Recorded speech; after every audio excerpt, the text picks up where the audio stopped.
pest control, pumps, plant support, tools, and so much more. Call 635-4769. 635-GROW. Open Monday through Saturday, 10 to 6 at the Dededo Satina Mall, right across from Payless and Paradise Fitness. For whatever you grow, think Crop King Hydro. Crop King Hydro. JV International Safety Equipment has it all for you. Fall protection, rain gear, traffic signs, speed bumps, custom signs and banners, PPEs, fire extinguishers, plus more. Check them out on Facebook at JV International Safety Equipment Company or visit their website, www.jvisec.com. JV International Safety Equipment, Guam's leader in occupational and environmental safety equipment. Call 688-9524.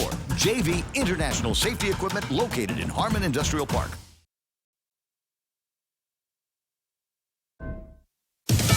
A war-torn country prepares for the new school year. Millions of Ukrainian children will soon head back to school. For many, it will be their first time back in the classroom since the Russian invasion broke out on February 24th. This week is symbolic. It's not only Flag Day on Tuesday, but it's also Ukraine's Independence Day and the 6-month mark since the war broke out. Teachers ahead of the back-to-school season are taking on new roles, traveling to different regions in Ukraine, being trained on war safety tips to bring back to the classroom. In Kyiv, Ukraine, Alex Hogan, Fox News. Russia's top counterintelligence agency is blaming Ukrainian spy agencies for killing the daughter of a Russian nationalist ideologue. He is a top ally of President Putin and may have been the target of the bombing. Ukraine has denied involvement. Layoffs are coming at Ford, slashing about 3,000 white-collar workers as part of cost-cutting during the long transition to electric vehicles. The cuts are about 6% of Ford's workforce in the U.S. and Canada. President Biden hoping newly approved incentives will get more Americans into electric cars, but for many cars, they remain hard to get without a long wait. Toyota Executive Vice President of Sales Jack Hollis says he doesn't expect the supply shortage to ease up until late 2023, more than a year from now. Inventories, while recovering, are still tight. That according to Cox Automotive, which says July's 37-day supply of vehicles is larger than last year's 29 days. Even so, supplies are still half historical levels. At the heart of the car shortages, a shortage of chips, semiconductors, due to supply chain complications. And that's not easing anytime soon. Fox Business's Jerry Willis. Again, the Dow down more than 600, the NASDAQ more than 300. Lisa Brady, Fox News. It's an honor to stand behind one of the great governor, Lieutenant Governor Allen has had. Lou and Josh don't only deserve to be our governor and lieutenant governor, we need them to be our governor. What does it take to be a leader? It's about making a decision and sticking with it. And I'm telling you, you have to vote Lou and Josh. The most striking characteristic of our governor is she is kind, a genuine, determined passion, and at the core of it all, the qualities that make a great leader. I was blessed enough to intern for LT. His experience, which is rooted in his love for the people of Guam, is what truly sets him apart. When we win, because we are going to win. 4 more years. Let's take this energy to the polls so we can move forward. This is Governor Lou Leon Guerrero, and I approve this message. Is your business ready for digital transformation? The latest Wi-Fi technology is here, and it's Docomo Pacific's WorkPass, powered by Plume. WorkPass unlocks connectivity, productivity, and security tools all in the palm of your hand. Access features like adaptive Wi-Fi, guest and employee networks, evolving AI security, plus so much more. To learn more about WorkPass, visit business.docomopacific.com. Docomo Pacific Business. Work better together. Half a day and good morning, Guam. It's 6:06 on Tuesday, August 23. I'm Donna DeJesus with a look at your local news on the point. Eric Benjamin Salone, the co-defendant in Nicholas Moore's drive-by shooting case, appeared as a witness in yesterday afternoon's trial. Salone testified to sitting in the passenger seat of a black Ford F-150 when Moore shot at a group of people in Agana Heights in October of 2020. He told the court that he went with Moore to the Agana Heights gym to pick up some pills. Salone adds that he got out of the car because he didn't want to be there, saying he learned that Moore was attempting to rob someone. Salone says he heard Moore threaten someone with a revolver, which caused the individual to run away. Salone ran back to the car and asked Moore multiple times to take him home, but says Moore drove around looking for the individual. They arrived at a residence where Salone says he saw 3 or 4 men carrying what appeared to be metal pipes or machetes. Thinking a fight was about to take place, Salone armed himself, and both he and Moore fired a shot at the men before fleeing the scene. Moore faces charges of aggravated assault, terrorizing, and illegally possessing firearms. In exchange for a guilty plea and testimony, Salone's case is expected to be dismissed. Meanwhile, the Guam Election Commission will be getting the funding needed for the primary election. Executive Director Maria Pangilinan says GEC has received the money and poll workers should expect to be paid on time. DOA Director Ed Byrne says Adelup transferred the nearly $603,000 needed to pay for the primary from the Healthy Futures Fund. This is a special fund usually used to cover costs for GMH and public health. Byrne says that the Healthy Futures Fund will be able to absorb the cost in the meantime. Bureau of Budget Management and Research Director Lester Carlson described the deal as a gentleman's agreement with lawmakers who are expected to recover the money as part of the annual budget bill. A report of the transfer will be provided to Speaker Therese Terlahi within the next few days. Byrne adds that if everything goes smoothly, the money will be back once Governor Lulian Guerrero signs off on the annual budget bill due to her by the end of this month. We'll have more news after this. Gas is expensive, so let the bank come to you. Through our remote deposit capture, you can deposit your checks into your account from your phone. And with our Dynamite Bank Pacific Visa debit card, you can use your money anytime, anywhere. It's the perfect combo. Now we're banking on the future. Services to choose. Bank Pacific, where others put branches, we place roots. Equal housing lender. Member FDIC. Crank it up. Rhoda Senator Paul Manglotnya has appealed to Commonwealth Healthcare Corp. CEO Esther Muña to address the issue of Guam pharmacies no longer accepting CNMI Medicaid to cover prescriptions issued by Guam-based physicians to medical referral patients. Manglotnya says the matter is hindering CNMI patients seeking treatment on Guam from obtaining their medications, adding burden and stress to patients and their families who cannot afford Guam prescriptions out of pocket. As a result, patients have had to delay taking their medication until returning to the CNMI or have to send a copy of their prescription to family members in the CNMI to pick up medication under the patient's Medicaid and then pouch the medication back to Guam. CNMI State Medicaid Agency Acting Director Vicenta Borja explains that for CNMI Medicaid to pay for services outside of the CNMI, contracts need to be executed. She adds that there isn't a need for a provider agreement if CNMI patients are referred to the states, but there is a limited amount of contracted providers on Guam. Borja says there are no Guam pharmacy contracts. Moon notes that GMH is a new contractor, but it is not a Medicaid provider. She says unless the state rules change, their hands are tied, but they are working to expand access to care. And Department of Veterans Affairs Deputy Secretary Donald Remy is on Guam and has visited various VA facilities, speaking to veterans as part of a listening tour. Remy hopes to develop solutions with stakeholders to ensure the veterans community in the Pacific is taken care of.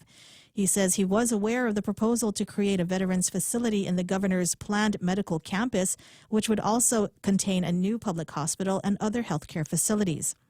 Remy adds that they are looking at what the adequate funding should be and what the resource needs are. He recognizes that only 6,000 out of the tens of thousands of veterans on Guam are receiving care, and that they'll continue to examine resources dedicated to these issues. Veterans also make up a portion of Guam's homeless population. This year, the number of homeless veterans is 31, 10 more than the 2020 count. Remy had spoken with officials providing Housing and Urban Development VA supportive housing vouchers and will be talking to other officials in the community to understand what other proposals might be effective. He will be visiting Saipan next before heading back to Guam en route to Hawaii. And those are your top stories on the point. Now here's Ray with your weather. That's too bad he's going to be leaving soon. It'd be great if he could stay until like Friday night about 7 o'clock and just go hang out with the guys over at the VFW, and then he can pull the name out for somebody that can do the Queen of Hearts drawing. Win almost $2,000, right, VFW? Why, what is it, $1,300? That's almost $2,000. I mean, look, I round up. I'm an optimist. I'm that kind of guy. All right, what'd you ask for? Weather? Let's see what happens. Showers likely and possibly a thunderstorm. Let me get the video up on the screen here. This is what the neighborhood looks like. And, yeah, as you can see where Guam is, there's a whole lot of snotty weather that's just kind of washing over the area yesterday. And I got to tell you, I was loving every minute of the rain yesterday. It was not bad. Kind of woke me up from my afternoon nap. I could hear the rain falling on the tarp and the tin in the backyard. And it was I went right back to sleep. It was that good. And realized yesterday that I didn't run any air conditioning at all at the house until it was time to go to bed. Maybe we'll have another one of those money-saving days today. Mostly cloudy, highs near 85 degrees, a little bit of wind southwest at about 11 miles an hour. Scattered showers and thunderstorms in tonight's forecast as well. Mostly cloudy skies and overnight lows of about 77 degrees. For tomorrow, isolated showers. They say mostly sunny, though, in between the rain, with highs near 88 degrees and isolated showers under partly cloudy skies tomorrow night. Partly sunny by the time it gets to be Thursday. Heat index today, it's going to feel like 91 degrees. The sunrise this morning was at 6:09. I might have some pictures that folks are sending me of it trying to become sunrise this morning. Beautiful, cool sky. I don't know. There was something. As I was leaving the house, I looked up in the sky and I could see the clouds move away, and I could see the stars and make out a little bit of the moon thing going on there, and it felt almost wintry cool this morning. I don't know. Maybe you had the same feeling. Winter's coming. Exactly. Well, they've got that new Game of Thrones thing on TV. What's it called? House of the Doggin. But I didn't watch that yet because it's got filters on my gizmo. All right, here's some pictures that Sarita took of the sun actually making its way up here this morning. Sunrise looked like sunset last night, and I saw a whole bunch of really fantastic pictures of that. Was that what you sent me? Pam Duvall sent me an image, and I can't make out whether this is sunrise this morning or maybe it was sunset last night as seen from Jigo. I don't know. We're going to have to get some splains on this. 6:14, there it is. News and weather together, brought to you by Bank Pacific, banking on the Pacific for 68 years. Half a day. This is Clara Manglona from Security Title. A power of attorney can be a useful tool in a real estate transaction, but if abused, it can result in devastating loss. Choosing your representative should be done with the utmost care and should be very specific about the powers being granted. To mitigate loss, the team at Security Title confirms with the owner prior to using a power of attorney to sell the property. Each transaction is unique. Let the professionals at Security Title use our experience to facilitate a secure closing. We are here to help. Oh, what's for breakfast at KFC under $3.95, you ask? What's for breakfast at KFC that's different than the other guys, you ask? KFC's chicken wrap, sausage wrap, the Colonel's chicken congee, chicken fried steak, sausage biscuit and gravy, and biscuit sandwiches made with KFC's original fluffy biscuits. All for under $3.95 and all only at KFC. Plus, with waffles and the Colonel's chicken fried rice, we've got something for everyone. So visit KFC for breakfast today. It's finger-licking good. All right, what have we got? At 6:15 in the morning, Ray Gibson Show brought to you by APL American President Lines, a global presence with a local home. Feeling kind of ungroovy? Go by Guam Regional Medical City. It got all kinds of doctors, all kinds of specialties. They are your health partners. The Ray Gibson Show. Morning talk that matters. Call now, 888-TALK. That's 888-8255.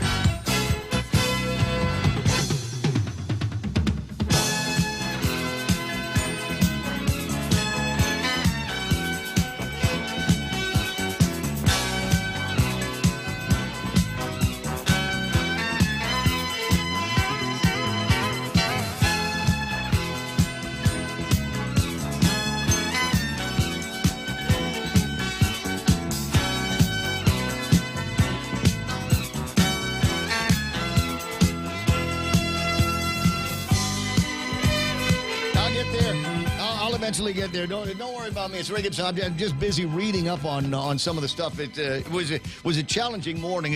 Normally, by this time, I would have already laid into all of the notes and show notes and things like that we do every morning to set out the Ray Gibson Show. But truth of the matter is, Wordle.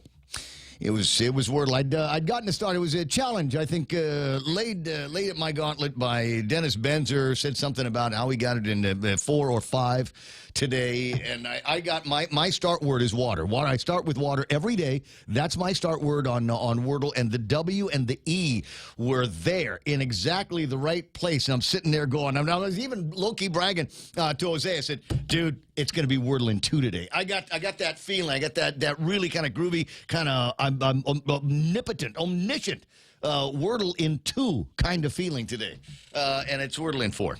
Now, Wordle in 4 is not bad, but it's.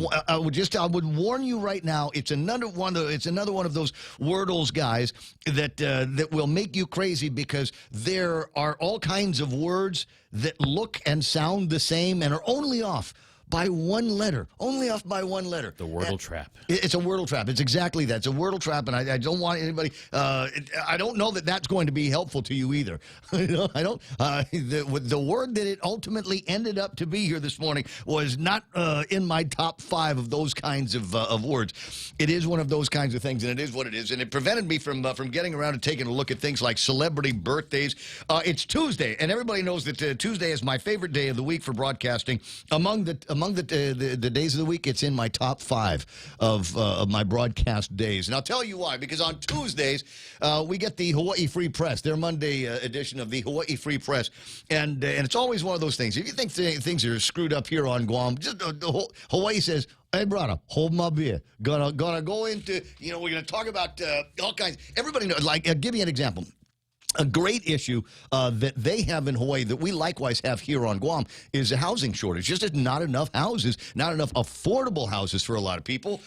And you'd say, well, there's not a lot of construction guys. Well, even though there's not a lot of construction guys, what are some of the issues that prevent us from being able to build up more affordable housing? We got all these federal programs out there, and the systems are in place to be able to get us across the finish line. But golly, it's expensive. Even if you're building with the idea that you're going to be renting a place out to some military dudes or something like that, even then, cost of the construction, cost of the goods, all of that kind of cost of the financing might make it that much more difficult. So your margins are getting smaller and smaller and smaller on that rent every day. Well, in Hawaii, one of the problems that they've got is permitting. Permit, like a building permit. Yeah, building permit in Hawaii, according to something I'm reading now, will take you, what is this, residential permits take about 143 days to issue. In Honolulu, it's 108 days for residential projects and 432 days for commercial projects over $1 million. Several of the counties have conducted audits of their planning departments and permitting systems, and the conclusions are always the same. The delay exists because of staffing shortages. And if you're in the government, you go, well, let's just hire more people. That's what we do. It doesn't necessarily make all that much difference at the end of the day. What they are saying is maybe we need to look at other places in the way they do different things.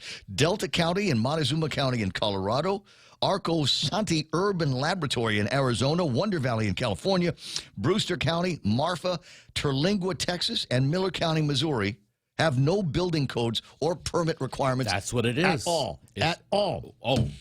They have none. They don't have any building permit requirements in Hawaii. Even if you just want to do something with a shed in the backyard or fences or something like that, you got to go out there and get a building permit. And because we had to hire all these people now, we got to give them all kinds of new and different regulations. And go see Jose over at that desk, and then go see Don over at this desk, and get your 18 million signatures in order to put up a fence post.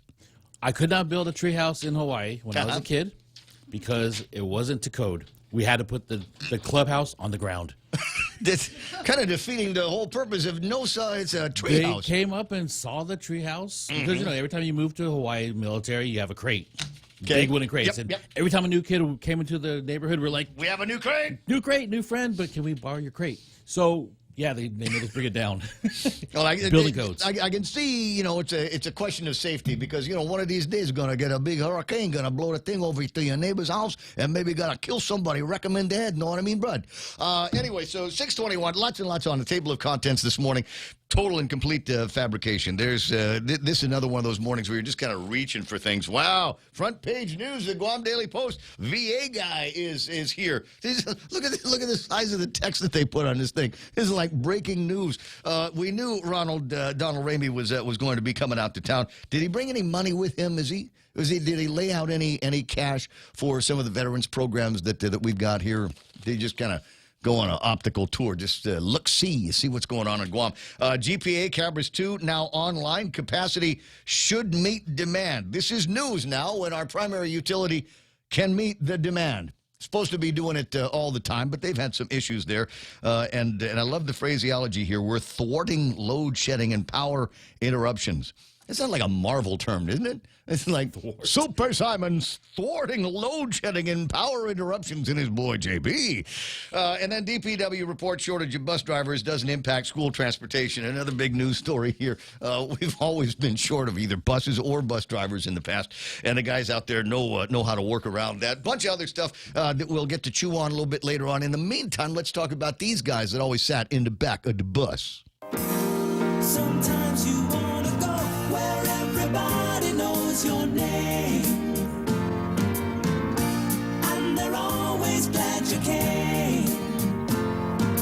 You want to be where you can see our troubles are all the same.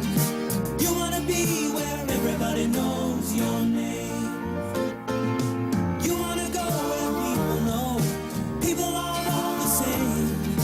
You want to go where everybody knows your name. Oh, gang's all here, led by Big Man and the security for the program. Little known fact, Rico Blancaflor, Big Man at number 1. Where's the cheap applause? Where's the cheap applause sound effect? Thank you very much. We'll throw that in there every once in a while. Nick Prolosky already online looking for something to growl about. Hold on. Let me see if I can find something for you. I get this now from Dr. Tom Shea's Facebook page. Says, be careful when you come near the outside of labor room at GMH today. Apparently there's a leak coming from the roof. And it is being caught by somebody's old T-shirt or something like that. I'll let the video loop a little bit before we move on to the next thing. But what has he got to say? There's a little bit of a caption on this that I didn't see. I wish we renovated because the new nursery and NICU for babies would have covered the open courtyard, preventing rain from coming in. We cannot wait 4+ more years. This is not about aesthetics. It's about humanity and health care safety. It's a water feature. It's all right. Or you know, as we GMH. Golf terms, you know, it's a water hazard, water feature. I hear it works in both directions. Thanks very much for the input. I got Tomas, Tenorio Bernardo, Nate Horn is there, Biba, Franklin Meno, that's Bunker on the ballot on the Democratic side. I got Keena McCausland, Lonnie Solis, Manny and Ning Rages, Biba, because that's Sandra's mom and dad, Francie Solis in there, M.T. Farron, the super shopper of the program, secret super shopper of the program, J.B. St. Nicholas, and former Governor Carl T.C. Gutierrez bringing back the sunshine. Bring back the sunshine. Bring back that sunshine. He's bringing back that sunshine. Uncle Carl Gutierrez brings it every time. Yeah. So what do we got? Henry Manglonia online. I see Pat Saho, Scott K. Armstrong. The K stands for cool. Tony Uggan saying, hi, everything. How are you to find out? Kenneth Polino. And let me see, Renee Lau. Half a senior discount today. Where was I that I asked for a senior discount and didn't get it? I know, everywhere. Everywhere. There needs to be more. I'm going to say this. Now, I busted my hump to try to survive my 30s and 40s. You got carded? No, I'm not getting carded. Just, you know, I'm at a point in my life, the government of Guam recognizes that, you know, over 55 years old, you get to be a senior citizen. I'm 5+ years from that, and I'll go to the store, and every once in a while I'll whip out the credit card, and just before the transaction is done, I'll ask, is there a senior citizen discount? And the answer is generally no. Virtually everywhere, and I'm not trying to be greedy. Yes, I am. But it would be cool if there was, you know, to make things easier on us fixed income senior citizens. You know, economy's good, I get paid this. Economy's bad, I get paid this. And as much as prices are going up everywhere, it'd be nice if maybe if you're the boss of the shop or something like that, maybe you could talk to some of the people over at the POS, the point of sales, and say, yeah, old guy, salt and pepper beard coming up, and and ask for a senior discount, go ahead and give it to a little 5%, maybe 10% if you're feeling generous. But yeah, give them just a little bit of something. Do the kids open the door for you? That's the thing. They're starting to open the door for me, and I'm find that I don't know. I don't want to start off the program saying that we've done a lousy job raising our kids and instilling the kind of manners that we were drilled into when we were growing up. But I find myself holding the door open for young people more often than they will hold it open for this old fart here. Just saying. Teach the kids a couple of pieces of manner. Chew with your mouth closed, for heaven's sakes. What do you got? Kenneth Polino, Renee Lau, Ismail Velez. Fauci to retire in December. That's a month before the new Senate and Congress is seated because he knows. Oh, speaking of retirements, remind me at some point to take a look and see what Twitter is saying about CNN and some recent rumors of movements. There is apparently a list. We're going to need the cheap applause sound effects on this one here in just a second. There is a list floating around that alleges that Jim Acosta and Don Lemon are out. O-U-T at CNN. And it's guys like Jim Acosta and Don Lemon that have made it so that I don't watch any CNN at all. If I'm, even before COVID, if I'm in an airport and they're playing CNN on the screen, I say, can you change that? Can you I don't put basketball on. And then they got woke. And then I said, we'll put football. And then they're woke. So just shut the TV off because this isn't doing anybody any good. So I'm kind of curious as to where this is going to go. There seems to be a lot of conversation just this morning about perhaps a swing in another direction over at CNN because they've been entertaining lunatics that are posing as experts and smart people in the world. And now I think they're reading the tea leaves that says we cannot, this is an unsustainable business model. The people that we are appealing to, the people that are watching this, aren't necessarily the people that our advertisers or potential advertisers would like to see. So they might be swinging towards the center. Wouldn't that be something? And I'd be happy with a more centric CNN. I'd be happy if that's all they did was just read the news as opposed to, getting into the deep analysis and string theory of politics in the United States of America. Good morning, Sabine Chargaloff. Hello and good day. What's that you're saying, buddy? You sent in your absentee ballot today. Thank you very much. I got Jerome McDonald, Rico Blancaflor, Tony, and Annette and Pinko. Ada, we say Biba on that. Sorry, we don't have a song for you just yet, Lieutenant Governor. We'll see what happens after the inauguration. Brennan Fausto says, let's go, my brother Ray Gibson Show. Jigo Jarhead veterans watching. Thank you. I appreciate your protection as well. The hot sister of the program from up in Jigo, Pam Duval, is there. Tommy Bernardo, Juanita Machi. There's pretty Sarita Garin. And taking pictures and reminding us that it is Taco Tuesday. Taco Tuesday actually works every day of the week. I checked. Valerie S.A. Untalan is online. Assassin? A plot for a movie? Rico Blancaflor talking about something. Other media yesterday reporting that a guy has come forward alleging that other members of Mike Sinicholas' staff had tried to get him to go and off somebody. And obviously the implications would point straight to Mike Sinicholas. Is there a story there? Is there a there? Or is this just politics? Wait until the Monday before the election and just drop a bombshell accusation. Doesn't have to actually have to be anything behind it. Doesn't have to be any evidence. Just it's a hearsay from a former employee. Does that count for as much? Or do we actually begin to? Man, I wish we had the Godfather theme. Da, da, da, da, da, da, da. Do we have to start referring to Mike Sinicholas as Don Miguel? Is that what we and Doña Brie? The whole team is there together. I don't know. You tell me what you think in the comments. I think Ken might have something to say about that later on. Francie Salas online. So is Felix Bumba, Jay Nauta, Colin Clark. And let me see. I got to switch over now and go to the app and see who else is playing around. And I said Valerie's name already and Felix's name already. Jeff Pleadwell online. And so is John Merrick. Jay Nauta hanging out this morning. Carlos Barreto, one of my favorite video guys of all time. Let me see. I got Joe Rancho and Titano. Patty Cruz, Rudy Rodolfo, the original Burger King. Good morning, Your Highness. Nice to see you. Roland Torres, Tim Lahan, not that one, the other one.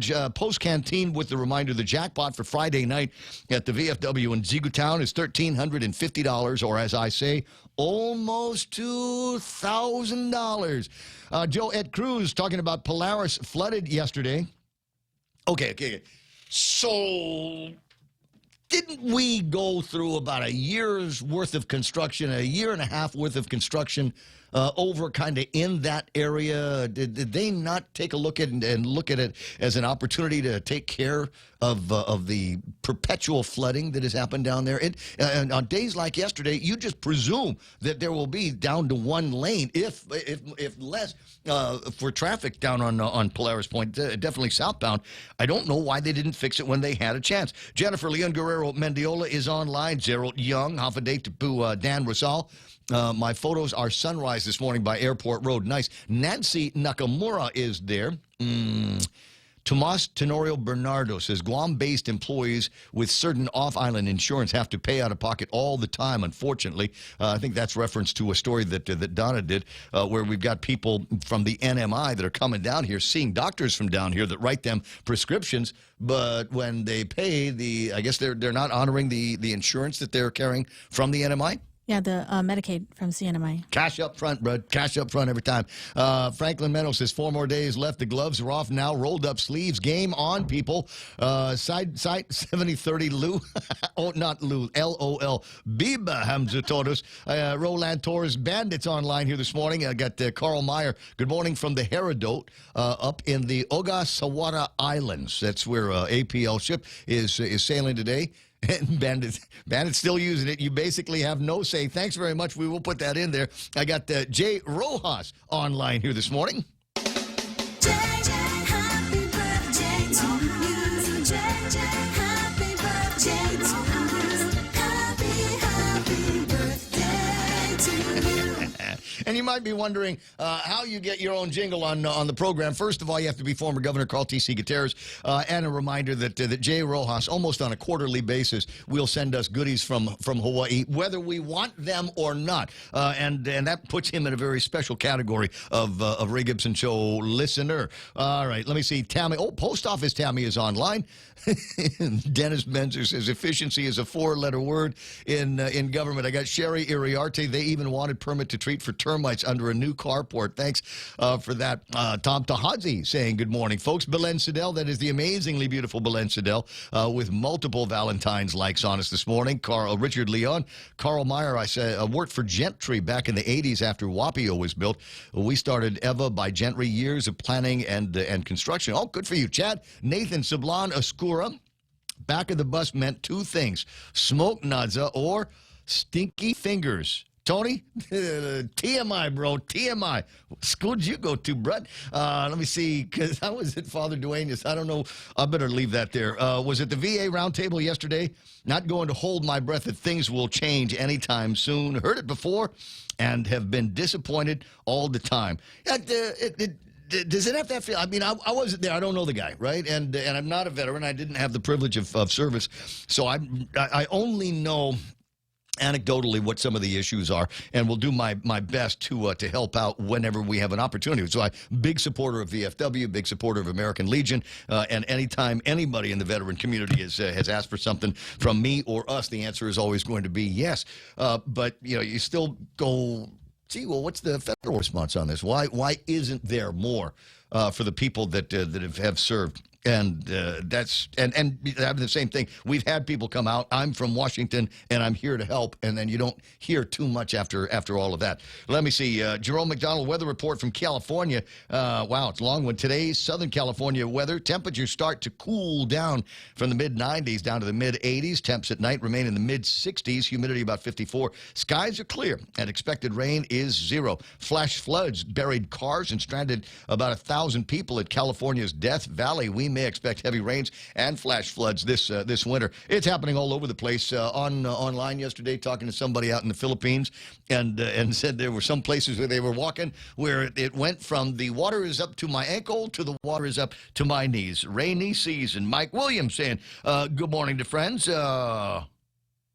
And Carl Meyer, living in the Pacific, saying good morning to everybody. There's Mark Cruz doing his wave. Carlene Harker. Ruben Mortera. I got Jack Larimer. Good morning, Point Familia. Have a great day. Jack, you've earned a place in the program, and you're allowed to tell us where you are gigging on a regular basis. So don't leave that out when you check in. Mike says, I did finally stand in the Manumco line at DRT the other day. It was glorious. You know what they need at DRT? Actually, everywhere in the government of Guam. What the hell? We got the money. So instead of getting to stand in a special line, I think you ought to be able to sit in a special line, in a special chair. You know, you got those chairs over at GPO that you sit in, and they give you the back rub and the butt rub and then the leg rubs and all of that stuff.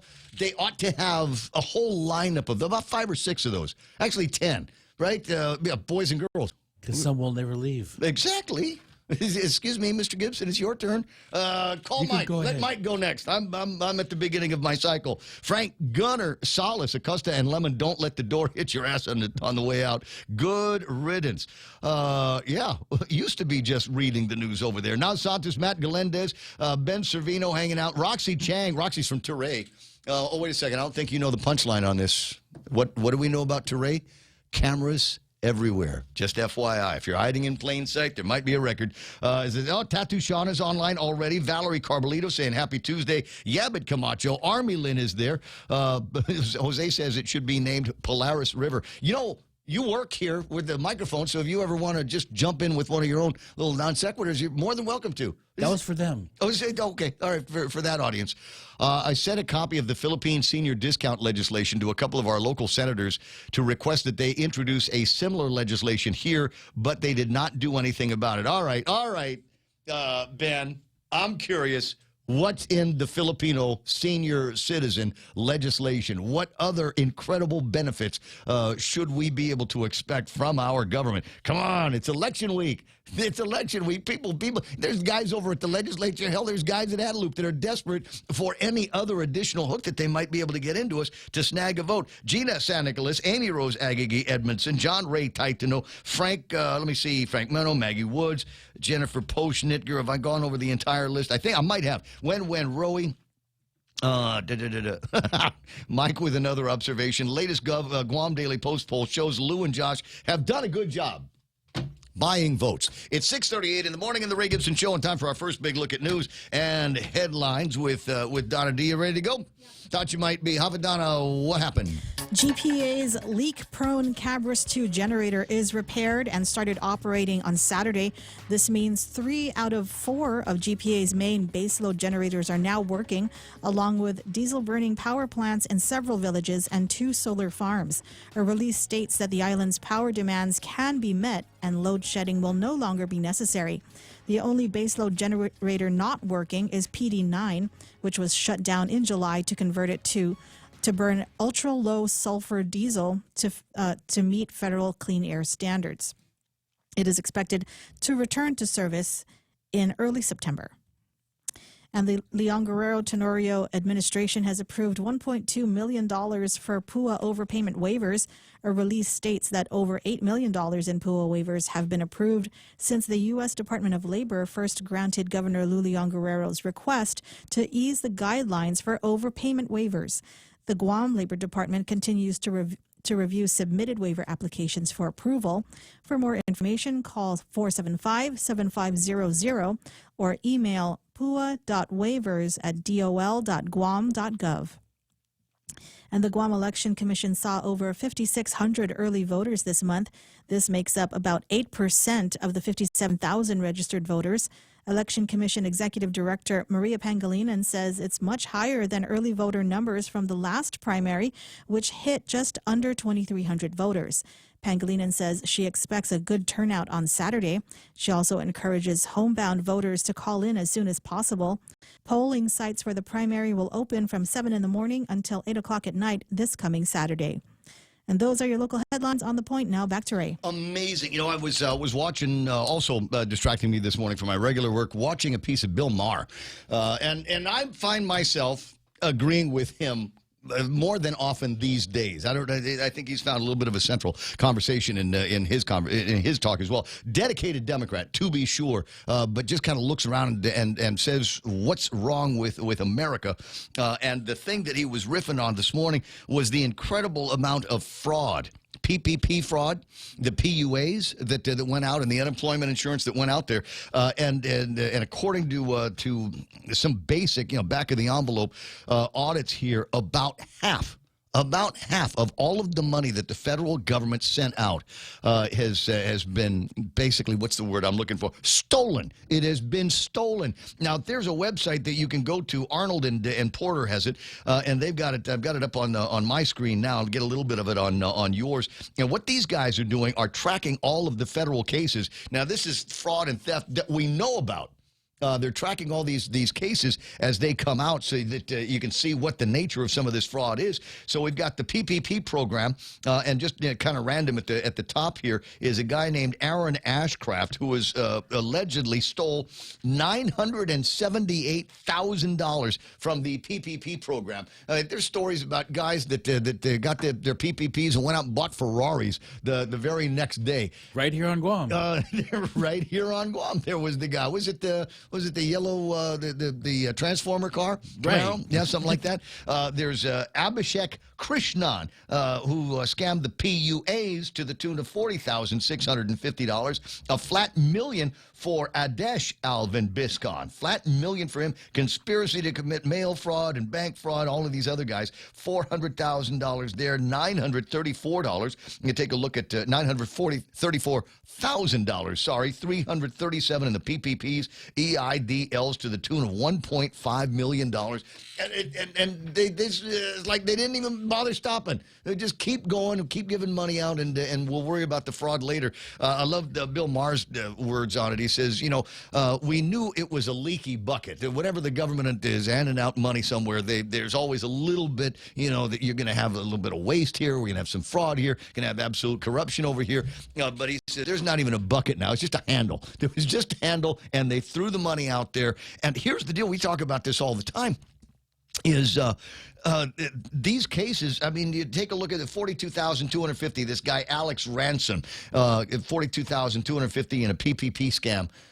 Is it worth it for the Department of Justice to go after this? I mean, you just look at all the time, trouble, and expense that they're going to have as they move it through the justice system. Is it worth the time and trouble to get that 42 grand back, or are we going to concentrate on the dudes with the 1.5 million, maybe even more than that? And I think they're punishing them for such a low number. It might be.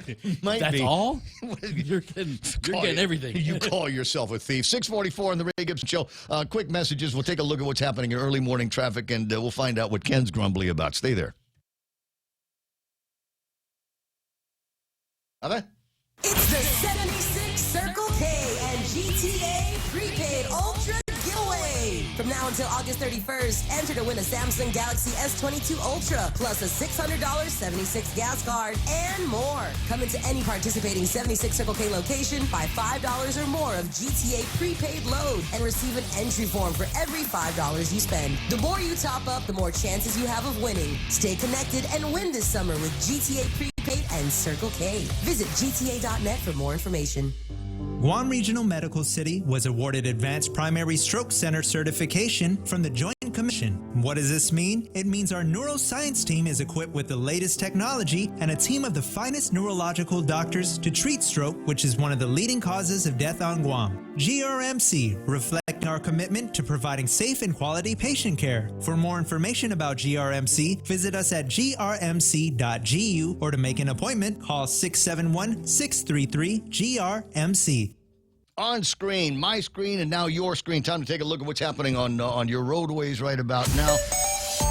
All right, is there anything happening? Not a whole lot up in the Jigo area. A little bit of traffic slowed down. Looks like northbound, southbound traffic for the most part. But it hasn't even started to build up around Dededo. A little bit of traffic over by Ukadu, the intersection of 1 and 3. Adakal running busy because somebody thought it would be a good idea to put a 4-way stop there.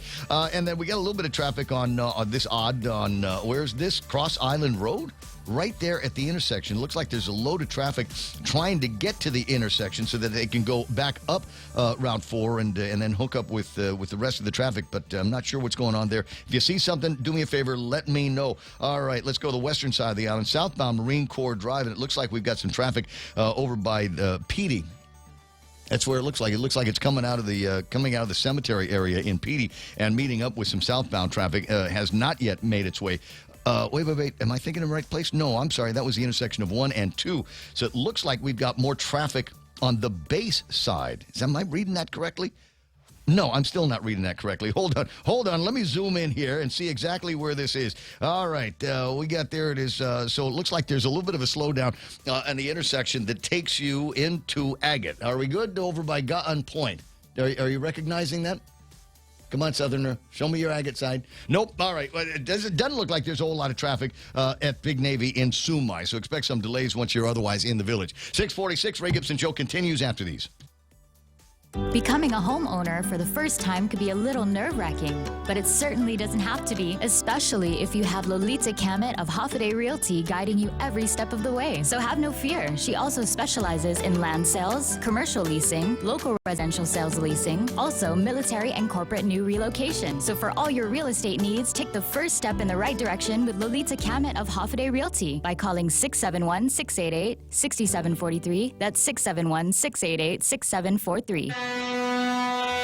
Hoffaday, this is Severina. Here at APL, our expertise and extensive network can help you grow your business and reach out to more global markets. As a responsible carrier, APL is also committed to a sustainable culture, whether it's protecting the environment or investing our efforts in giving back to the community. Our dedicated teams in Guam, Saipan, and on U.S. mainland are here to support you. Call 588-4651 or visit www.apl.com.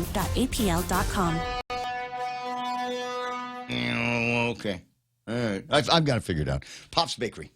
It's the area by Pop's Bakery, and maybe they get the cheese things that people go crazy for. Maybe that's what it's all about. All right. It is.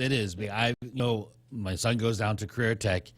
Every time I dropped him off down there last year, that was my busy. That's right. Sorry, need a little bit extra. 6:48 in the morning of the Gibson Show. Normally theme of the program, but we got Ken LG already ready to go. Good morning, Ken. What are we going to grumble about today? Well, I thought it interesting that the Pacific News Center came forward with this blazing story that was earth-shaking until you realize that the governor owns a substantial portion of Pacific News Center, and I sent you a little graphic on that. What? I have never heard of such a thing. Yeah, and then at the bottom of the story, there's this little disclaimer in about 2-point type, that says that basically don't believe anything you read in this story because it's not been verified.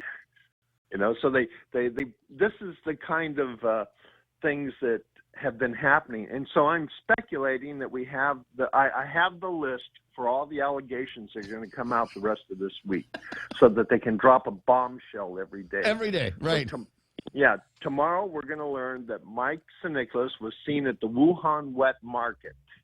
And they're going to say that the COVID was as a result of Mike Nicholas and his trip to the Wuhan market. How dare he? And then on Wednesday, they're going to come out with allegations that he is behind the collapse of Bitcoin. I thought so. And then on Thursday, they're going to point to evidence that Mike was responsible for the Russian invasion of the Ukraine.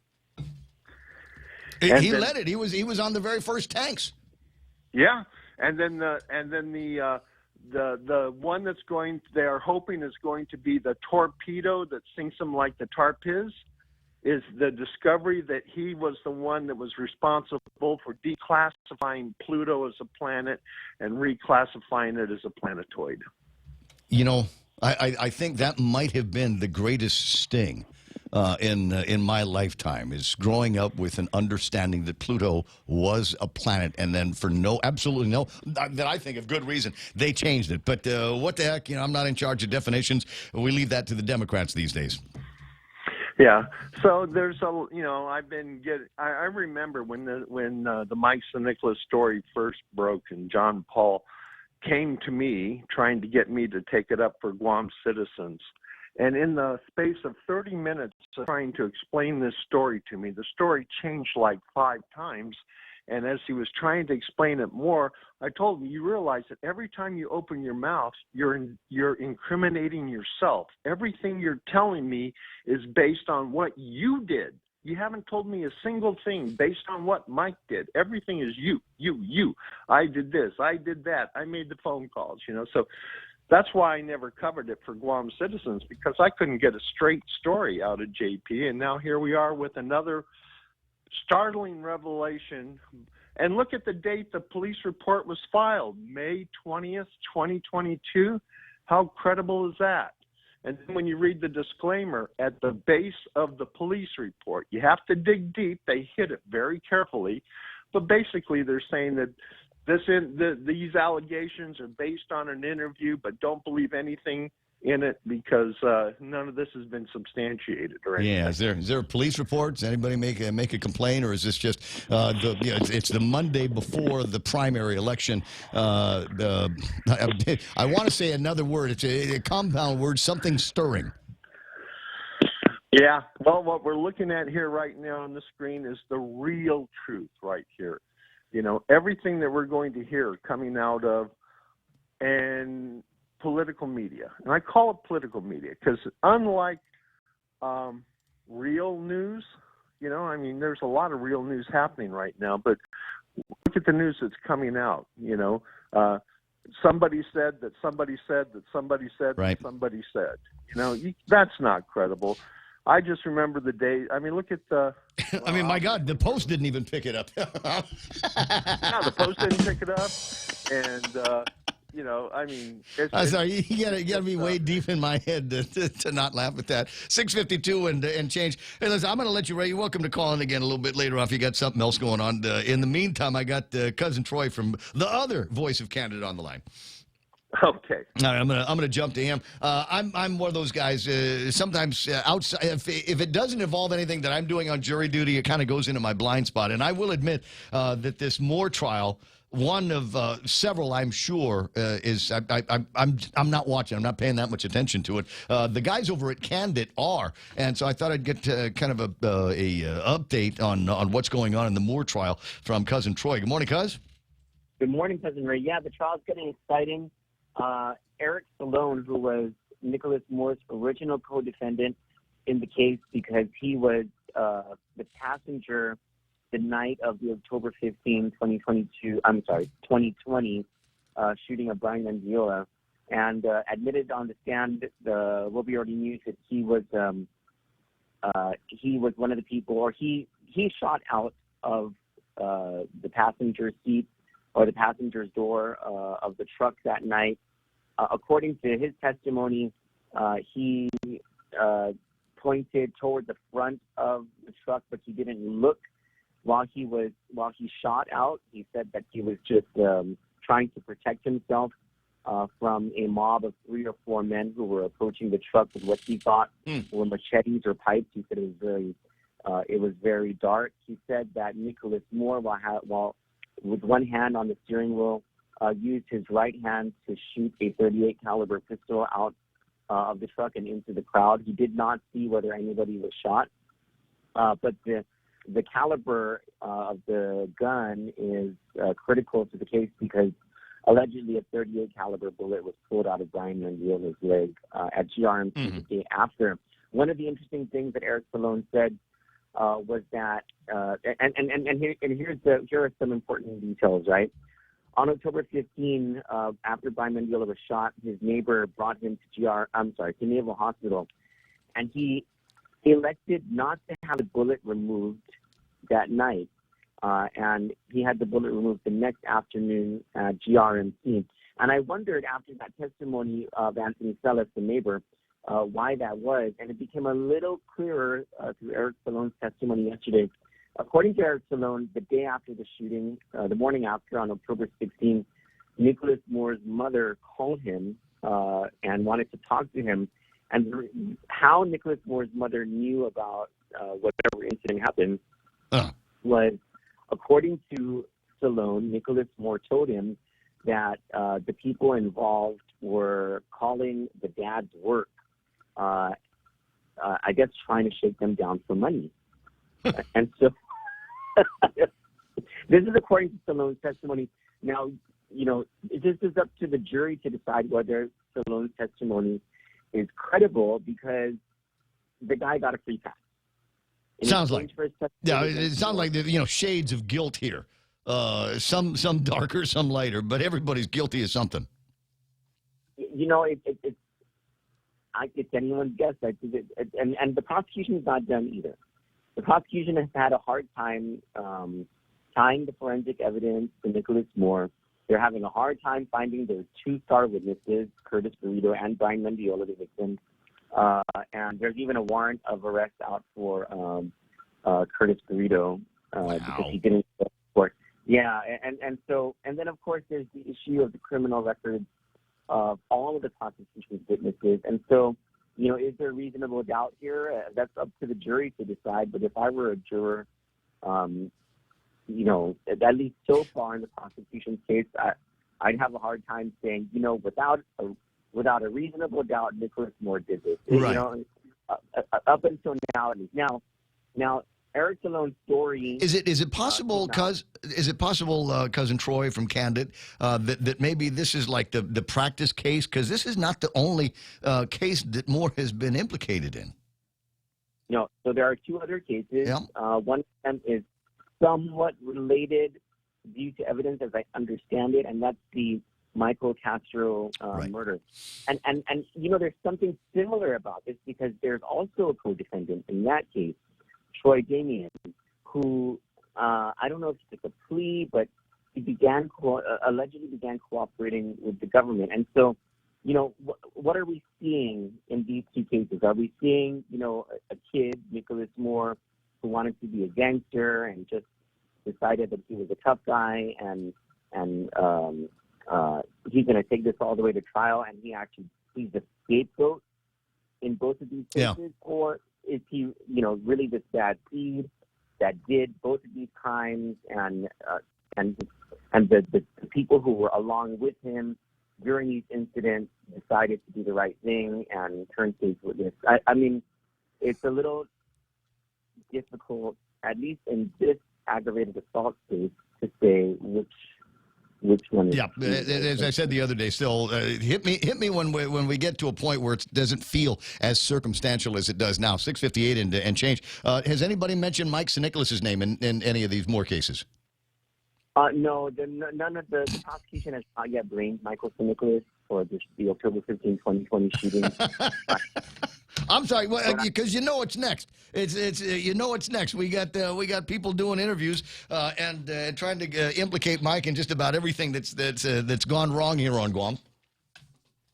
Well, I mean, if I were in the Nicholas campaign, I would feel pretty good about it, because it just sort of would tell me that the Leon Guerrero campaign is pretty worried about the primary election, and so I guess you can take that up. But what I find reprehensible is that as we're seeing violent crimes increase, and the story about Kyle Borja, the 20-year-old over in Chico, getting dashed with the skull. I mean, for the governor's campaign and her surrogate to try to distract us from these real problems by going on their personal petty attacks against Michael Nicholas. I mean, I guess it's par for the course of this administration, but still ugly and reprehensible. It's 7 o'clock in the morning, Cousin Troy. I'll talk to you pretty soon. Everybody else, stand by. Fox News Live is coming up next on 93.3. This is The Point.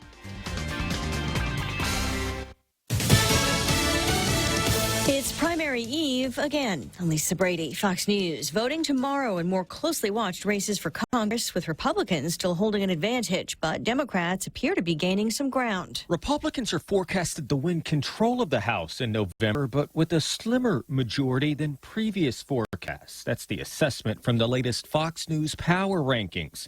The latest rankings project a Republican majority between 2 and 30 seats, depending on the outcome of 28 toss-up House races. Control of the Senate, currently divided 50-50, remains in toss-up territory. Over the past 6 weeks, Democrats have seen questions. Approval rating is up slightly to to 42% in the latest Fox News poll. Fox's Jared Halpern. The countdown to the midterms runs through Florida and New York tomorrow, and voters in Oklahoma will decide runoffs. Inflation remains a top concern, but White House economic advisor Jared Bernstein tells Fox News. In 22 states, the unemployment rate is below 3%. That is an historical record. Retail sales strong, industrial production strong. Wall Street's worrying again, though, about the Fed's strategy. The Dow dropping 643 points today. The S&P and the NASDAQ tumbling more than 2%. The Arkansas governor is pledging action after a viral video showing a suspect on the ground being beaten during an arrest outside a convenience store in Mulberry near the Oklahoma border. This is not what our law enforcement community represents. It's not the proper response. Governor Asa Hutchinson says appropriate action will be taken based on the results of the investigation. 2 sheriff's deputies and a Mulberry officer have been suspended for now. The suspect, treated at a hospital, then released to police custody, faces charges including battery, resisting arrest, making terroristic threats. America is listening to Fox News. Come try Guam's original Chamorro restaurant with Pica's best 5 years running. Mezcla Chamorro Fusion Bistro. Experience Chef Peter's candied salmon over scallion coconut rice, octopus to naktak, Chamorro platter, and their award-winning gourmet hamburgers. Or if you're looking for something healthy, try their keto-friendly menu. Come and enjoy Mezcla's half-a-day service at their Hagåtña and Grand Plaza Tuman location. Call their Hagåtña location at 479-2652 for reservations. Get ready to save up and chow down with Pacific Points. Now you can redeem Pacific Points for Uno Go wallet credits and enjoy huge savings on food delivery. Order from over 80 restaurants and have it delivered straight to your door. Continue earning points when you fuel up at Shell, shop at Foodies, purchase ITNE prepaid load, and pay your monthly ITNE bill. Then get ready to claim your rewards. Learn more at PacificPoints.com. Pacific Points. Do more, get more. Yes. Investigators in Truckee, California say they believe they've recovered the remains of missing teenager Kylie Rodney. The sad news comes the day after a volunteer dive team called Adventures with Purpose announced they found her car in a lake that had been searched repeatedly by law enforcement officers because it's near a campground where Kylie was last seen at a graduation party on August 6th. Captain Sam Brown with the Nevada County Sheriff's Office faced questions about how local dive teams missed it. And tracking underwater is an extremely difficult thing to do. So I think part of our debrief on any of these situations is how do we figure out to improve our services, work on our resources and the way that we use them. And give some answers to Kylie's family. Fox's Claudia Cowan, autopsy planned for tomorrow. White House medical advisor Dr. Anthony Fauci is giving up his government jobs later this year. He's been head of the National Institute of Allergy and Infectious Diseases for decades and became the face of the federal pandemic response, drawing a mixture of praise and criticism. The 81-year-old says he's not retiring, just moving on to the next chapter. President Biden says his many contributions to public health saved lives around the world. Pfizer sending its new COVID combo shot to the FDA for approval, hoping to roll out a fall booster campaign that could better protect against the newest Omicron variants. All across social media, a prequel is trending. Game of Thrones fans returned to Westeros on Sunday night as the franchise's House of the Dragon prequel debuted. The story, based on George R.R. Martin's Fire and Blood book, is set around 200 years before the events seen on the original Game of Thrones and follows the Targaryen family's beginning of the end to what will eventually be a civil war. Fox's Mike Gunzelman, many fans posting comments about being pleasantly surprised after the controversial end of the first series. I'm Lisa Brady. This is Fox News. Is changing, and our students need to be prepared to face the challenges that lie ahead. Real investments in education require real action so that our kids have the best chance to succeed. We gave teachers a pay raise because we value the important work they do for our children every day. We provided funds that support children with special needs and their families so that their challenges can be addressed. We promised to rebuild Simon Sanchez High School, and we are. We expanded connection to the internet and community programs to empower our children. We expanded access to training, and we provided scholarships so anyone interested could get certified. 4 years ago, We made these commitments and we delivered. Let's continue our progress. We are all in this together, and we humbly ask for your vote. This is Governor Lou Leon Guerrero, and I approve this message. I want my children to be healthy and safe for the new school year. That's why I made an appointment at the FHB Health Center for their annual checkups, vaccines, physicals, and dental exams. FHB pediatricians and dentists deliver the highest quality of care. I trust them. So can you. Receive a free gift with your child's checkup. For an appointment, call 671-646-5825, press 1. Most private insurance plans accepted. FHB Health Center. Our island, your clinic. Family Finance has been serving the people of Guam since 1959, and they will continue to be there for you in the years to come. Whether you're looking to get a personal loan for that summer vacation or paying off those long overdue bills, Family Finance has got you covered. Apply for a personal loan from $1,000 up to $4,100 by calling Family Finance in Hagåtña at 671-475-4545, Upper Tumon 671-647-5626, or in Dededo 671-633-4473. Off a day at 7:07. I'm Donna De Jesus. Here's a look at your local news on the point. Reventax is preparing to accept its first cannabis applications next week. Residents can't apply to be responsible officials in the island's recreational cannabis industry unless documents show they are at least part owners of the business. Being approved by the Cannabis Control Board as a responsible official is the first step in starting the new recreational cannabis industry. The April 2019 law that legalized recreational cannabis on Guam states that the government must start accepting applications from cultivators, manufacturers, testing labs, and retailers no later than 90 days after the rules and regulations took effect, which was May 29. It is currently legal for eligible adults to grow, possess, and consume cannabis, but it is illegal to sell it or trade it for anything of value unless it is a licensed and permitted cannabis business. Reventax Director Daphne Mancipit Shimizu says applicants will be required to submit court clearances. An applicant can be a convicted criminal as long as the crime did not involve the manufacturing or delivery of Schedule 1 or Schedule 2 controlled substances. Marijuana-related convictions are excluded. Reventax will start accepting applications next Monday. And Public Works is experiencing a shortage of certified school bus drivers despite the recent boot camp to beef up personnel. DPW is working with the current administration to fill the empty driving positions. The recent boot camp program with the Guam Labor Department and GCC showed promise with a significant number of school bus driver participants, but the camp yielded only 6 new drivers. Deputy Director Linda Ibanez says there are 10 vacant bus driving positions, but adds that the lack of bus drivers does not affect school transportation. There were no major delays or issues during the first week of school. There are currently 103 school bus drivers and 6 supervisors. DPW is working with DOA and the Labor Department to fill current vacancies.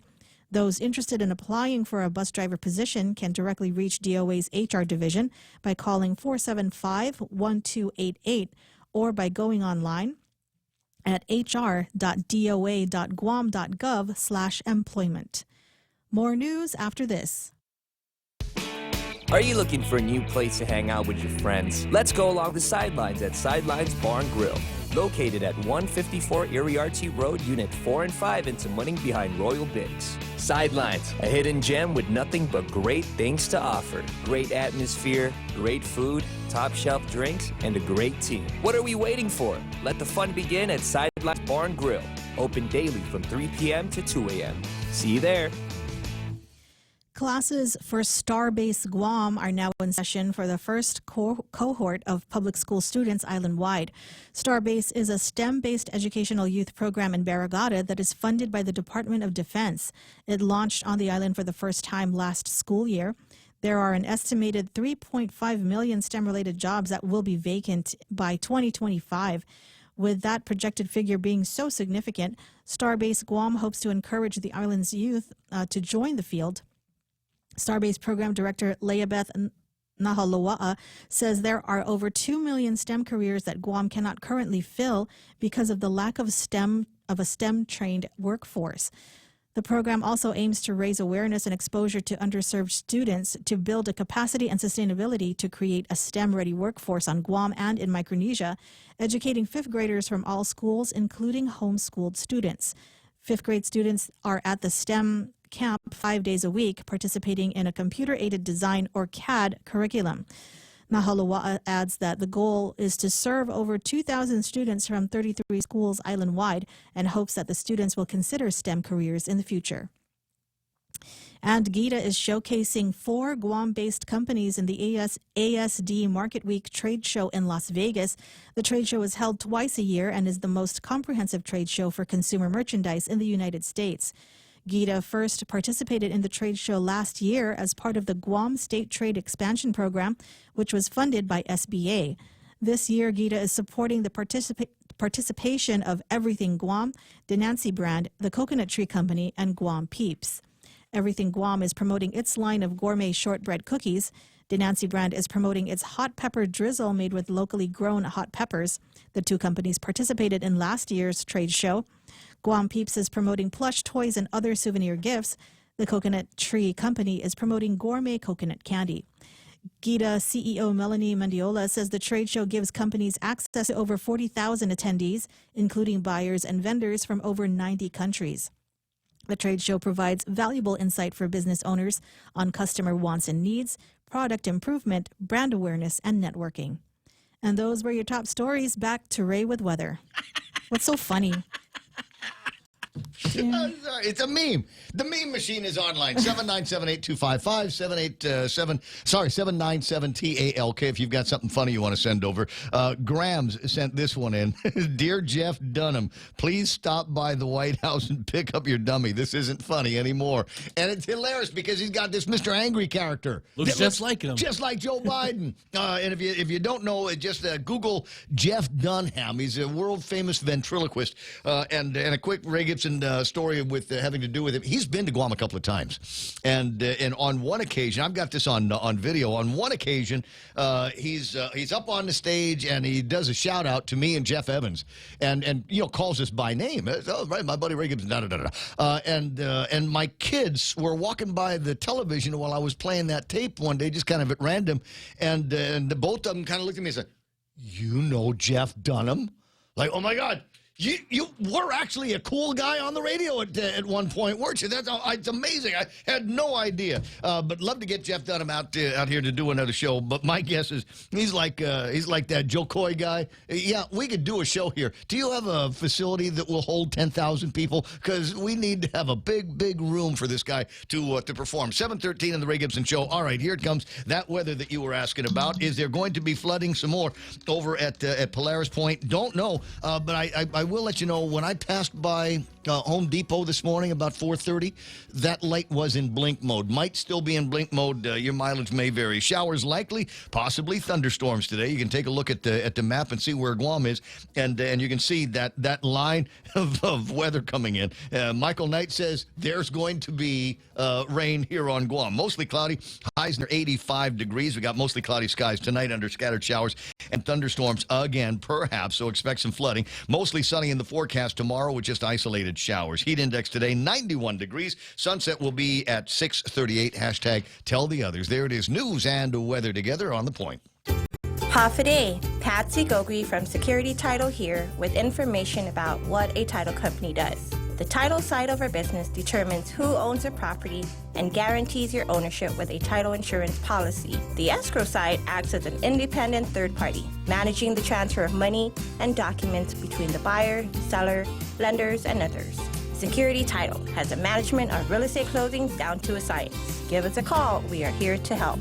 Tell me about it, stud. Circle K's Craft Beer and Whiskey Festival is back on Saturday, October 22nd. We rockin' and rollin' at the Dusatani Guam Resort from 2 to 10 p.m. Bring your friends and come dressed in your best grease costume to win up to $500 in cash and prizes. So bust out those leather jackets and 50-style outfits as we party the night away at Circle K's Craft Beer and Whiskey Fest. Don't be a square. Get your tickets now at craftbeerfestguam.com or cruise on by any 76 Circle K location. Now that's cool, baby. What's that? Somebody got hit? Guess who just got hit by FART? That's the Facebook Administrative Response Teams. My buddy Tommy Bernardo, and he got the letter from Facebook. Our community standards. These policies come from feedback from people on Facebook and the advice of experts. That word doesn't mean what it meant when I was a kid anymore, does it? Those policies include different views and beliefs and especially meant to protect those who might otherwise be overlooked or marginalized. Bullying, harassment, keep everyone respected and welcome by avoiding doing things that threaten or bully another. Hate speech. People should be protected, especially from attacks on their race, ethnicity, religion, language, gender, or sexuality. And the problem here is... what a mighty big catch-all that is. Don't say anything. Exactly. Don't say anything. Just, do you have pictures of your food? Well, do pictures of your food or your kids going back to school. But it kind of depends on what they wear, because we don't necessarily want them wearing something that might not line up with their gender identity. So we've got to be very, very careful about what we do. There's conversation now about how there's going to be... and I think we saw it before in the social media leading up to the elections, but I think leading up to the midterms where the Democrats are just going to get swamped by the red wave, there is conversation now about them hitting those, quote, standards a little bit more, if not outright hiding things. So be on the lookout and post where you think your audience might be more likely to see it. 7:17 on the Ray Gibson Show. What am I supposed to be doing here? Is it already? Oh, yeah. Portions of the program brought to you by my friends over at APL. American President Lines, global presence with a local home. Also being brought to you by the guys over at Wendy's with their incredible strawberry chicken salad made with applewood smoked bacon. Yes, it's okay to put bacon in salad. And frankly, if you do, it counts as breakfast. Herb marinated grilled chicken breast, candied almonds, a 3-cheese blend. And people say, 3-cheese blend of what, Ray? Cheese. It's a 3-cheese blend that goes on that. Sweet and tangy champagne vinaigrette served on a bed of fresh chopped lettuce. It's at Wendy's. We gotcha. The Coconut Wireless is back. The Ray Gibson Show. Call now. 888-TALK. That's 888-8255.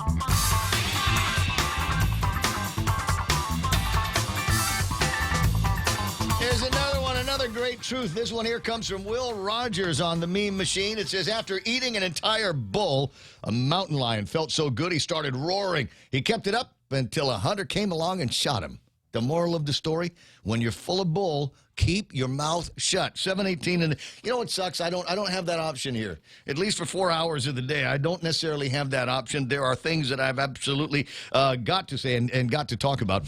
Remind me, I did it again. I took my phone and I put it on something that wasn't Twitter, but I really do want to spend a couple of minutes later on talking about what the Twitterverse has to say about the possibility that CNN could be making a swing towards the center. And it's nonstop, the posting.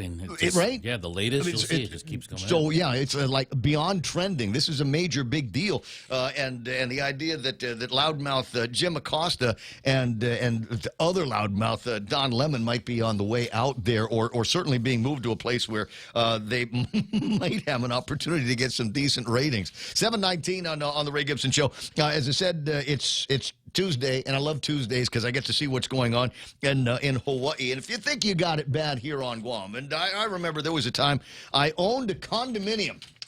I was trying to become, I take a lot of inspiration from the guys that run the Hemlani Apartments, and I wanted to be a slumlord as well. So I got myself a condominium. Me and a buddy went in and took it to concrete. I mean, we took this thing right down to foundation. The only thing that we kept was a little bit of the wiring, and they'd done for the most part a decent job on the tile, but still ended up replacing about a third of the tile, and got a tenant and had a really, really positive experience doing it. I'd never do it again, but it was for the time. It was an appropriate thing to try to do in my life. It wasn't this wasn't Mar-a-Lago or anything like that, but it was a nice little place out in Manila, and I loved. I loved it with one exception, the homeowner fees, the homeowners association, and when I got into it, and this maybe I don't know, 750 square foot place. So it wasn't huge, but they had a nice swimming pool. Didn't really spend a lot of time on security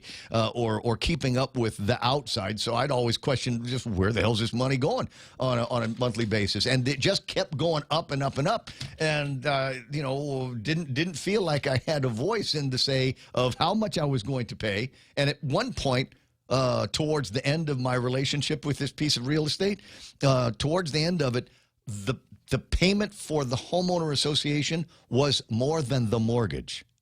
The payment that I made to the HOA was more than I was giving to the Bank of Hawaii at the time. I don't have experience with homeowners associations, but I did live in a place that my landlord was a part of. Right. It seems like mini tyrannies.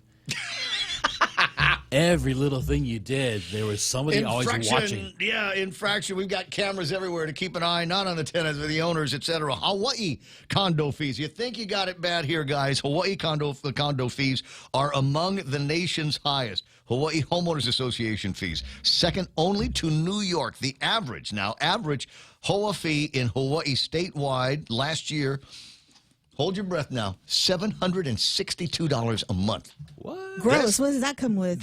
Well, you get to stay in. You get to keep.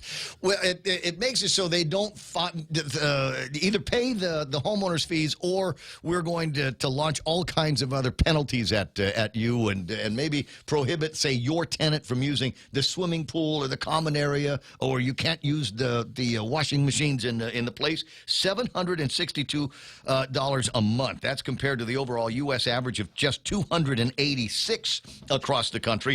And if you are in West Virginia, the least expensive state for homeowner fees, homeowners association fees for condos is only $37 a month in West Virginia. And there might be some old timers around here that will remember when homeowner association fees were that low here on Guam, but I don't know where they are. It's 7:22, and let's take a look at what's happening on the market, shall we? Dow slumped 600 points today. As they say, the summer rally has now ended. On the markets, we've got the S&P 500 off by 90 points, closing at 4137. 12,381 is where the NASDAQ left off after it dropped 323 points. It is the biggest loser by percentage, 2.55. Dow Jones Industrial Average at 33,063, minus 643. Had a couple of good days in August, but it looks like it's all going to fizzle out towards the end. The FTSE's off by 16, Nikkei off by 135, more red on the Hang Seng Index, down to 19,656. The Shanghai up by 20, VIX up by 3.5, and the DAX is down by 313. So it looks like a lousy day on all of the markets. Did anybody look good? Well, let me check the NASDAQ and see who's lining the top five. Pinduoduo, Baidu, NetEase, JD.com, and AstraZeneca. At the bottom, Netflix. Why would Netflix be at the bottom? Now, are we at the point yet with the streaming services where you can connect and disconnect at will, and now everybody may be looking? Where's that the War of the Dragons? Where's that playing at? House of Dragons. HBO. Is it HBO Max, which streams through Hulu, right? So it has its own streaming service. I think it's like $15 a month. Well, I know HBO does, but don't they also partner with somebody, Amazon Prime, or I want to say they partner with it is with Hulu, right? Yeah, so additional. I don't know. Additional. Hulu's Disney owned. Okay, but you're confusing me now. So what I'm trying to get to is are we at a point now where people are going, all right, we're not playing the House of Dragons on Netflix, so I'm going to cancel my subscription for the month and then move over to Hulu or pick up the HBO thing and start streaming from there. Watch and see the jumping around and the sophistication. There's another set of numbers, and I keep meaning to talk about this.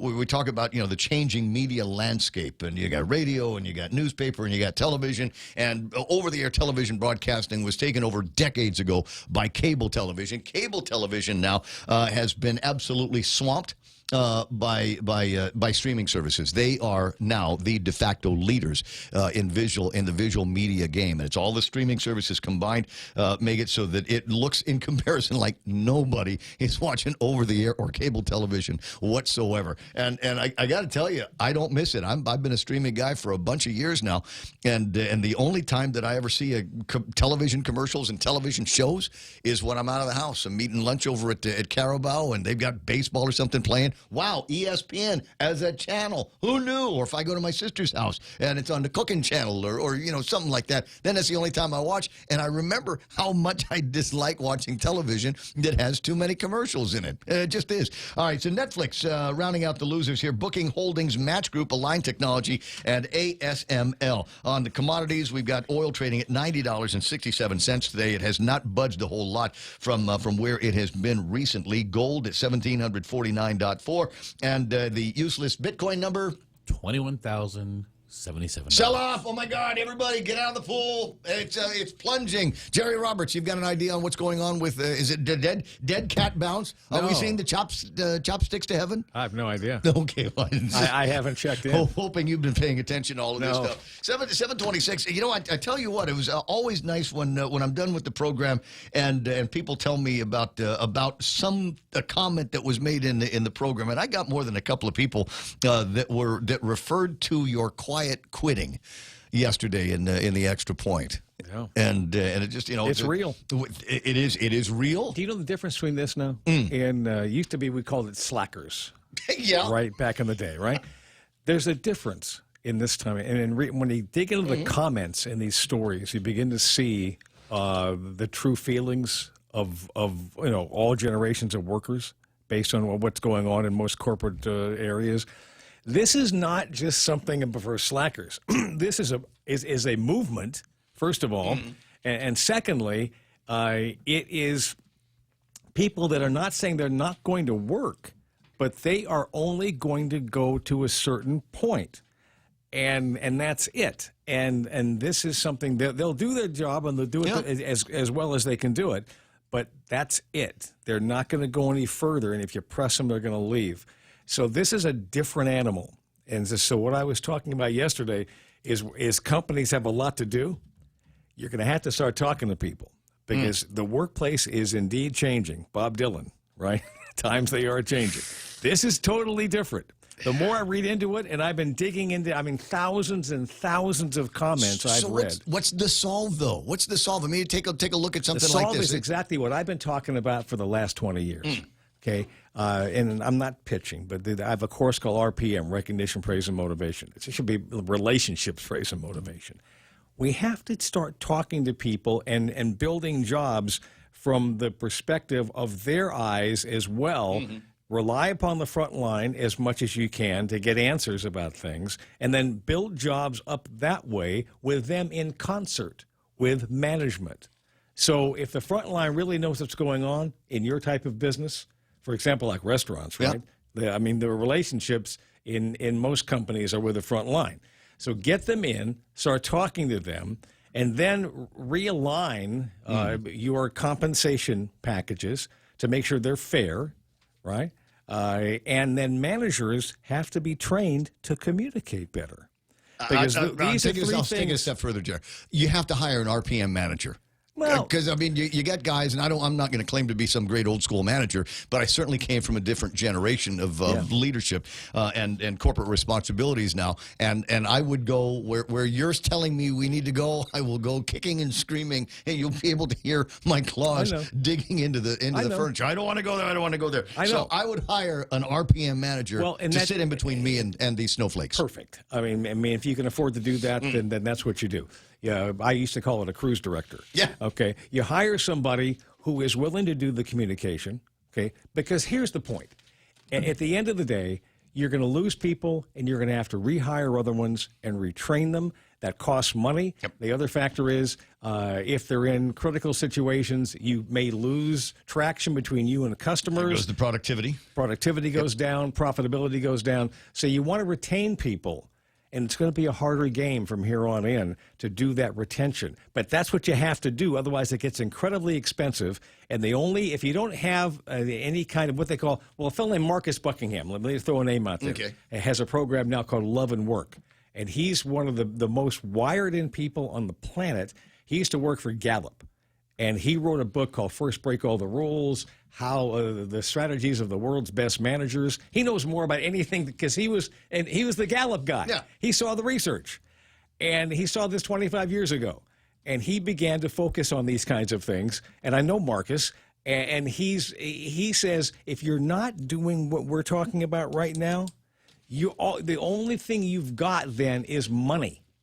All you can do is give people more and more and more money. Because if you give them love and you make them part of something that they feel there's really a reason to come to work because they're really part of something good, then the price goes down. If there's nothing involved in that, the price goes up. Yep. I see what you're saying. That's The Extra Point with Jerry Roberts, brought to you by First Hawaiian Bank. Tell you what, we'll take a news break before we get to the Extra Point. Donna D's going to take care of all that. It's brought to you by Burger King. Is it Wednesday yet? Have we got to the I love the Whopper thing? I love the Whopper. Another 24 hours, and we'll get moving in that direction. Also being brought to you by Auntie Lolita. Oh, by the way, nominate both of these guys. In fact, all of the advertisers here on 93.3 The Point. Please nominate them in Pika's Best. The time is running out for that. They're only going to be allowing nominations until the 31st of August. So by all means, get to guampdn.com/best of Guam and nominate them. Nominate me for best radio voice and this as the best radio station. I appreciate that. How about Donna for best? They don't have a news category. They don't have a news category. They don't have a category for the best producer. And Joe for best producer. Dennis Larson. I have no say. Dennis Larson is basically you have no say.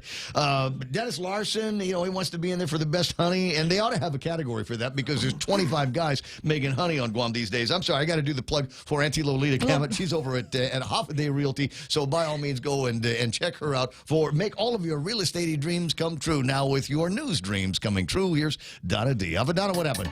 Yesterday was day 5 of Nicholas Moore's drive-by shooting trial, and Navy sailor Eric Salone testified that he accompanied Moore during the Agana Heights shooting in October of 2020 and saw Moore shoot someone.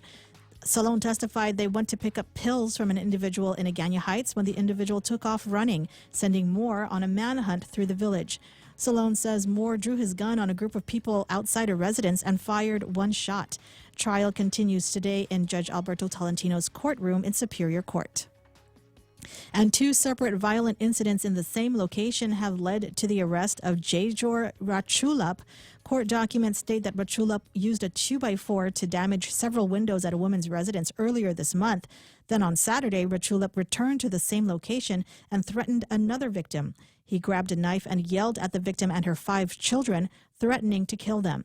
He faces charges of terrorizing, criminal mischief, and theft. And the Guam Election Commission will be getting the funding for the primary election, and poll workers should expect to be paid on time. DOA Director Ed Burns says Adelup transferred the nearly $603,000 needed to pay for the primary from the Healthy Futures Fund. This is a special fund usually used to cover costs for GMH and public health. Byrne adds that the money will be back once Governor Lou Leon Guerrero signs off on the annual budget bill, which is due to her by the end of this month. And those are your local headlines. Back to Ray. I got you. 7:33 in the morning, and a notice from Marie Rojas saying, wow, the YouTube side's not working. No, it works perfectly. I just forgot to press the button. So here's what I'm going to have to remember later on today, because I know you're all going to want to rewatch this program. I'll upload the entire program to YouTube, so you'll be able to get it as a video on demand, because I don't think you're going to want to miss out on this morning's Extra Point with Jerry Roberts. If it was anything, if it was as good as the prequel, this is going to be awesome. It's brought to you by First Hawaiian Bank. Yeah? And on his microphone, there we go. Jerry Roberts in the Extra Point. Before we do that, let me just say kudos to Maria Pangilinan and the election folks. My wife and I voted early the other day. Flawless. Absolutely. I'm so glad to hear flawless. that. There a lot of people with a lot of different questions about how come this, how come that, how come the other. But when it comes down to, I've not heard outside of a couple of complaints for people having to wait, because there is a little bit of a time motion thing going on. Yeah, well, we parked. You got right? 2 hours. You park on the 4th floor at the Westin. They have a tram. They pick you up right there. They take you up top, right? And you go inside and you do the voting. And then you come out and they tram you right back down to your car. Nice. I mean, it was easy peasy, and they really had it together. I was going to use that service, but they wouldn't take me up to Kmart, and I really needed some cat litter. Now, with the Extra Point, how about Jared? Whether you work for the private sector, Gov Guam, the civilian federal government, or the military, you generally will have a set of standard operating procedures as well as a number of processes for getting the work done. When is the last time your organization went through all that stuff to see if those procedures and processes are still best serving your interests and those of the people that you serve? We'll dig into that issue next on The Extra Point. Half a day, this is Honey. Here at APL, our expertise and extensive network can help you grow your business and reach out to more global markets. As a responsible carrier, APL is also committed to a sustainable future, whether it's protecting the environment or investing efforts in giving back to the community. Our dedicated teams in Guam, Saipan, and on U.S. mainland are here to support you. Call 588-4651 or visit apl.com. Take your business to new heights with the United Business Credit Card. Earn 30,000 bonus miles after spending $3,000 within the first 3 months after account opening. Plus, earn 3 times the miles per $1 spent on United tickets through United until April 30th, 2023, and 2 times the miles thereafter. Visit any First Hawaiian Bank branch or go to FHB.com United Business for more information and to apply for your United Business Credit Card today. First Hawaiian Bank. It all starts with yes. I'm sure the term quality control was already in place well before I entered the workforce.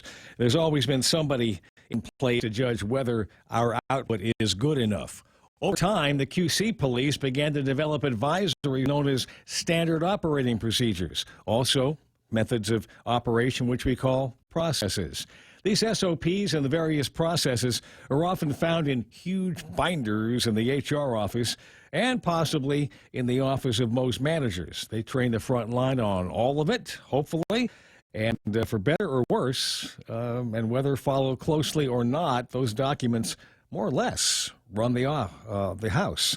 Question 1, when is the last time you opened those binders and examined all of those things to see if they're still the best way to go? Question 2, do you ever allow comments from anyone and everyone who is governed by all of it on the off chance that somebody will have a better idea?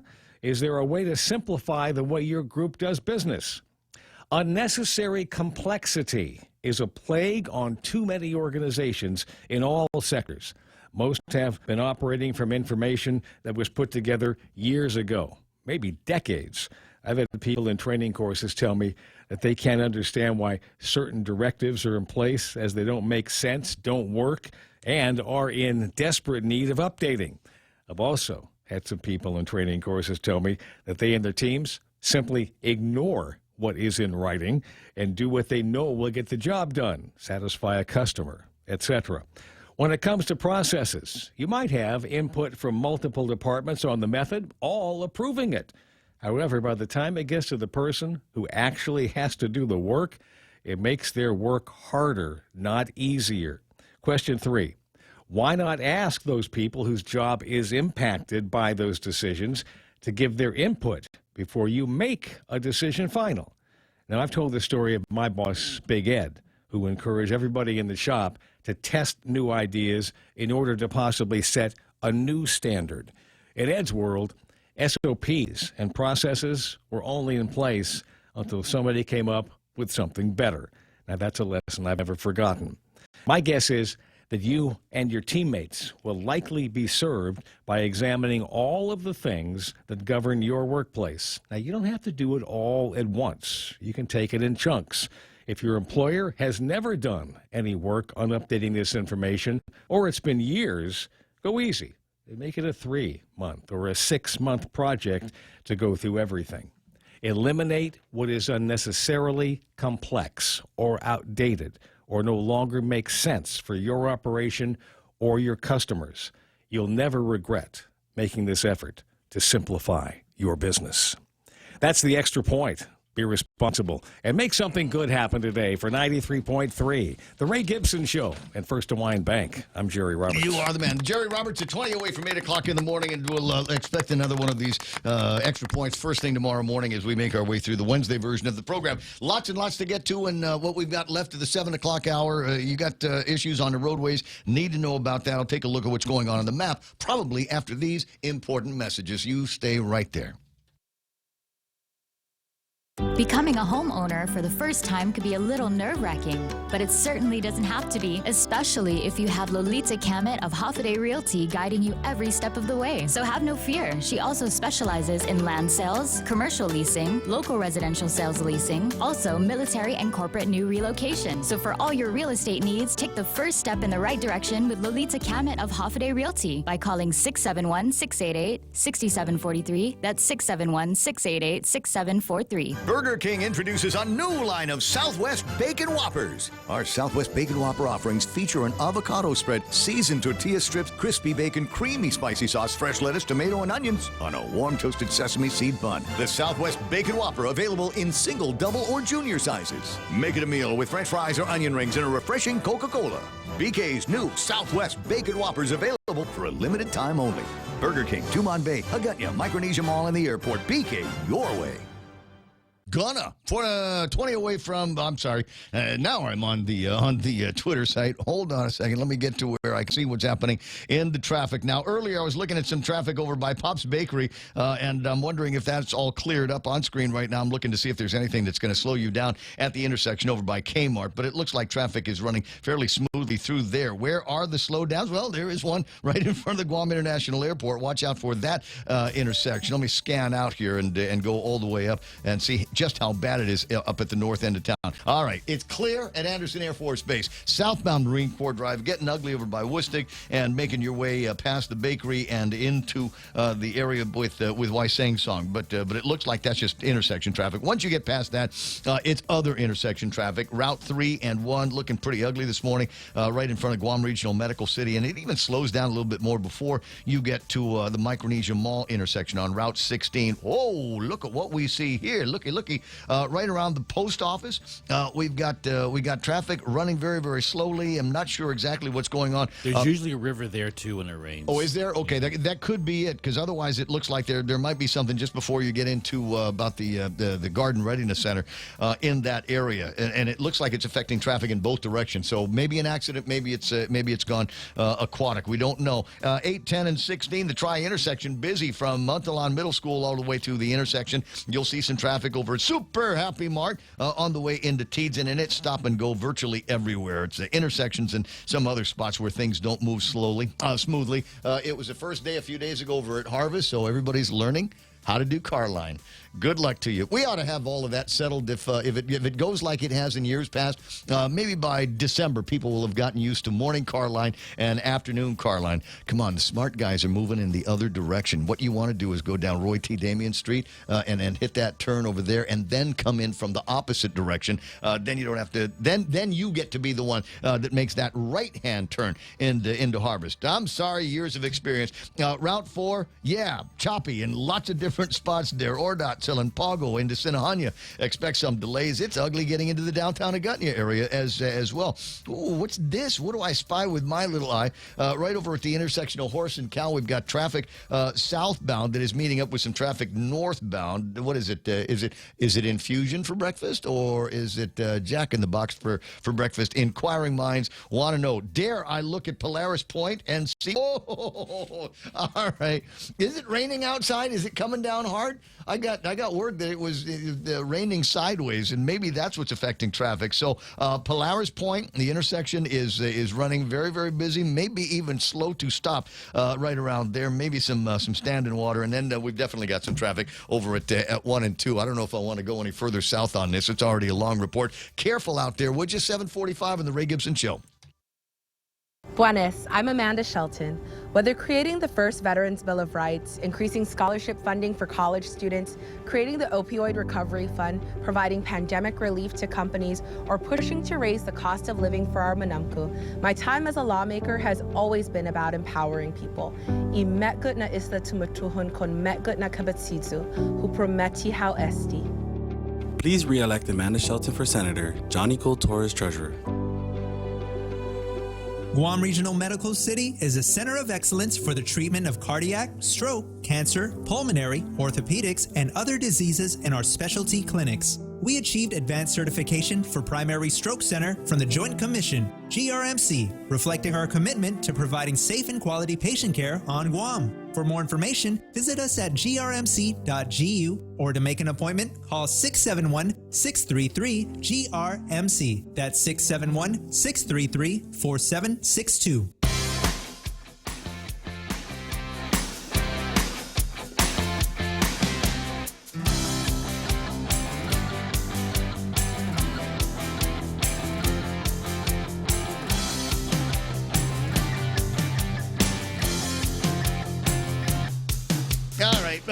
Yesterday, late into the program, about 9 o'clock hour, I had some time to spend with the president of American President Lines, a fellow named Nick Fafoudis, and I had a great time with the conversation. Did not realize that we were on the eve of a report coming out from the U.S. Government Accountability Office, where they're asking some questions about domestic ocean-going shipping, information on the Surface Transportation Board's regulatory processes, and the reason why this is will be, I think, an important document after I've gotten a chance to read the whole thing. Almost 6 million people living in Hawaii, Alaska, Puerto Rico, and other non-contiguous U.S. territories and possessions, hi, that's us, depend on maritime transportation of vital goods from the mainland. These shipments include items like food products and other goods. By statute, it is the policy of the U.S. government to encourage rate reasonableness for transportation services. The Surface Transportation Board, an independent federal agency, has the authority to determine the reasonableness of a rate for domestic ocean-going carriers that transport cargo between the U.S. mainland and us non-contiguous U.S. states and territories. So what are they going to be coming up with in this? And I think the basics of this is it will outline a number of things. I don't know that it's going to be as far-reaching as, what, the people out there in Guam and the fringes of democracy would be so much better off if we didn't have a Jones Act and there were more opportunities for competition in the shipping business. 746 in the Ray Gibson Show, 888-825-5888-TALK. Bistra Mendiola is running for senator in, I got to do the disclosure, running for senator in for the 37th Guam legislature. Joining me now. We're going to do ladies first. Jim Moylan's online too, but let me get Bistra online first. Good morning, Bistra. Good morning, Ray. How are you doing? Man, the weather is just crazy. That's why I'm so glad I work inside. Thank goodness I work inside. Thank goodness I'm not one of those guys that's plugging away at a marijuana farm. Oh, no. No, thank you. What's going on? So I caught the whiff of that great story that I read in the Post about getting some folks out there to Vegas to do a trade show. And it's pretty much made in Guam. 100% made in Guam products. And, me being a former graduate, I kind of take pride into that program because I know how great it is. And looking by the exhibition of products there, about 99% food-based products, cookies, some sauces, some coconut candy. And so it kind of reminded me of one of the things that we discussed a long time ago. Gosh, it was probably 2015 with some other entrepreneur folks that there is a need on Guam for commercial kitchens that are the community type, meaning to say we outfit a commercial-grade kitchen where small business entrepreneurs just like these guys can come in, share the kitchen, create their product, and they're absolutely legally able to sell that product to retail stores or even online, because currently we can't do that out of home. Well, of course, the Facebook is flooded with here and there products like that, but it's illegal. So if we outfit a commercial kitchen to do that small business type of incubator, that will be a great base for more and more shows that we can outfit either in Las Vegas or other places, promote not just Guam, but start our export industry a little bit better, because we export primarily tobacco and alcohol to the FSAM states. Why not outfit these guys with a legal place where they can go and get their product hygienically done, and completely legal to sell worldwide. Okay, I like it. I like yeah. it. Can I add to it? Can I add to it? All right. Sure. So we know that we've got a problem with ungulates here on Guam. That is deers and pigs, and they have. There's in fact the pig derby coming up in June. Another pig derby is going to be is being scheduled. I forget the new dates, but there's all kinds of other stuff going on at the Department of Agriculture. So you got the deer, you got the pig. It would be great if we could take all of these animals that we've culled from the jungles over to a place and have them butchered. You know what I mean? And then you take them next door to the guys that's going to turn those into Guamese steaks and Keligwin Banadu, and we're going to dry some meat from the deer. We're going to dry some meat from the pig. Any number of things that can be done with it once it has already been properly dispatched, cleanly dispatched as well. Yeah, well, see, that's the one thing that I kind of came across, the need for the slaughterhouse on Guam. And Clint Rigel actually introduced that slaughterhouse bill last year. I think it's Bill 188-36, according to my notes. And he also introduced another bill related to the deer livestock taken, and allows the deer to be taken and harbored as livestock, so we can actually have those micro farms that actually produce it commercially. Well, he created the Gualo Acts. Those are like 8 bills that are strictly agricultural development. Great bills. I'm just sorry that nothing happened. Further, I don't see any movement. I think they're still stuck in a committee somewhere, never to be seen again. So maybe when you become Senator, Bistra Mendiola, there's something that you can work on there. That's the plan. I have a big stack of bills that actually already started working on. I have about 20. So because my 3 pillars in my platform, that's of course agricultural support, expanding our industries beyond tourism and military, and exactly probably 10 bills that I found last legislation. They're great bills. It just what happens? What happens to them? I get you. In fact, I'm going to go to line 2 where Jim Moylan's online, and maybe he can explain what happens to things that have got, I think some star power that would be attached to them. Pretty good sounding pieces of legislation, and all of a sudden, he also has some great bills. He also has some great bills that they're all over the spectrum of not just agriculture or economy. He had a great bill regarding the police co-bans. I mean, we complained that we're not safe, and his bill was actually pretty good idea. Have a police officer in closer proximity to you that can react within 2 to 3 minutes. But it's if it doesn't come from the Democrats, then it's a lousy idea, and it's going to get buried in committee, as you point out. Bistra, I got to run. I'll talk to you soon. Tell TJ we're looking for him. All right. Oh, yeah, I will. Thank you, Groovy. I'll see you soon. There's soon-to-be Senator Bistra Mendiola, now existing Senator, soon-to-be Congressman Jim Moylan on the line here this morning. Hey, Jimmy, how you doing? Oh, all right. Just pulled over on the side of the road. Better to talk to you parked safely during this heavy rain. But I also want to say Viva Bistra. Yeah.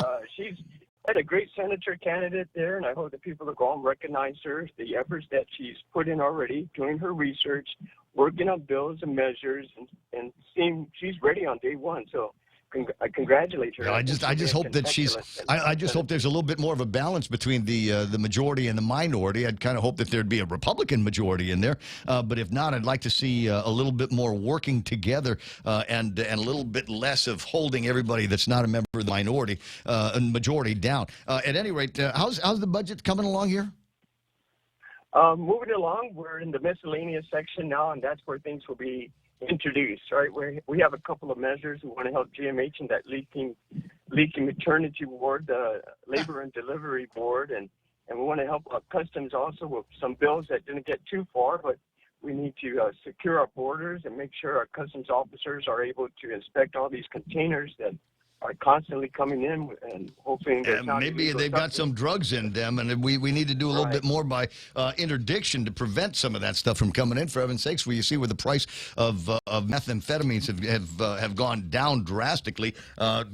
Reason number one, there seems to be an ample supply. Reason number two, I'm told what is being supplied around here is also getting stepped on. So you're getting more of that than you would normally. A little less of a hit, if you will. 7:54 in the morning. So am I to understand that there's going to be language in the miscellaneous section of the budget that will address the aesthetics, if you will, of the labor and delivery? Yes. That's already online, and now it's up to discussion on the floor. And hopefully my colleagues will support looking at $14 million coming out from the we have to review and audit the money that was over expected the budget there, or rather money that was coming on them. After we finish that audit, we want no more than $15 million or $14 million to go in to support labor and delivery. Got to be able to do this. Hold on a second. I got this from Dr. Tom Shea, another piece of video of him just walking around. This is on the way into labor and delivery, and there is so much water leaking from the ceiling that they've taken a couple of trash cans and put them at the bottom, and they've laid out some of those expensive, look like GH blankets around the area to catch that water. That's that's disgraceful. That is a disgrace. And I don't understand how there are people in the medical community that look the other way on this. Tom is absolutely right to continue to ring the bell and identify these problems at labor and delivery. Right. We have fine nurses and doctors that are doing their best, but we're not providing a good working environment for them. There it is. That's third world. This third world. I'm gonna email this to you in case you need some some backup when you make this amendment over at the legislature and try to convince the people over there that they have as usual run short of our expectations on how to take care of the hospital. I wish I had more time. I wanted to talk to you about your public-private. Let's take care of some of this green space, these football and soccer parks. We need absolutely more of those, and working swimming pools too. Can we just try to take care of just anything that Parks and Rec is unable to handle? Put that in the hands of a public-private consortium, and we'll do it for the government. And then we don't have to pay you as much in taxes. We'll work on that flip side as well, right? All right. Yes. All right. You know that. These things are important. Let's help the island of Guam. Thank you, Ray. I'll talk to you pretty soon, Congressman. You have a fantastic day. The reason I hate to rush through that, it's just that I got some guys you want to talk about absolutely helping the people of Guam. I'm a big fan of the Guam Freedom Coalition. Mr. G is on the line right now. Good morning, Mr. G. How you doing? Hey, buenas, Mr. Ray. Awful day. Awful day. What's going on, man? Hey, so just wanted to make a Gotta quick make this count, man, because I just blew off Jimmy Moylan. On Friday, 4:30, this Friday, we are going to hold a rally at the ITC intersection. In a nutshell, vote for change, vote for freedom, vote for life, vote for transparency, and basically vote for Guam. Our current administration is definitely not fighting for the innocent or the unborn. We already know that. She's made her stance, and I'm definitely disappointed and ashamed of her stance. My question to the youth is, how could you vote for somebody that approved your own execution? You know what I mean? She told your mom it's okay to have taken your life, but today your life matters. So please consider when you're going there and making a vote. Okay, this current administration shut down so much in the past few years. Believe it or not, shut down a drug rehab, Oasis. Okay? They claim to have cared about people that are, addicted, and we care about the drug addiction on this island, but to shut down Oasis, that was done with their hands because they had a different political agenda. Okay, this current administration legalized and promoted segregation. We've talked about this for months and months, and it happened. Yes, okay? you and I and your little girls eating outside because they wouldn't let us in because we were unvaccinated, dirty, dirty people. Can you imagine that? Screaming that this is a pandemic of the unvaccinated. I mean, I witnessed Manamcos getting kicked out of restaurants on American soil. Somebody that escaped communist Russia decades ago, to have witnessed that, it's unbelievable. But it happened under this administration. Okay, this administration allowed coercion and workplace harassment. I'm one of them that lost work because I wouldn't bow down to their agenda. Okay, so. Again, much has happened in the past few years, and it's gone, unnoticed, if I may. It's not unnoticed. And we're inviting as many people as possible. And we want to also thank a lot of the senators that have stood for life, Senator Chris Duenas, thank you very much, and many others. So, the rally, 4:30 ITC intersection. This is going to take place on the 26th, the day before the election. Vote for change, vote for freedom, vote for life, vote for transparency, vote for Guam. And I like this end of it, unprecedented money and federal funding. Are you better off now than you were 4 years ago? Go and vote. So I appreciate you guys getting out there and getting a demonstration going on the weekend at someplace like the ITC building. It's going to be good for us. Awesome. Take care, buddy. See you soon, Mr. G. Have a great day. 888-825-5880-TALK. Got a breakaway. Got Fox News coming up. Got Donna D with local news and headlines and another full hour ahead. But plenty of time for your phone calls. 888-8255. Now, Fox News here on The Point.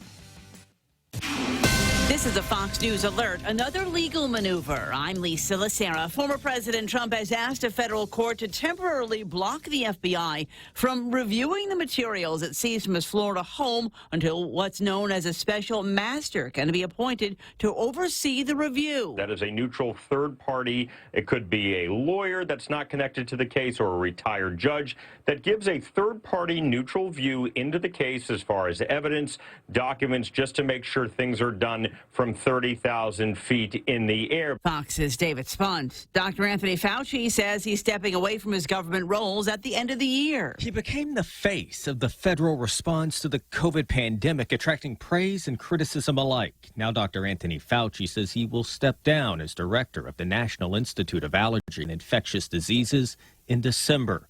Fauci will also depart as President Biden's chief medical advisor. Fauci says he is not retiring, but after more than 50 years in government, wants to pursue the next chapter of his career. In a statement, President Biden thanked Fauci, saying his many contributions to public health saved lives in the U.S. and around the world. Jared Halpern, Fox News. Authorities in Northern California say they think they have found the body of Kylie Rodney, the teenager who went missing after a party 2 weeks ago in a vehicle submerged in about 14 feet of water in the Prosser Reservoir. My understanding is the vehicle was upside down. That also makes it more difficult. And if silt and things come up above, that can also make things difficult. Captain Sam Brown with the Nevada County Sheriff's Office. Divers with the volunteer search group Adventures with Purpose say they discovered the teen's 2013 Honda CRV using sonar technology. Authorities in Oklahoma City say one sheriff's deputy was killed, another wounded, while serving eviction papers at a home on the southwest side of the city. America is listening to Fox News.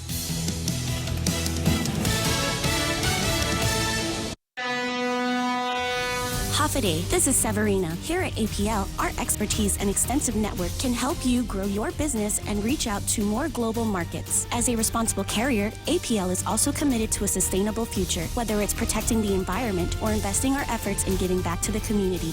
Our dedicated teams in Guam, Saipan, and on U.S. mainland are here to support you. Call 588-4651 or visit www.apl.com. Wow, nice smile. So perfect and all. Thanks. I owe it all to Dr. Robert Yang and his smile team. They do wonders for a healthy, happy mouth. Got teeth? Don't wait until they hurt. Schedule your routine checkup and cleaning with Dr. Yang and his smile team. Suite 119 in the East West Business Center, Upper Tumon. Call 647-8702 or 3. The best thing that happened to teeth since toothpaste. Dr. Yang and his smile team. They make smiles happen. Your podcasts, America News. Authorities in New Zealand continue to track down clues in a gruesome discovery from last week. A Korean-born New Zealand woman living in South Korea could be the mom of the two kids found dead and stuffed inside a suitcase last week in Auckland. That from a police officer in South Korea who adds they're basing that assertion on her age and her past address. The children, aged between 5 and 10, discovered by a different family who bought a storage locker at an online auction only to realize their gruesome purchase when going through the items. The woman arrived in South Korea in 2018 and had no record of departure since then, a police officer said. Adding New Zealand police want confirmation whether the person might be related to a crime case. CJ Papa, Fox News. A federal judge has rejected a request by Ben & Jerry's to block a plan by its corporate parent to allow its products to be sold in East Jerusalem and the West Bank against the wishes of the ice cream maker's independent board of directors.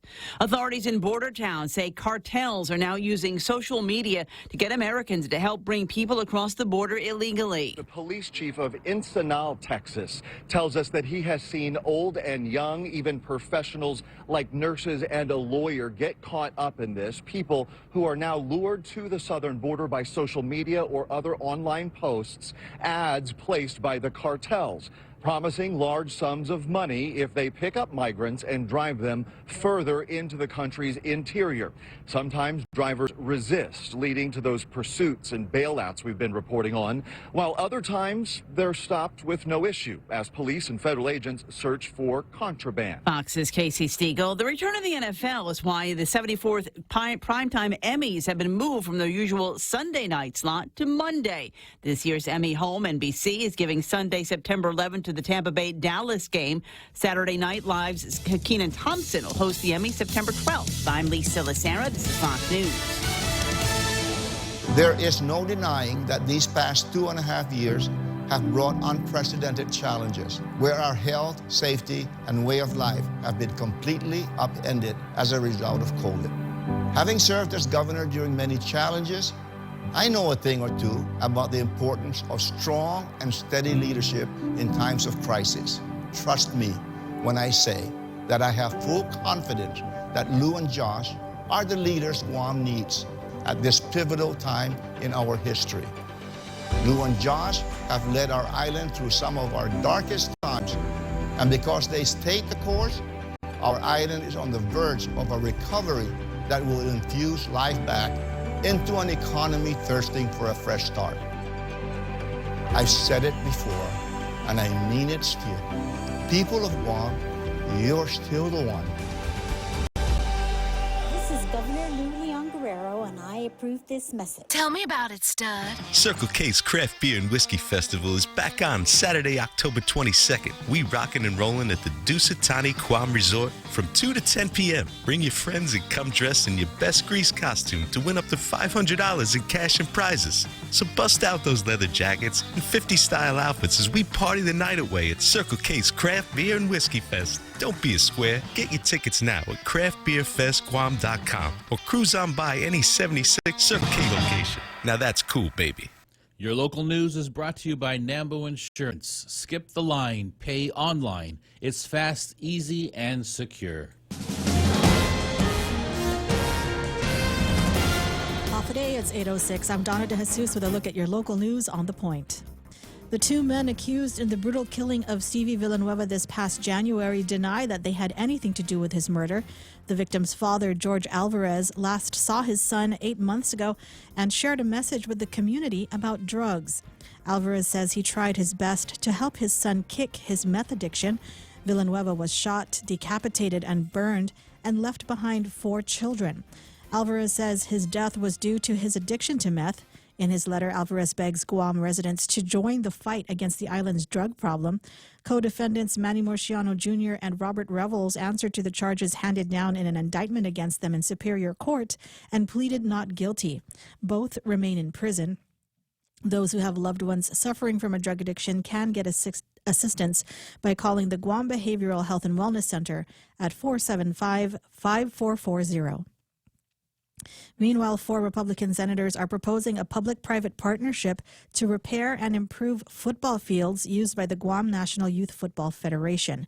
Bill 332 was introduced by Senators James Moylan, Chris Duenas, Frank Blas, and Tony Atta. The measure would allow private entities to contribute money up front in lieu of obtaining various forms of tax credits over a period. A news release from Moylan states that public-private partnerships have proven to be effective in the improvement of other facilities and roadways. The legislation would improve the field conditions, lighting, security, and other issues. The Federation includes almost 1,000 kids in 3 leagues. Moylan says youth football has been proven to promote healthier lifestyles, create a competitive spirit among young minds, establish lasting friendships, and helps build a child's character. Moylan adds that public-private partnerships have helped with racing and soccer leagues over the years. More news after this. Go green, go hybrid, go to Nambo Insurance, and your next power bill is on us. Insure your hybrid car at Nambo and get up to $350 towards your next power bill. That's instant savings for keeping our island clean and green. Nambo has been providing Guam with over 50 years of reliable and affordable auto insurance. At Nanbo, it pays to go green. Terms and conditions apply. Visit nanbo.com or call 477-9754 for details. Lawmakers have adopted a continuous funding measure for the Office of Public Accountability, as well as additional funding for the agency in fiscal year 2023. The funding amendment was proposed by Senator Joanne Brown and Vice Speaker Tina Muñoz-Barnes and would grant over $371,000 in additional funding for the OPA to utilize next fiscal year, using unappropriated monies in this fiscal year's general fund.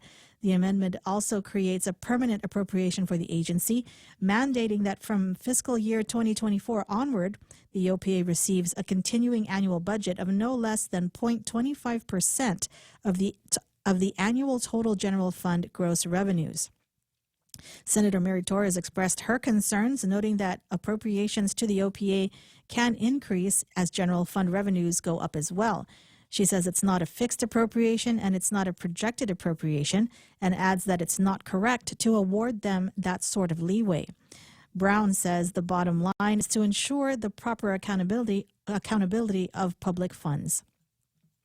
And Guam educators are learning new methods through a robotics and programming training program, including how to use Lego as teaching tools. The first robotics training session was yesterday at the GCA Trades Academy in Tidzin. Program coordinator under Curriculum and Instruction, David Camacho, says they are trying to increase exposure to robotics in the classroom, starting at the youngest grades. Camacho describes how robotics is a great way to teach science, technology, engineering, and mathematics, or STEM, to students. But for younger students, Lego sets are a great teaching tool. GDOE Deputy Superintendent of Curriculum and Instruction, Joe Sanchez, says with robotics programs now in the elementary, middle school, and high school levels, they're now looking to expand those programs thanks to extra ARP funding. The training program will continue through Friday from 8 to 3:30 at the GCA Trades Academy.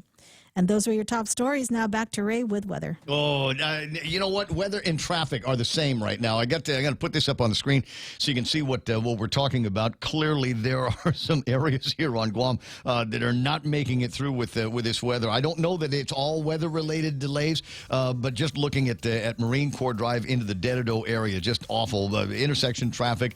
We've got that one cutoff on 27 Alpha from Waisangsong over a little bit closer to Weddingale. And that's running busy because people are trying to avoid as much as they can Marine Corps Drive. But I don't know that you're going to be able to get out from under that. Marine Corps Drive absolutely swamped from right about there, and meeting up with the intersection of 1 and 3, busy to the Micronesia Mall. And then you get to Route 16 and go, man, I'm in the clear now, baby. I made it. Make that turn over the Jollibee turn, and then you roll in there. You go up the hill by the 76 Circle K, and then bam!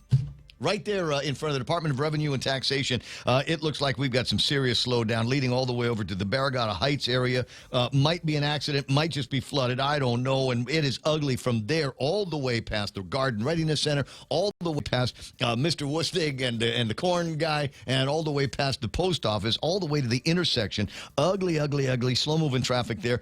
Still got some residual Untalon Middle School traffic meeting up with traffic at 8, 10, and 16. Dogging out traffic all directions on Route 8. It's going to be frustrating getting on there, but it could be worse. You ready for worse? Route 4, the intersection of 4 and 10. In fact, it looks like it backs up almost to the bridge, but we've got ugly traffic from there all the way up to Sinahanya and the Ordot area, and then maybe a little bit of a straight shot into the downtown Agutnia area. If you can make it to the downhill, you should be okay. And then we've got some absolute ugliness coming out of the southern end of Guam. It was looking like things were starting to flood up, and it looks like they did over at Polaris Point. That's what I'm looking at on the screen, slowing things down all the way until you get to the intersection of 1 and 2 down there, and that doesn't actually look so bad. 8:13 in the morning. Enjoy the drive here today. That's news. You want the weather? It's going to rain some more. There it is. That is news and weather together on The Point. JV International Safety Equipment has it all for you. Fall protection, rain gear, traffic signs, speed bumps, custom signs and banners, PPEs, fire extinguishers, plus more. Check them out on Facebook at JV International Safety Equipment Company or visit their website, www.jvisec.com. JV International Safety Equipment, Guam's leader in occupational and environmental safety equipment. Call 688-9524. JV International Safety Equipment, located in Harmon Industrial Park. Your everyday expenses could be earning you savings and rewards with Pacific Points. Earn and redeem points at Shell, Foodies Guam, and IT&E. Want free fuel from Shell and free snacks from Foodies Guam? Sign up for Pacific Points. Want to save on your home internet and cell phone bill? Claim bill rebates and free prepaid cards at IT&E. Want to save on travel costs? Convert points to United Mileage Plus miles. Sign up for free at PacificPoints.com or download the app. Pacific Points. Do more, get more. Portions of the program brought to you by APL American President Lines, a global presence with the local home. Bringing you closer to the action. Any speaker, anytime. And listen live on apoint.gu. Hey, Jeff Cleveland. Somebody kicked a pig on the radar receiver on the website. You know what? I can go and show you what things look like in the Marianas area here on the internet. That's the most recent of the satellite fixes that we've got. And as you can see, all that snotty weather that was threatening to move over Guam is threatening to move over Guam. It's on. It's over us and the Mariana Islands right about now. So very, very careful. And it looks like it's coming down to some spots in some very, very heavy and wet and windy weather out there. But the good news is it's cool at your house. You don't need to run the air conditioning today. 76 degrees over at Donna's place. I might be able to look at mine and see what it's doing right now. But it was nice yesterday. I got to tell you what, get home and close my eyes and take a nap and listen to the sound of the rain falling in the background. Then it got really loud and I freaked out for a second, thinking, "Oh my God, is this the big one or is this what the heck? Is this Russian radar games weather, or the Chinese or the North Koreans that have figured out how to control the weather patterns around here?" I got a frisky imagination, as you can tell. 8:15 in the morning, 888-8255, 888-TALK. And you know what, Jerry Roberts last hour talking about the flawless procedures of early voting over at the Westin. Absolutely love that. Doing shout-outs to Maria Pangilinan and all of the staff out there. So I wanted to start the call with that. You've got a big fan with Jerry and Mrs. Batman. Good morning, Maria. Half a day, Ray Gibson. That man who has. So I'm just trying to stay dry, lady. I'm just, I don't want to get wet in this weather because I only got one dry shirt. But that's okay. Fortunately, there's no early voting going on, so we don't have to worry about people running from their cars into the Westin to go and vote, right? That's correct. Now we're worried about the primary election. Yeah, you better call ERC and see if they got some pala and some tent that they can put outside, and maybe we'll have some other precinct people actually come out with an umbrella and walk me in. we will have palapalas for accessible voting. I see. Yeah, so we will have palapalas for accessible voting. So they will be able to hopefully drive under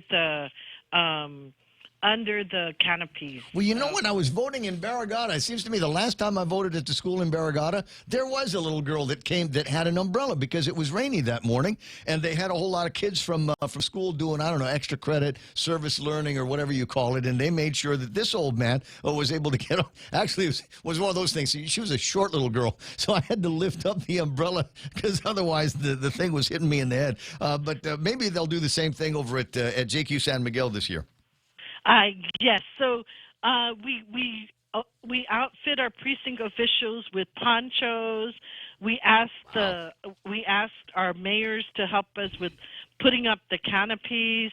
We try very, very hard, but I a day, Ray Gibson, if it rains really hard on Saturday. Oh, no. Yeah, hopefully the people, we'll try to keep the word out. If it looks like we're going to have an inclement day of weather, just get the word out that, bring an umbrella, park as close as you can, brave it, and get in there and do your vote. Don't let that be an excuse for you to stay home. There's just too much at stake in every election, even and especially maybe this one. Now, I noticed in the PDN this morning, page 14 has got a listing of who are all of these people.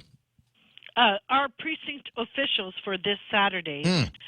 So as we speak, I think we've last night when I left the office, we were talking about already some changes because of illness or what have you. So hopefully we will publish again on Friday, and on Friday we will update it with what we have as of Thursday. Gotcha.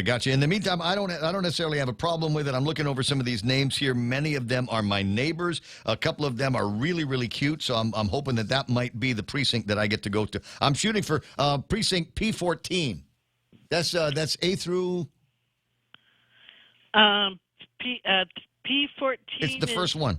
Yes. So P14 in Mongmong Tumaiti is A through DI. Oh.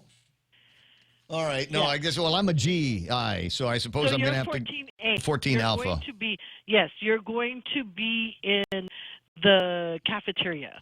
Can I not just go to 14A? I mean, just regular P14? No, you cannot. And then we're going to be off on our count because every precinct has a distinct ballot. Mm-hmm. So if you go to 14A, Ray Gibson, our count might be off. All right. Well, I don't want to jeopardize anything. So what is the point of publishing that? I mean, just to let me know who the hotness is going to be and which precinct she's going to be in, or is there another reason? Is there one of those, I don't trust that person? Yeah. Surprisingly enough, we received calls yesterday because they were wondering how come people that were related were in the same precinct. And, we don't allow people who are related first degree in the same precinct. So surprisingly enough, somebody called us for the very first time in my time here and asked us about that. So we were able to change it. Right. So you just kind of move them. You go, okay, you're not going to be in this precinct. We're going to move you next door. You're not in the cafeteria. You're in the library. Correct. Gotcha. That's how we do it. All right. 20 after 8 o'clock. I'm so glad that you're in charge of this. The other thing we do is, if Ray Gibson is not from Mongmong Tumaiti and he's listed as a precinct, we hope people will call us and let us know that. Okay. Yeah, but most of the people that we've published, we have vetted as registered in that village. Well, there's a bunch of names in there. I'm looking at them. Not only are they from the village, I know where in the village they're from. So I'm like, okay, this will be cool. I'll get to see my family and friends and neighbors. Now, I don't know if he wants to conference this, but Bob Kelly usually has something interesting to say, and he wanted to chime in on Election Day. Good morning, Bob. You're on with Maria from the Guam Election Commission. Yes, well, I'm going to miss the election because I'm traveling, so I voted early last week, and I got a chance to use the new machine. And I want to say that I think that is something that will speed up a whole lot of things if they can count those type of ballots later on and have that. And I'm just wondering, what's it going to take to be able to get those so that it can be used in the regular elections? Because I was very impressed. And the security's there because you get a real piece of paper that you put in the ballot box and you know what you're voting. It's not where somebody can tamper with anything. So that's a really good system, and I hope you can get this out for the entire island. So Bob, we tried it out for the 2020 election, and we didn't have a very big fan. We didn't have too many fans for it. Not very many people wanted to try it. So this time I was out there on the floor and I said, let's try it. And it looks like we're well on our way to get it out to the precincts. We're hoping to try to get it with our federal funds. Thank you for the federal funds. It would seem to me that if you had your entire election done with a machine, you should be able to count out the ballots within a matter of a few hours instead of what we go through. Yes, so we will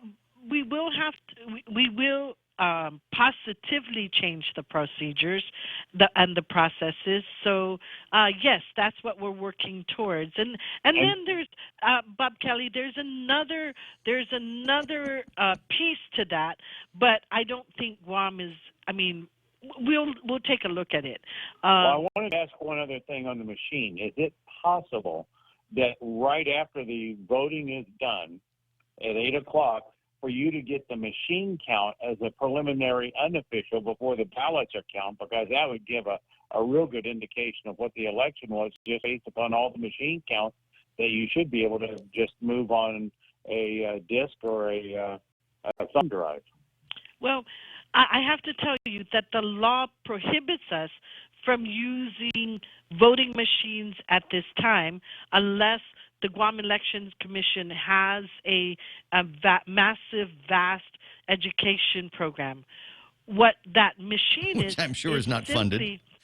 what the machine you use, it's called the Universal Express Vote, is simply a ballot marking device that does not store any information you entered. It's just the software in there. They just programmed it. Our folks just programmed it so that we have the ballot on there that the machine will mark up as you make your choices. So there's no data that's taken from the precinct then to a central voting area. What you get is a printed ballot. That's what goes into the ballot box and mixes in with the ones that might have been marked manually. The only difference, Ray, in what I had instead of the ballots that I marked with the little circles, the machine printed out a very clear what I had voted for. I put that in the envelope and said and go. And it also prevents anybody from misvoting, like crossing or voting too much. There will be no spoiled ballots if we can use that. I think it's a really good thing for us to keep pushing for, and I just wanted to tell you I was very happy with the system you guys have. See, everybody loves Maria. So visit us starting October 10th for the general election. I will. All right. Okay, and come early so we don't have those long waits last week. We're old men. We'll be there early, 8:25 in the morning. I'll talk to you soon. Bye-bye. Bob, you have a fantastic rest of the day. Maria, always a pleasure talking to you. Keep up the good work. Si Zeus Masi Regenson. All right, that's the 825 888-8255 888-TALK. I was hoping to talk to this guy a little bit later in the hour, but we've got him now, and that's always good. My buddy TJ Mendiola from Crop King Hydro is on the line with us this morning. How you doing, TJ? I'm doing good, man. I was listening to you on the way dropping the kids to school. They just got started at a harvest. Oh. And, yeah, me and the wife were looking at all those detours and different routes, especially the one you were talking about. And I was thinking to myself, darn it, I knew I was going to take that route, but for some reason I went on autopilot. Yeah, no, you want to turn down over at Benson and make your way all the way to the bottom of the hill, make that left-hand turn onto Roy T. Damien, and then you get around there. There's a couple of different ways that you can go all the way around and come up from the bottom over by Yellow Store, which is that's actually the name of it, right? It's Yellow Store. go see the Korean guy who's been there for 30 years, but never ages, and then go check him out, and then you kind of go, no, you don't go up that street. That'll take you to Carbolito Elementary. I'm trying to remember where it is that you've got to come out. Maybe around the Petperu area is where you want to get out. But yeah, there's a bunch of different ways that you can cut into that. What you want to do is to come to harvest through the village, not through Route 8. Yep. I'm gonna give that route a try tomorrow. Let you know how that one goes. It's gonna be busy because we're talking about that. now we're talking about it on the radio. It might be a little bit busy. Save the McDonald's run for after you drop the kids off. 8:27 in the morning. So top story in the Pacific Daily News today. And every time I see cannabis, a story about cannabis, I think of guys like you and James Howard and Will Parkinson. And in this case, it doesn't look like anybody's name that I just mentioned is part of the story. So next week, you will be able to get a business license now that will allow you to be involved one way or another in the rest of the cannabis industry. Is that correct? Yep, that's correct. Now, for some of the, we've had a lot of interest, people that have expressed interest that they wanted to get in, and a lot of people that did come to the shop and talk to us, say, hey, right now this is where you start getting organized, and start creating your corporations or your LLCs, and, get to learning to that stuff because... Wait, can I ask a question, though? Yeah. Maybe you know why, but it's what are they asking for, $1,000 for this special license? Yes, $1,000, and I like how they word it. Was it a responsible official? They kept rewording that over and over again. So I'm like, oh wow, it kind of it could seem daunting or a little fearful for whoever's going to be getting that license. There's a couple. There's one or two issues that I see with it, but first off, with the way they name it, and certain individuals that are trying to get into business, they're like, oh wow, we're going to be accountable for the entire entity. If anything, if we break any laws or if something's done not a proper way, I'm the one. What, even like an LLC? Yeah, well, to see the way that they were explaining it with Rev and Tax was like that one person that has the license or that card, the responsible official card, is responsible for any of the actions of the entity.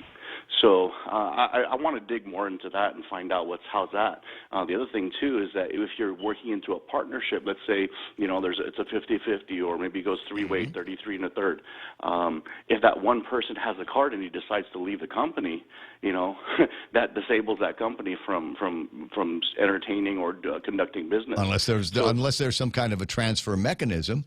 Yeah, well, basically what or it was a saying takeover. is that one person is the one that applies for it. So it's not like you're applying for it for the whole company itself, because they're basically looking, I guess, to me, what it sounds like is they're looking for one person to blame or one person. One neck to grab, it might be the theory behind it, but you're right. What if you're dealing with a partnership? We got to determine whether this is a divided interest or an undivided interest. Yeah, I mean, anything can happen, That's why I'm in business with my wife, because I'm pretty sure when we're at work. I'd like to get a little bit more in the context of what exactly did you mean when you said anything can happen in a conversation with your wife? Sorry, well, we got the kids, so that kind of secures the foundation of our business. There you go. We don't just get up and go. But wait a second, hold on.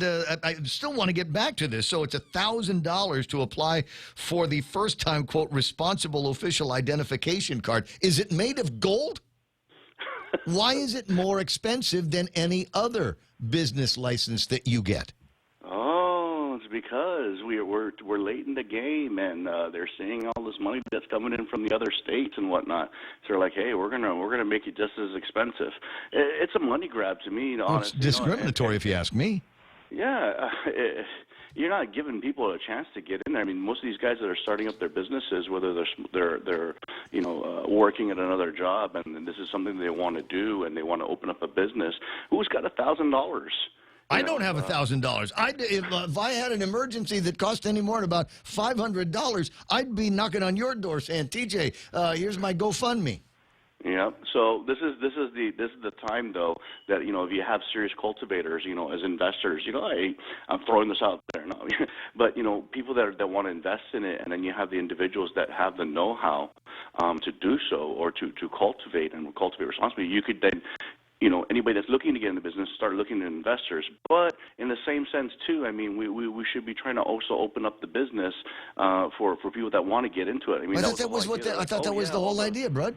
I thought that was the whole idea, was that this was going to be something that would be easily and readily achievable by even the lowest on the totem pole here. It should have been. I wanted there to be I wanted this to feel like craft beer. I wanted regular guys to be able to go to Home Depot, buy a pot, buy some soil, and start putting together their dream joints, right? And being able to sell them legally, and then pay whatever the appropriate taxes are going to be on this. But I mean, the first barrier to entry is $1,000 to be able to get yourself that special license. And then once you do that, then you decide where you're going to be in the mix here. Are we going to be on the generation side? Are we going to be on the retail side of this? Are we going to be on the testing side of this? And each one of those licenses are going to have, I'm sure, an incredibly high cost. Yeah, and another barrier to entry for the regular guy. I thought this was going to be a Joe Six-Pack industry, man. No. The only way that we're able to get into something like that, because I mean, there's the other costs too. There's going to be the security. How they have stipulations about the fenced area, and it has to be a certain height. Yeah. They do have the micro from the last I read that bill. They had a micro garden or a micro facility for those craft guys, right?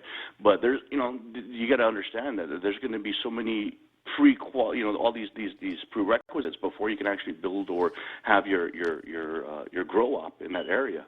And then on top of that, I mean, the money that you make, where are you going to bank it at? Where are you going to put it?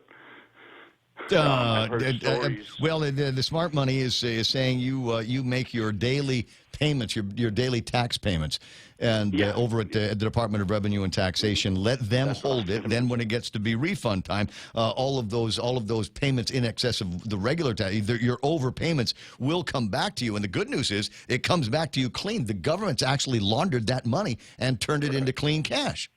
Yep. Now that was one of the mainstays of what I was hearing was going on. The other thing too is people were investing in Bitcoin or real estate, buying stuff cash out.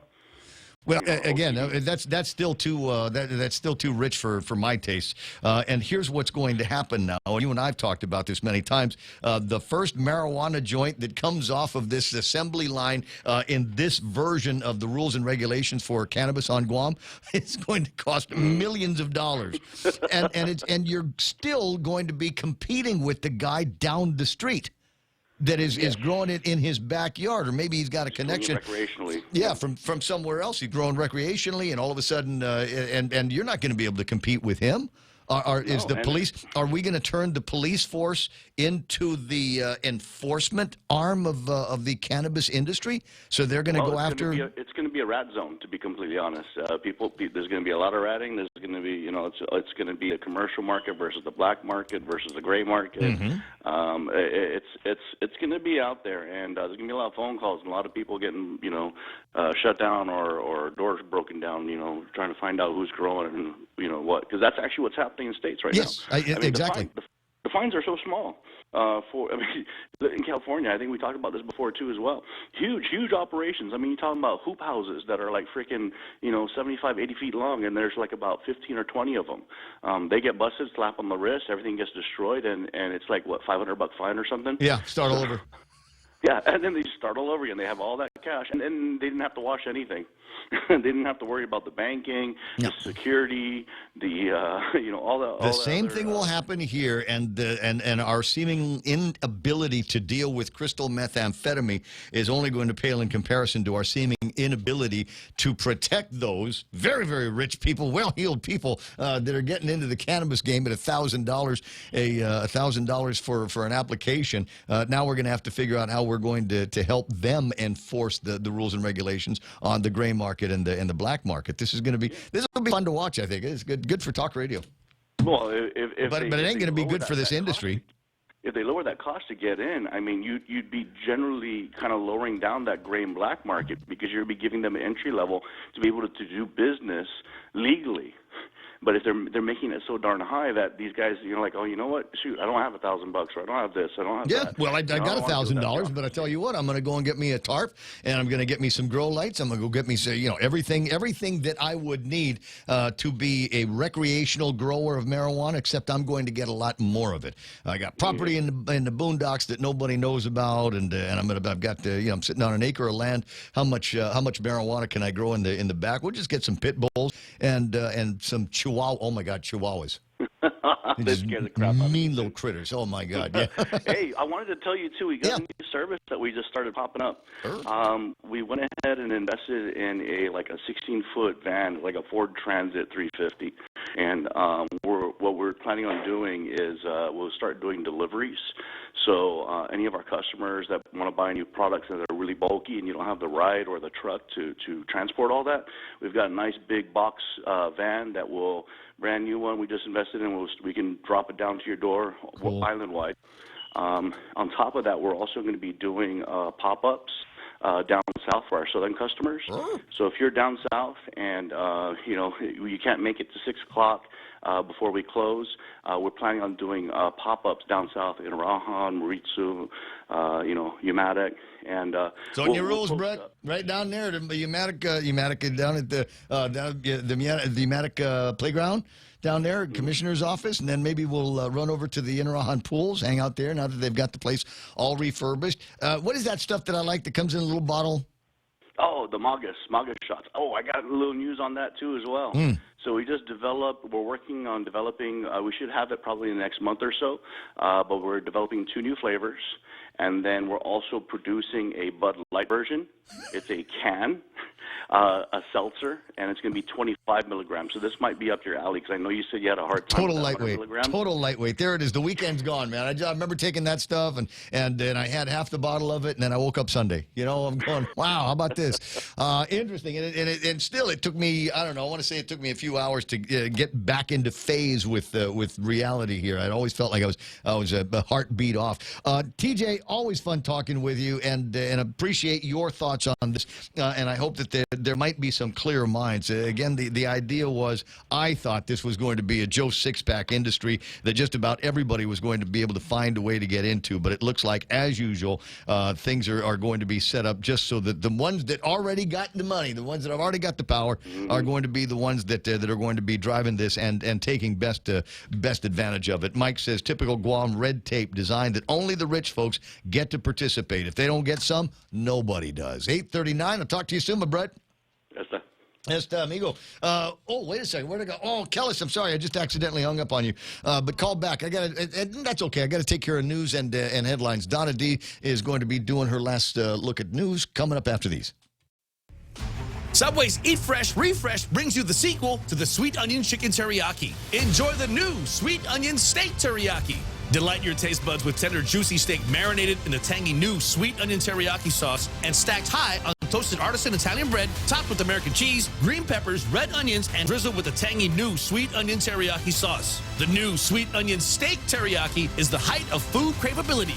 Give in to your cravings at Subway. Eat fresh. Guam Regional Medical City is a center of excellence for the treatment of cardiac, stroke, cancer, pulmonary, orthopedics, and other diseases in our specialty clinics. We achieved advanced certification for Primary Stroke Center from the Joint Commission, GRMC, reflecting our commitment to providing safe and quality patient care on Guam. For more information, visit us at grmc.gu, or to make an appointment, call 671-633-GRMC. That's 671-633-4762.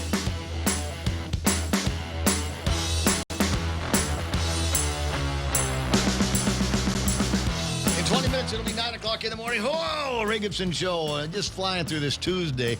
What's the matter? Stuck in traffic? Got a lot going on in your mind? I got a call. I got to get this off my chest. 888-825-5888-TALK. You know what I'm missing? At least I think I'm missing. Let me see if I can take a look at the meme machine and see if anybody has sent in some interesting videos of what the traffic is like out there. What do things look like? What's that? Jose sends this to me from TJ, who sent it to him. New services, pop-ups every Saturday morning at the Day-to-Do Flea Market from Crop King Hydro. Home delivery services. Weekend Southern pop-ups are coming. So if you want information on it, just Crop King Hydro. Look them up. They're all over the place. I was going to say, hey, look them up in the phone book, but I don't know anybody that's got a phone book anymore. I go to the internet and type, go into Facebook or Instagram. They can't give them away. They're all over the gas stations. Yeah, type in a name and see what comes up. In 19 minutes, it'll be 9. Donna D is there with our last big look at news and headlines. Donna, what's going on? Your turn. Oh, it's my turn. Okay. Yeah. Public Works is experiencing a shortage of certified school bus drivers, despite the recent boot camp to beef up personnel. DPW is working with the current administration to fill the 10 vacant driving positions. Deputy Director Linda Ibanez says the lack of bus drivers does not affect school transportation. DPW is working with DOA and the Labor Department to fill current vacancies.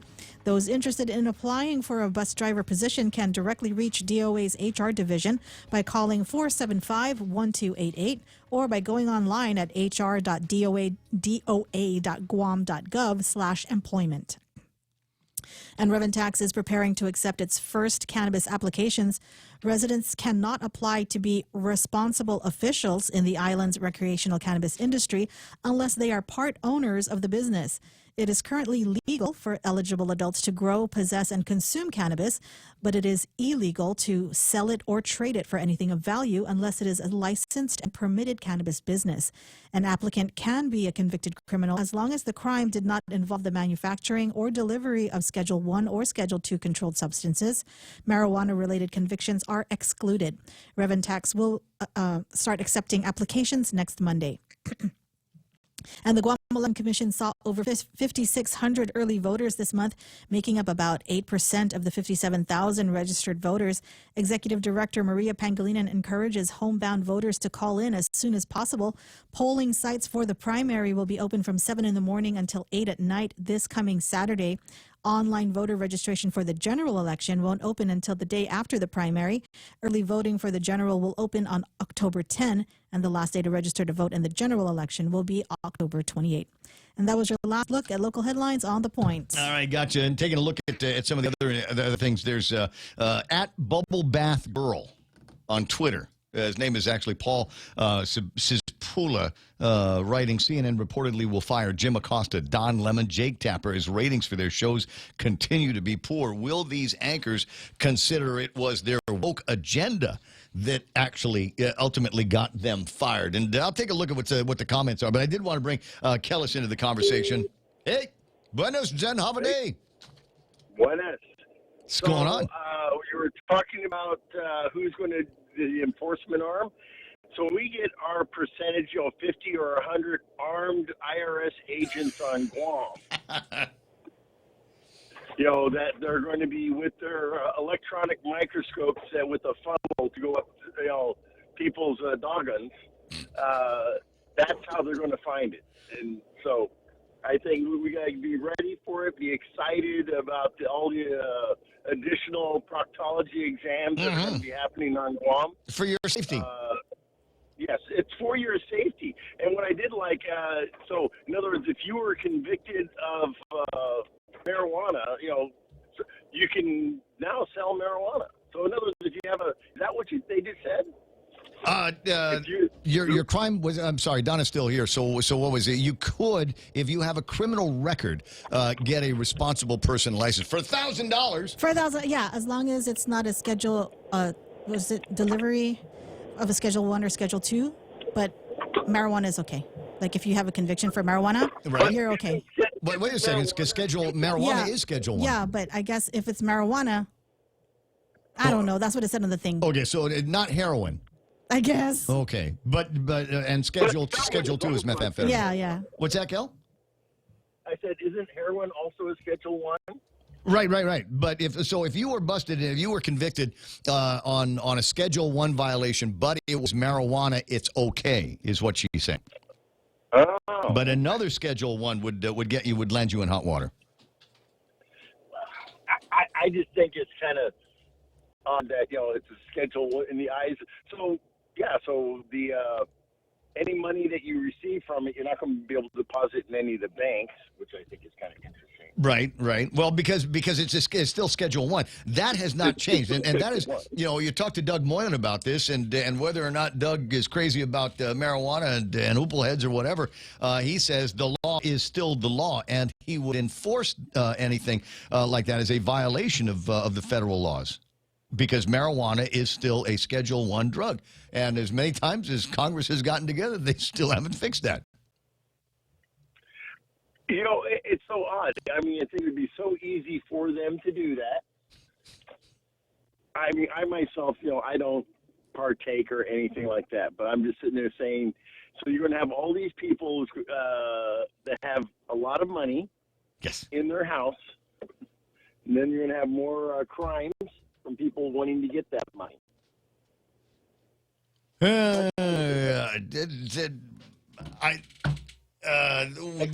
Trust me, they will figure it out. Kellis, the guys will figure it out. They will come up with a mechanism. There will be a guy that while it won't be covered by the FDIC, he would might be a security company. Might be, I would call Kellis Arms, right? And I would take all of my revenue that I made, and we're going to stack up the cash over at your place.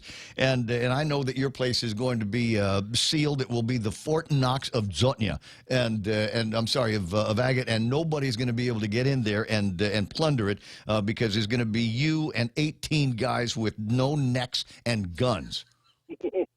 Well, and then I'd probably be willing to do that if I get to keep 25% of everything that you deposit in my bank. You know, until somebody comes along and says they'll only keep 20%, that might be a good business model. Anyway, start. These guys get ready for their proctology. I'm with you. Oh my God, 87,000. These guys, what a mess. All right, buddy. I'll talk to you pretty soon. Don't get shocked. 888-8255-888-TALK 847. I can only imagine Kellis running a lot busier these days because all the lightning to ground strikes that we have had and are having, wreaking havoc on all kinds of systems out there. And you know, when even after you click on the breaker and still nothing happens, that's when I know that I need to call that particular Leon Guerrero to help solve that problem. 12 away from the top of the hour. You've got the telephone numbers. Don't be shy about it. Mark wanted to call in, quote, on this marijuana thing. Okay, Mark, give me your 2 cents. Great man. Buddy. Oh, that Mark. Wait. Hold on. Got to get a picture up on the screen. Go ahead and talk. Because I'm looking for that picture that you sent me. We were talking the other day about this CNMI, and I forget what it was. There's a conversation about how I would love to, Ray Gibson bucket list, find a way to get up to the North Islands, all the way up to Mog. And Mark sent me a video of Mog. My God, that place is gorgeous. Oh, wrong Mark? Never mind. I'm going to say it's you anyways. So it was Tuan. The other Mark Cruz sent me this, and so you take a look on the screen. That's what it looks like inside the beautiful lagoon that is Mog. And you know what that looks like? It looks like the south of Guam. But when I was just a kid, there's no houses or anything in there. There's no telephone poles. Just a gorgeous place. And that just looks like Robinson Crusoe. Could you imagine? And can you imagine? Just close your eyes for a second and imagine just how rich and diverse the life is underneath that water. Can you imagine the size? Yeah, but you're not in. There's no internet. Busted. I don't need it. I don't need the internet. I will be, this is one of those things I'd go down. We'd do Survivor Mog. I'd go down there with some friends and maybe a couple of pistolas and a couple of long guns and a couple of sharp knives. And we're going to live off the land. That's where we're going to maybe a Hawaiian sling, right? We're going to live off the land and do that for 2 or 3 weeks or something like that. Never mind the internet. Just go down there. But Ray, you and I could do it because that's the way we were raised. Yes. Yeah, but even then, we get up there for 2 days, we start getting long nuts. Because we're sitting there waiting for the food to come to us so we can shoot it. That's how bad it's gotten. Hey, real quick on this marijuana issue. Go ahead. Okay, that's nothing new. Everything that they're bringing up about the banking, the law and all that has been brought up 4, 5, 6 years ago. Correct. Okay, so you're barking up, or actually, to put it in our layman's terms, you're pissing up a rope. No, I see. No, I'm not disagreeing with you, but I'm reminded by that because I'm going over this story in the front page of the PDN talking about cannabis, and we can go get our applications. They're only $1,000 to get this special license, and I'm going, what magic qualities does this confer upon you for $1,000 that a regular business license does not? Because if you're a good grower and a good cultivator, you make that $1,000 up in 2 days. But that's not the point. The government's business is not, determining whether my business is going to be wildly successful or not and then charging me for it.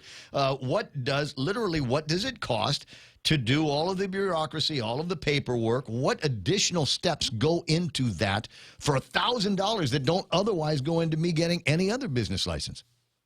Yeah, but okay, who are we giving the money to? Revenue tax, right? Yeah.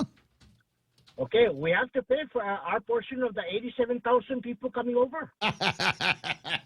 That's our share. That's not free. That's our share. That's our share of the tax Gestapo that's going to be coming out. Well, now it makes more sense. Exactly. Now it makes more sense. That's the reason why. Now, when you're looking at the banking issue, right? Because there's still a federal. Yep. All right. That law that they sat there said, if you were convicted of possession or manufacture or delivery of Schedule 1 substance, but marijuana is okay. All right, the putting the horse before the cart. You're putting the cart 10 miles down the road. The horse hasn't even caught up yet. Right. Well, you know what? Maybe I should have been one of the guys. Maybe I was not offered an opportunity to sit on the Cannabis Control Board as they went through all of this, because if I was, I would have been the guy that said, why are we scaling this up so high?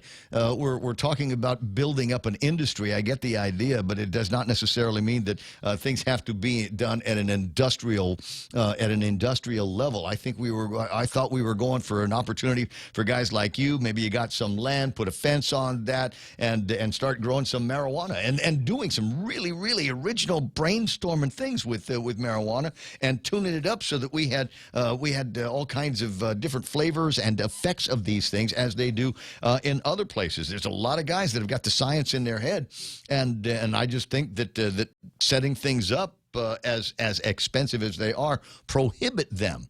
It's a disincentive to want to get into the business. Yeah, I'll tell you what. When I was in Vegas, I visited a place called Planet 13. Hey. This is the largest display of cannabis. I'm not talking trees and all that. I'm talking finished product.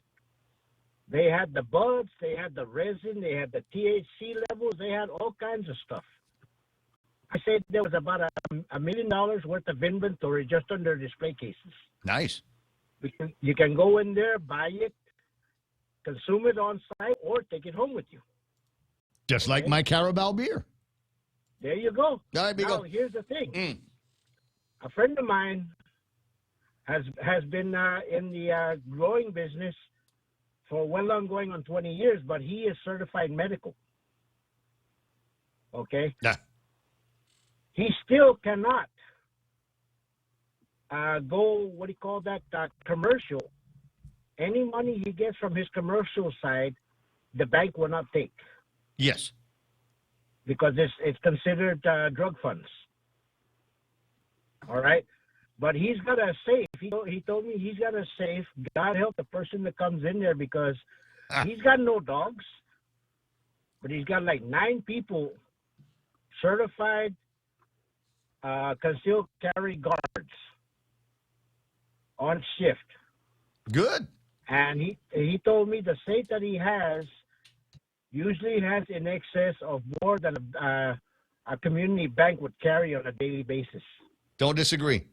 We know that that the monies are up that high, and God, good for him that he's able to defend his property and his proceeds. And maybe everybody's going to have to get into a thinking like that. Find a guy like him and turn that into the business model. Sorry, I ain't a bank. I might get robbed. You might lose all of this overnight. But in the meantime, I'll go ahead and hold it for you if I get to keep 25%. 8:55, bro. I got to run. Yes, Dan? All right, but on a comical note. Go ahead. Yo, who knew that being stupid can get you fired? Who are we referring to? The entire CNN crew. It sure looks like things might be headed in that direction. They want to be swinging to the center, I guess, is a point they're making. And they're not running into a whole lot of, believe it or not, there are people, fans of CNN, that are really upset at the mere mention of that. They think that they're going to be, oh, my God, they're going to turn us into the next Fox News is what's going to happen. We're going to make America great again, and there's going to be this, that, and the other. All right, buddy, I'll talk to you pretty soon. You have an outrageous one, 8:56 on the Ray Gibson Show, until it's not going to be. I do want to spend a minute on this because I took the time, trouble, and expense of, time and trouble of looking it up. Earlier, somebody was talking about, on the Facebook Live, they were talking about, it was Ben Servino, who said what he wanted to do was to be able to take a list of all of the benefits that they give to senior citizens in the Philippines and do them here. And I'm like, okay, I'll bite. What kind of benefits does a senior citizen get in the Philippines?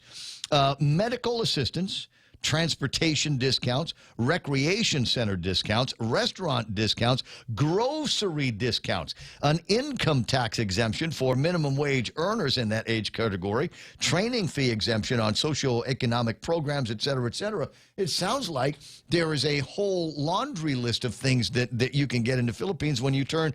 I'm going to assume that that's over 65 there.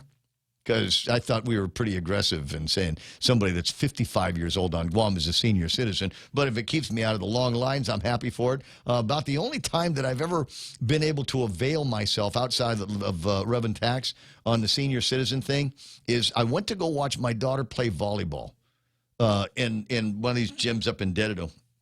And you had to pay to get in. But if you were a senior citizen, no charge.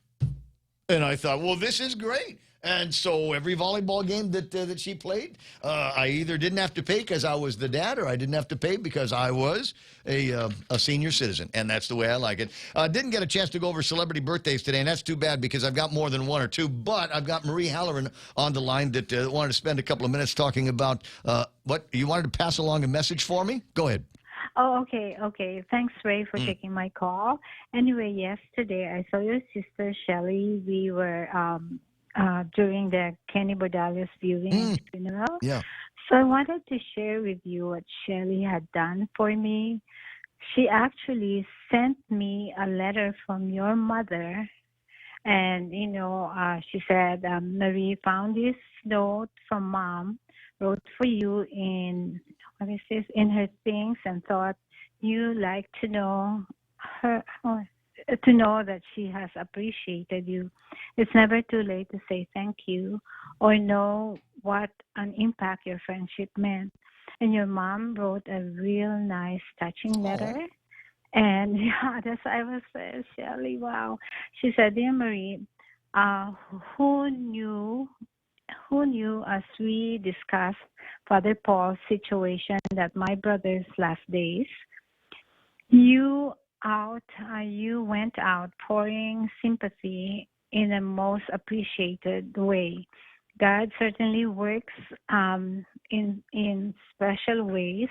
And then she wrote at the end, she said that thank you for offering us. Your mom's writing is really nice. But, yeah, I know, tricky to read. Suffice it to say that she was one in a million. I don't know that I've actually seen that letter. Do me a favor, have John take a picture of it and send it to me on the WhatsApp. I've got to run, dear. Fox News Live is playing. I want to. There's another thing I wanted to share with you. You're going to need honey. You're going to need to hold on because I've got the news. It's already starting right about now. Fox News Live on the point. This is a Fox News alert. They want a neutral party. I'm Lisa Lacera. The legal team for former President Trump is requesting what's known as a special master to review the documents taken from Trump's Mar-a-Lago home by the FBI 2 weeks ago. A special master could be an attorney or retired judge not connected to the case who would independently examine whether to return evidence back to the former president. Trump's request must be approved by the court. Federal Magistrate Judge Bruce Reinhardt issuing a new order Monday, signaling he likely will not release the Mar-a-Lago search affidavit in its entirety. Any returned evidence could include material covered by executive or attorney-client privilege, a claim made by Trump's legal team. Fox's David Spun. Separately, a federal judge acknowledges that redactions to the FBI affidavit spelling out the basis for the search might be so extensive that it would make the document meaningless. An Oklahoma City sheriff's deputy has died. Another deputy wounded after attempting to serve an eviction notice. Sheriff's Office spokesman Aaron Brilbeck says the deputies whose identities have not been shared were telling a person they had to leave the residence. Both were transported to a hospital. A potential suspect taken into custody after a chase. Aerial footage circulating online shows officers apprehending the driver of a pickup truck hauling a boat after the driver was seen throwing a rifle out of the window. Fox's Kristen Goodwin. Arkansas Governor Asa Hutchinson condemning the actions of police officers in the small town of Mulberry. 2 officers seen on video beating a suspect, while a third is seen holding the man down. Dr. Anthony Fauci has announced that he's stepping down from his role as Live from New York, the Fox Report. Has announced that he's stepping down as the result of the head of the National Institute of Allergy and Infectious Diseases and as chief medical advisor to the White House. America's listening to Fox News. Guam Regional Medical City. We bring the healthcare advances of the world directly to you. We are an acute care hospital that complements your needs with our robust outpatient specialty clinics. From preventative care to critical care, we strive for consistent excellence at GRMC. Our core philosophy is where patients are partners, which means we work as a team to make a healthier version of you. For more information, visit us at grmc.gu or to make an appointment, call 671-633-GRMC. Bill of Rights, increasing scholarship funding for college students, creating the opioid recovery fund, providing pandemic relief to companies, or pushing to raise the cost of living for our manamku. My time as a lawmaker has always been about empowering people. I metgut na isla tumutuhun kon metgut na kabatsizu, who prometi how esti. Please re-elect Amanda Shelton for Senator, Johnny Cole Torres, Treasurer. A Miami police officer arrested for intoxicated driving may now be in bigger legal trouble. Jeffrey Jose Marcano is a city of Miami police officer who bonded out of the county jail after a DUI arrest. I just want to apologize to my family for putting them through this, especially my son. He's alleged to have driven his marked police car to a restaurant while under the influence, and when removed from the car, 2 bags of cocaine fell out onto the street. Now it's learned Marcano had been the subject of an ongoing internal affairs investigation at Miami PD. He's now suspended without pay, and the investigation continues. In Broward County, Florida, Eben Brown, Fox News. Former Twitter CEO Jack Dorsey has been subpoenaed as part of an effort by Tesla CEO Elon Musk to back out of his $44 billion agreement to acquire the company Dorsey helped found. Twitter and Musk are headed for October 17th trial in Delaware that should determine whether or not Twitter can force Musk to go through with the acquisition. Ford Motor Company planning to appeal a wrongful death ruling after a pickup truck crash claimed the lives of a Georgia couple. A Georgia jury hit Ford Motors with its biggest monetary verdict in state history, $1.7 billion. But a Ford spokesperson now says the company plans to appeal. The case stems from a 2014 rollover crash that killed Melvin and Von Seal Hill after the tire on their 2002 F-250 blew out and the pickup rolled over. The couple's kids sued the automaker. The jury ruled the roofs on those Super Duty pickups were dangerously defective after seeing 80 similar wrecks, awarding $24 million to the couple's kids. The state of Georgia will receive 3/4 of the damages. Gianna Gelosi, Fox News. At the box office this weekend, the anime film Dragon Ball Superhero in the top slot, earning $20.1 million. Beast in second with $11.6 million. And Bullet Train rounding out the top 3. I'm Lee Silasara. This is Fox News. Get ready to save up and chow down with Pacific Points. Now you can redeem Pacific Points for Uno Go wallet credits and enjoy huge savings on food delivery. Order from over 80 restaurants and have it delivered straight to your door.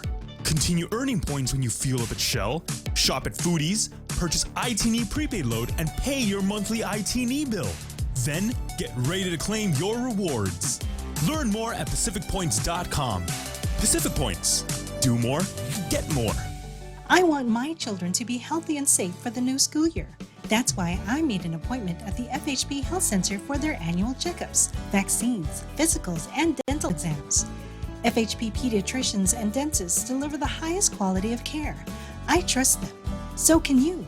Receive a free gift with your child's checkup. For an appointment, call 671-646-5825, press 1. Most private insurance plans accepted. FHP Health Center. Our island, your clinic. Happy day. This is Clara Manglania from Security Title. A power of attorney can be a useful tool in a real estate transaction, but if abused, it can result in devastating loss. Choosing your representative should be done with the utmost care and should be very specific about the powers being granted. To mitigate loss, the team at Security Title confirms with the owner prior to using a power of attorney to sell the property. Each transaction is unique. Let the professionals at Security Title use our experience to facilitate a secure closing. We are here to help.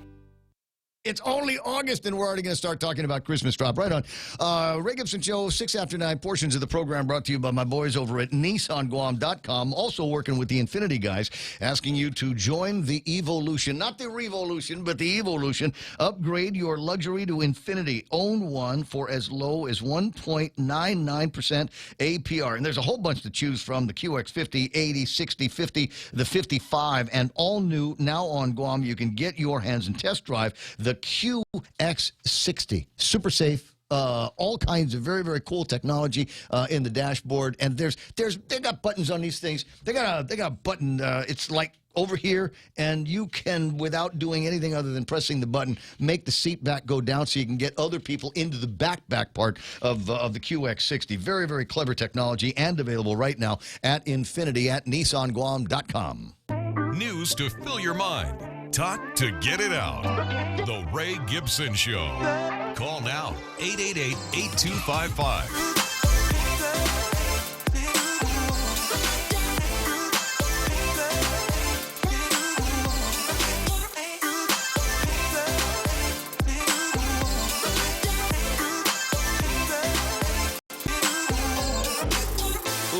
Love technology. 888-8255-888-TALK is the telephone number. Mean Machine is online at 797-8255. Yesterday, my buddy Joe Rio sent me this picture and said, "Can we talk about this on the radio?" And I've done nothing but talk about this. I didn't want to do any other news or headlines today because I just want to spend all morning long talking about the 5K. That's the way to do it. And the 2K that's coming up. It's this weekend, bro. It is. All right, more on that in a couple of minutes. But it's the opportunity. I mean, he could have just said, "Ray, could you read this? Plug it on the radio." But the thing is, this might be one of the first big opportunities to do some fundraising and get some awareness for Operation Christmas Drop. Sure is. I like the idea. Yeah. Now, it's not just Joe in the studio. Joe's being joined by, I'm going to refer to as General Brittany Skiles, representative of the United States Air Force, the best Air Force there ever was in the history. I mean, they didn't know what they were doing when they put it together, but my God, look what we've got now. Welcome to the program. Well, thank you. Thank you. And welcome to Guam. Thank you. So I've been here for about a year. Yeah. It's my first year being a part of OCD, so I'm excited. What did they tell you? How did you, when they said, "Okay, Brittany, going to Guam," what'd you think? So I thought it was just going to be paradise, beaches, and I didn't know about work. I didn't really care about work. I was just blindsided by the beaches. And then the first thing everybody said was watch the Netflix movie about Operation Christmas Drop. So I did. And then it got me more excited and definitely gave me an intro into what OCD was, but not a full perspective. So. Now, had you heard about the Christmas Drop operation before? No. Really? Netflix was my introductory, how I first learned about it. So which character are you in the movie? The elf. Okay, you'd be the elf. Now, I want to say I was over at Payless maybe a couple of months ago. I don't think it was in front of Kmart, but I was over at Payless, and they had a little pop-up outside, and it looked like they were making some awareness for Operation Christmas Drop there. Right, we had a food drive, so you can go ahead and collect canned goods, because that's one of the items on the wish list from the Islanders. So we set up shop, and it's at the commissaries as well that we just go out there and just ask for donations for canned goods and some firearms, knives, slings. We can't put that in the plane and drop it off in the, in the box. That's for me. That's always been kind of a letdown. What do you mean we can't send guns down there? These guys on the islands, they got to shoot pigs and deers and find something in the ocean to kill and eat. But it's a great program. And anybody that's been on Guam any longer than, how long did you say? About a year? 1 year. Everybody knows about Operation Christmas Drop. It is one of those. It's one of our favorite things. It's one of our favorite events that pops up on an annual basis, and a great opportunity for folks on base to mingle with folks out in the civilian community. And it's always fun for me because I've actually had the opportunity to fly aboard an operation. Yeah. I went 1 year. Okay.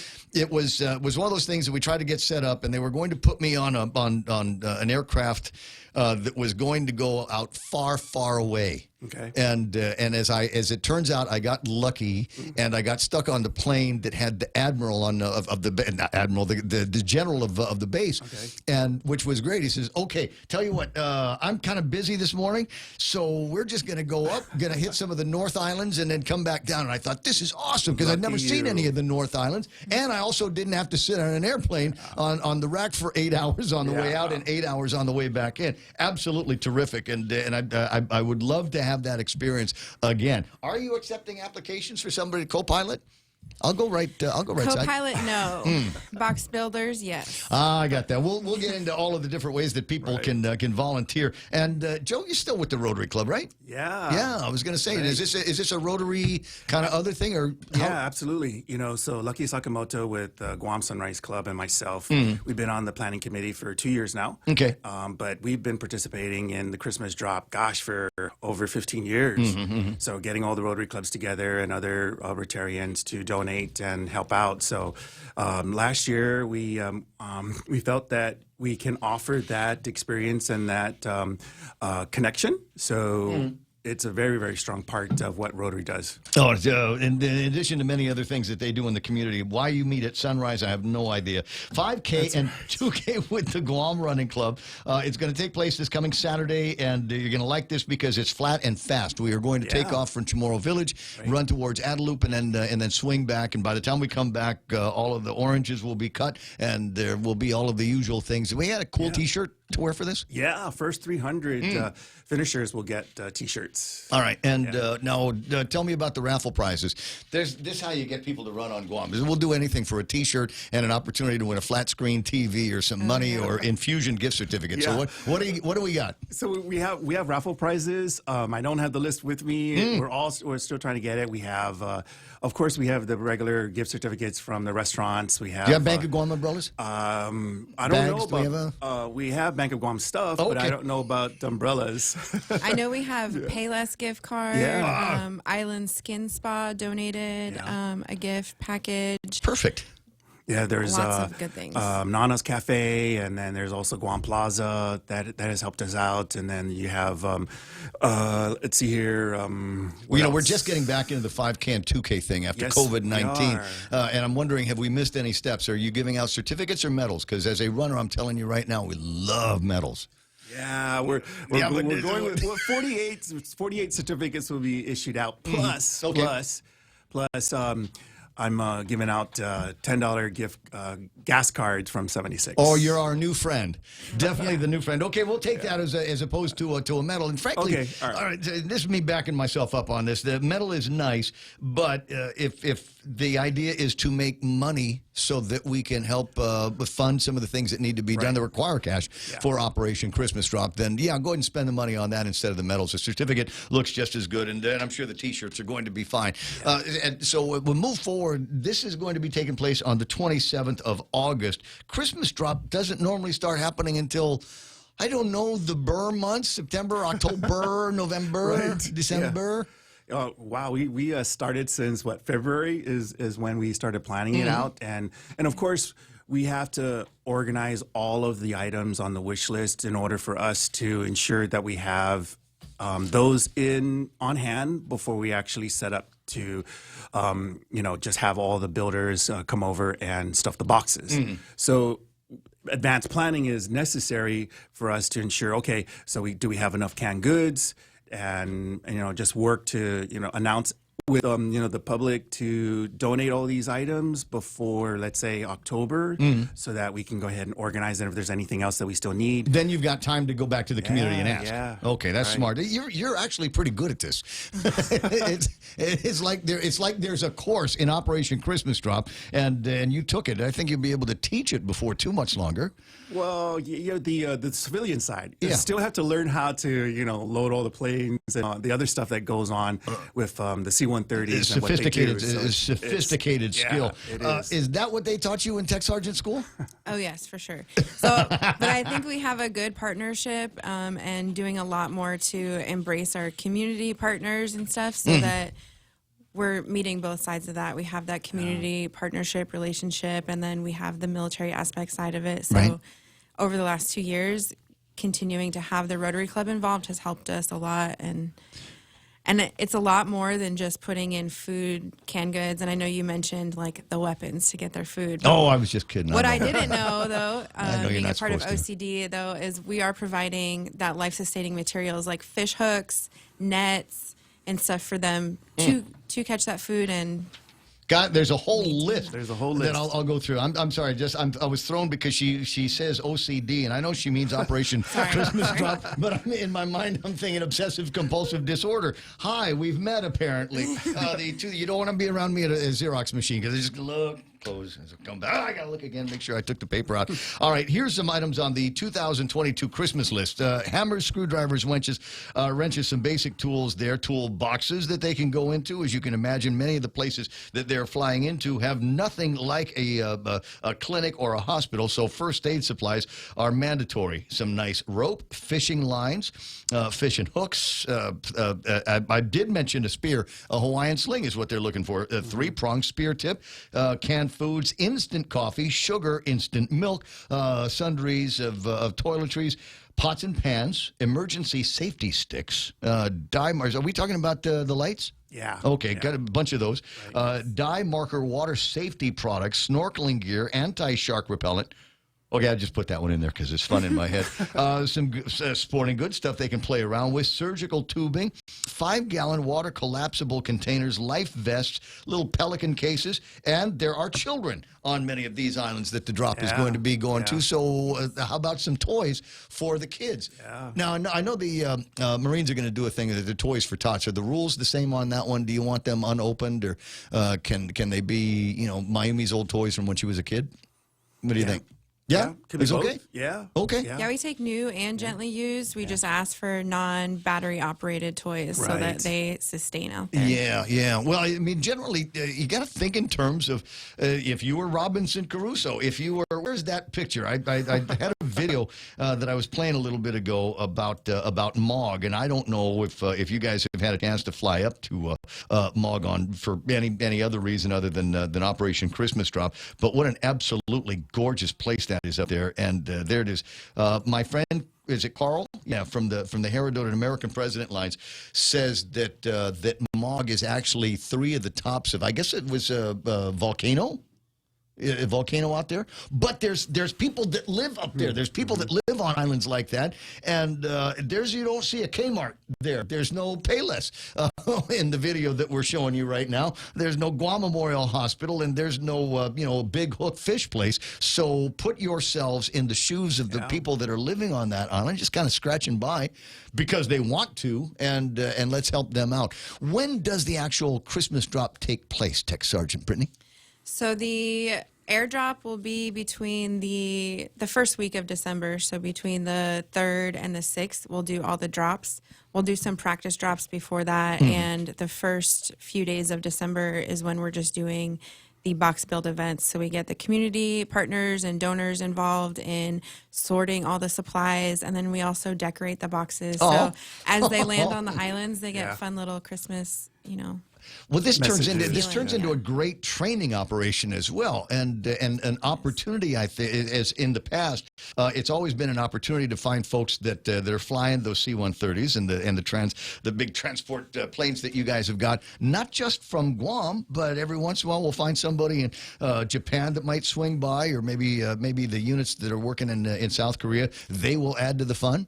Right, yeah. So there's multiple layers to this operation and how it benefits so many different areas, but it does foster those relationships with other nations. This year we're going to have, right now we're planning on 5 nations participating. We'll have Australia, the JASDEF, which is the Japanese forces, and we're still waiting on Korea. That'd be South Korea, right? Okay, just checking.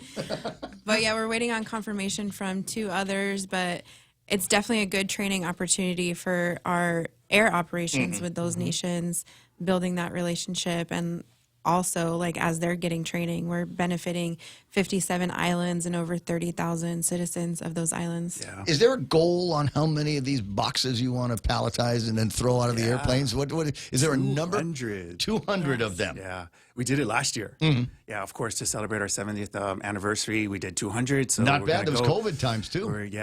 so we're going to go for it again. 71st year. 200 boxes. Dig that.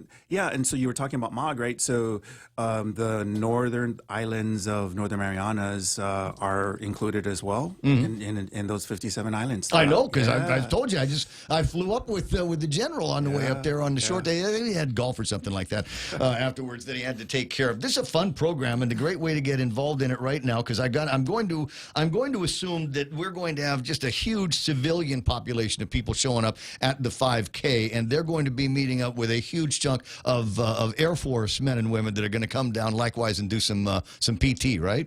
Yes, we're trying to get all involvement from our naval partners, Marine partners on island, and heavily involve the community just to spread awareness this year. You know what you were talking? I close my eyes and I think of Operation Christmas Drop as an Air Force thing, but are there parts of the operation that is Christmas Drop that's going to be working with folks in the Navy, maybe the THAAD guys over in the Army side, and the 4 Marines that are on Guam? Traditionally, no. It is like an operation owned by the Air Force since we're the flying units. However, we want to involve everybody on the island and involve our naval partners, and just ultimately it benefits more people if we all work together. So that's our goal for this year, is especially with COVID limiting like how many in-person activities we did. We really want to bring that back. I'd like to see it come back in big ways, frankly, because I also want to see a sequel to Operation Christmas Drop on Netflix. Me too. I'm trying to be the star. Yes, and let her be let the girl be the pilot this time, and and we'll just find some hunky guy out there somewhere that can be the love interest of the eye candy or whatever it is. I still follow her on Instagram. It's 9:22 in the morning. Joe, where do people get their bibs?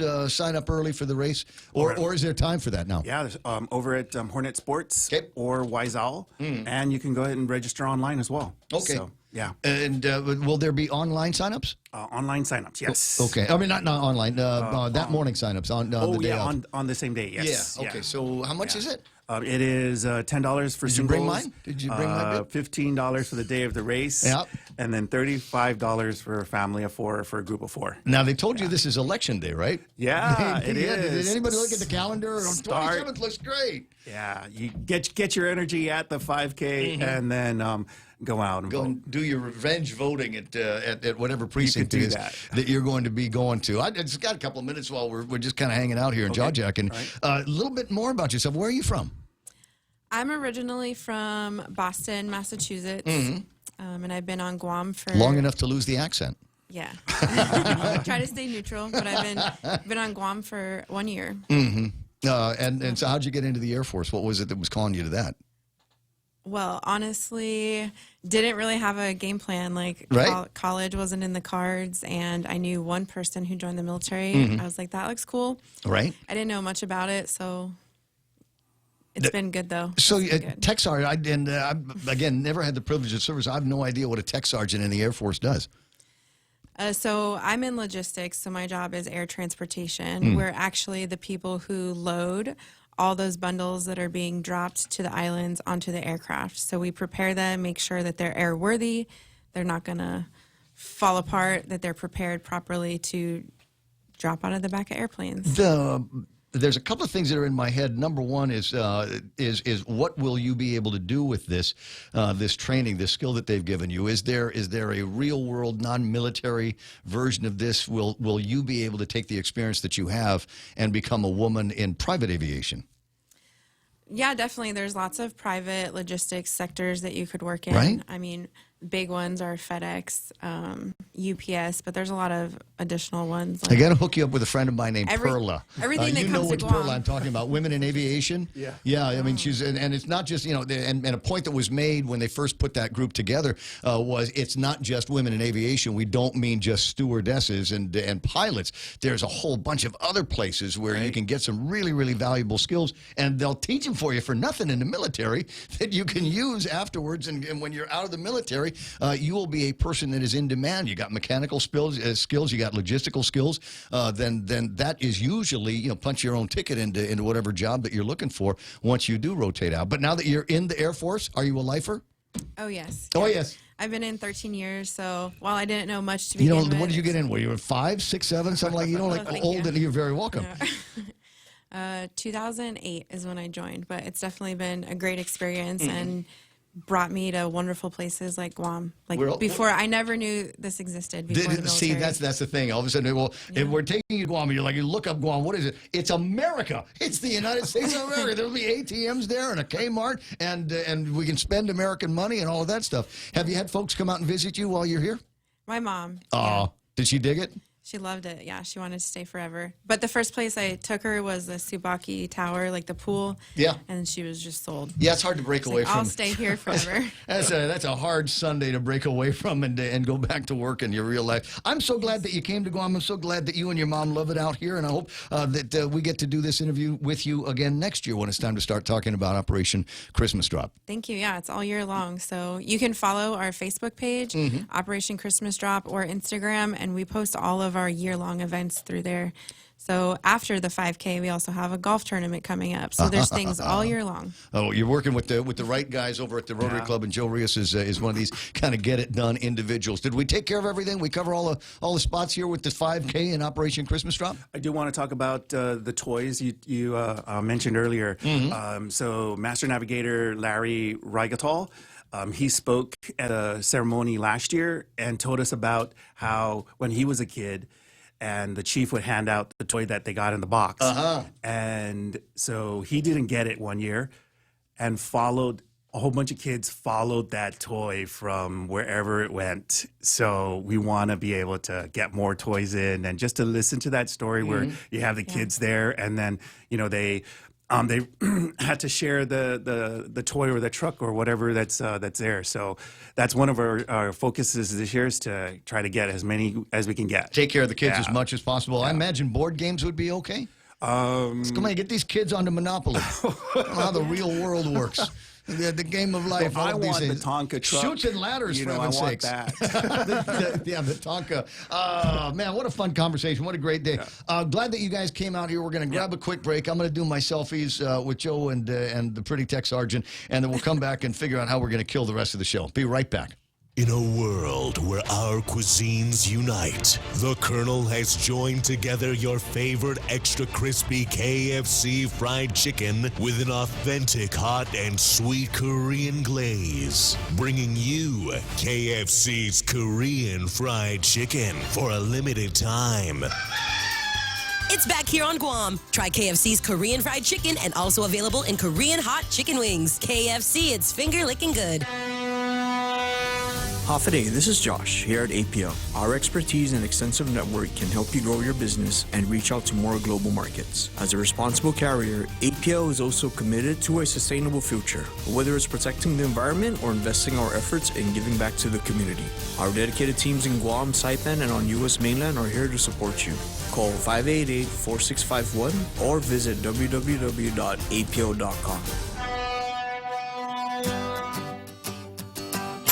Gas is expensive, so let the bank come to you. Through our remote deposit capture, you can deposit your checks into your account from your phone. And with our Dynamite Bank Pacific Visa debit card, you can use your money anytime, anywhere. It's the perfect combo. Now we're banking on the future.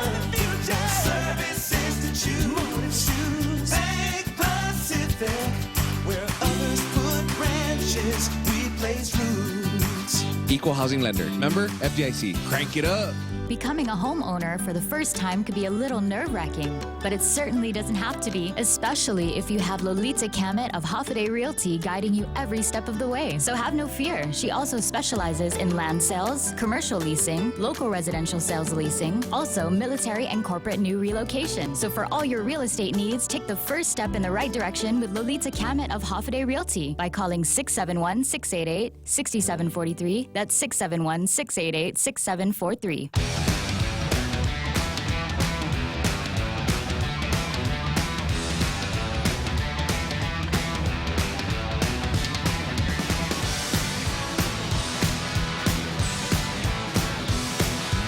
This is great news.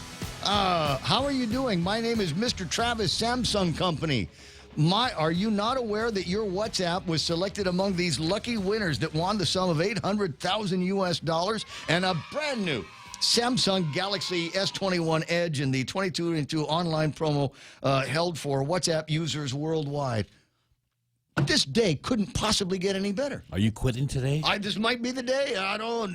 Well, what's the old joke? See, if you won the lottery, would you quit your job? And the answer is not right away. not right away. But anyway, there's a bump on that somewhere. 888-825-5888-TALK is the phone number around these parts. Looking over a couple of different WhatsApps. One of them is the WhatsApp for me, and then there's the WhatsApp for the radio station, and see what we've got here in terms of conversation from folks. Retirement and Social Security benefits in the Philippines start at 60. So if I were to go there, I could. Every once in a while, I want to have a Art Bell. I don't think it would work here. But Art Bell, we talked about this the other day.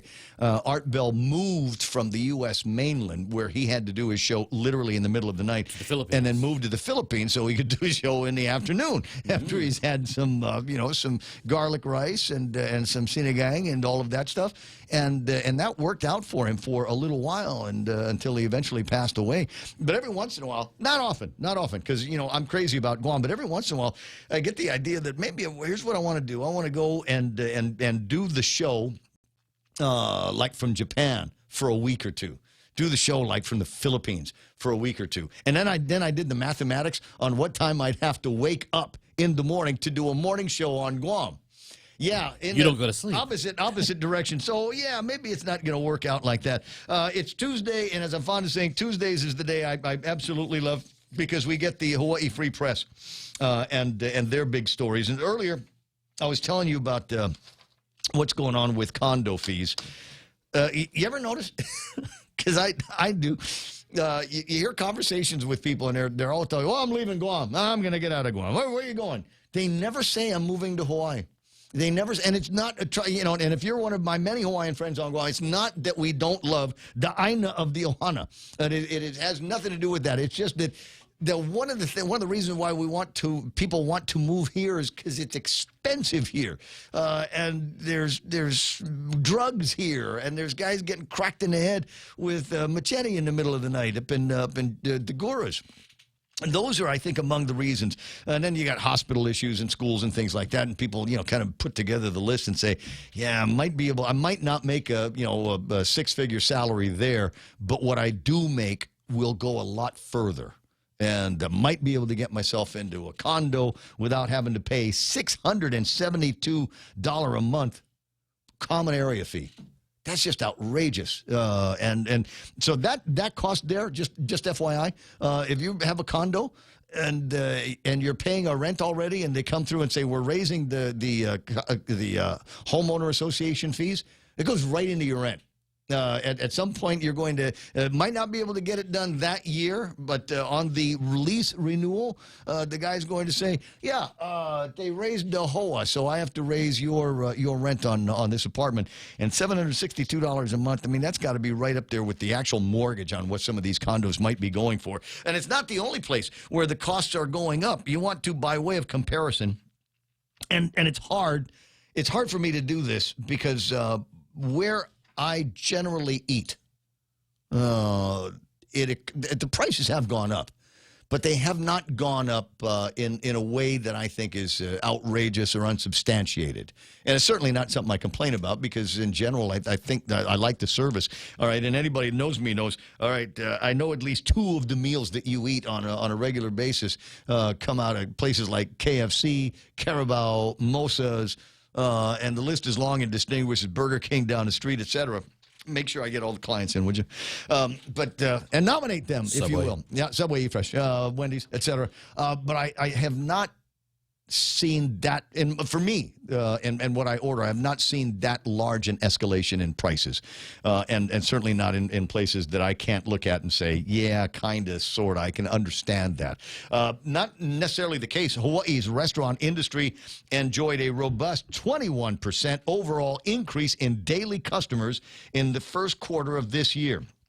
compared with the same time last year. As you might imagine, yeah, of course there's going to be growth because we're not locked down, we're not quarantined, we're not limiting the number of people that can eat there, we're not limiting the number of ways that we can eat Biden's there. math. It's Your gas is now 25 cents cheaper. Congratulations. From What? $6 a gallon. You got more people eating there. Why can't you be happy with that? Followed by a second quarter in which the increase was only a modest 3% because it feels like normal. The growth in customers so far this year, combined with higher costs for restaurants and higher prices for customers, made for a turbulent 6 month. The index tracks over 4 million transactions every month at more than 100 restaurant locations statewide. God, I'd love to have access to this kind of data, wouldn't you? So this is Food Gurus Hawaii's restaurant index. 4 million transactions monthly. All right, now this has got me thinking, and maybe I can find a guy that I know in the food and beverage industry about how many transactions do we do monthly. Has anybody got a number on something like that? Is there anybody Hotel Restaurant that is doing well? Maybe yeah, they might have something like that. Does numbers similar to that with hotels? If they're collecting all of that data, but it would be interesting to see and likewise track that here. To meet increasing costs, restaurants tracked by the index raised menu prices as much as 24%. Are you seeing that? I got to say, maybe we're doing something right around here. Maybe our guys aren't as greedy. I'm not good at percentages, but I do know there's been a couple of raises in things that I used to go as my go-to meals, like Jamaican Grill had a raise for a little small, on their other platters. Oh. I always thought, well, all due respect to them, I always thought the platters were kind of pricey. And so for me, the Jamaican Grill is I go in there and I get the half rack and the red rice and the fruit salad. What is that, $17? I would get the platter with the family one with just the ribs and the rice or whatever, the chicken and rice. For me, it was like I didn't have to cook, but it did go up about $5. Okay. From 25 to 30 now. All right, okay, but up there, but not necessarily a 25% increase. Gotcha. Anyway, so during this year's first quarter, again, raised menu prices in Hawaii up as much as 24%. Menu prices essentially flat in the second quarter with an average 1% increase on top of the first quarter increases. Again, because I think things stabilized. I think once a lot of these businesses opened up and said, holy crap, did you see how much tomatoes went up? Did you see how much they're charging now for a piece of steak and pork and chicken and all of that? And so I think they immediately had to meet with those increases, the inflated prices of food and other services that restaurants are taking that need to take advantage of.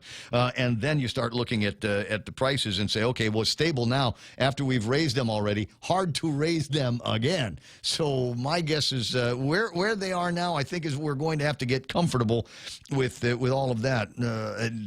I will say this, though, it is probably not impacted the decisions according to where I'm going to eat. If I'm thinking about going out and eating someplace, I don't know that it's gotten into my head that, oh yeah, I used to like to go there because it was cheaper, but now after COVID it's much more expensive. I don't know that has necessarily happened in my mind. I had a steak and maybe part of it is just I don't pay that much attention because I've already had a couple of beers with my meal. So when the bill comes, you just kind of look at the number, and as long as it's less than 3 digits, okay, just sign.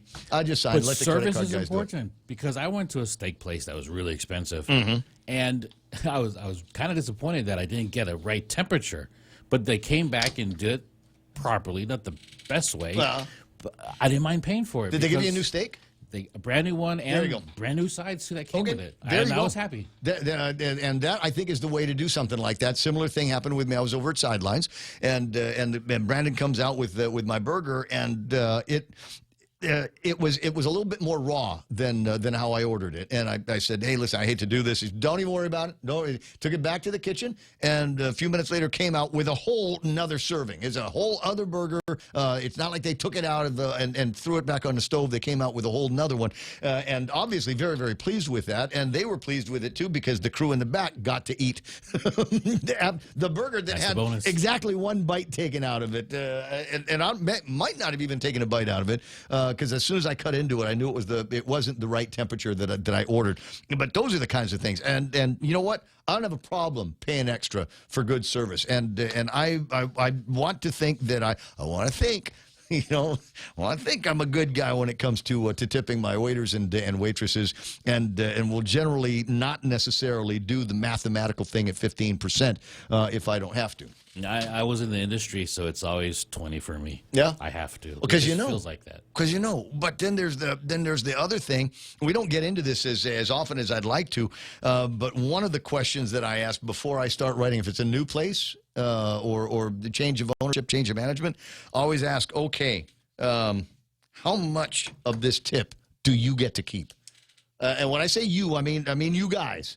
How much of this do you guys get to keep versus how much of this is a, quote, service charge? Because unless you're specific and put it under a tip, it might fall under a service charge and stay with the boss. Yeah, you salary earners, stop taking the tips. That's all I got to say. Yeah. I didn't, and I expect them not to also. Well, I don't know, but some of the salaried guys, I mean, they're in for, that's like all day, and then they got to do all kinds of other crap unrelated to front of the house. We learned that when we first get the job.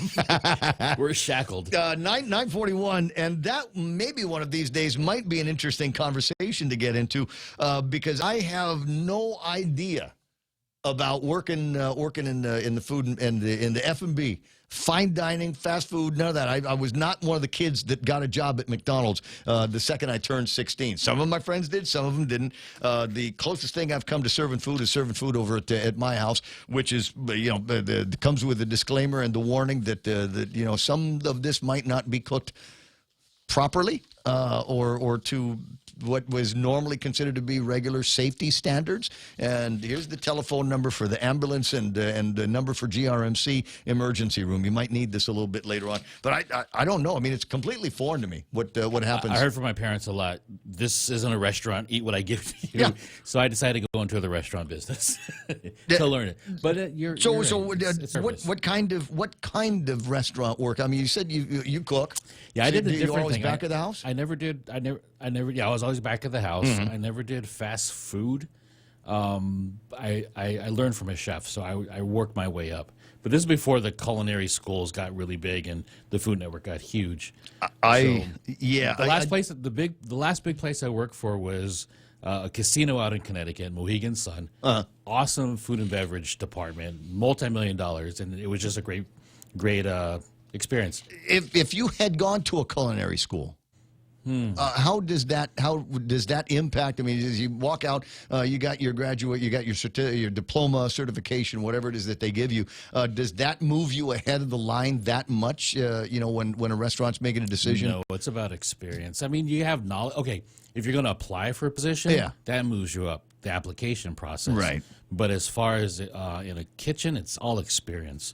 Now you'll get the knowledge from the experience. Okay. But I tried to go back to school, and my chef told me, "Why are you going to waste your time? Why'd you do? You already been doing this You're now. Here already, yeah. Yeah, but how hot does the water have to be to make the egg boil? Right. All of these other things. How much salt do we put on things? How much is too much garlic? And the answer is I don't think there is. But It might move you up in the application process. Will it help you get more money as a chef to be able to say, I went to the Western Culinary Institute in Portland, Oregon? And I know people that have graduated That's from a good there. question. It will initially, but again, your experience and where you came from, your resume, the chefs you work for, it helps. And there's a kind of a difference between the kind of restaurants you work for. And it's not a big secret among the culinary world. Can I ask you why the steaks and the chicken wings are better in strip joints in the States?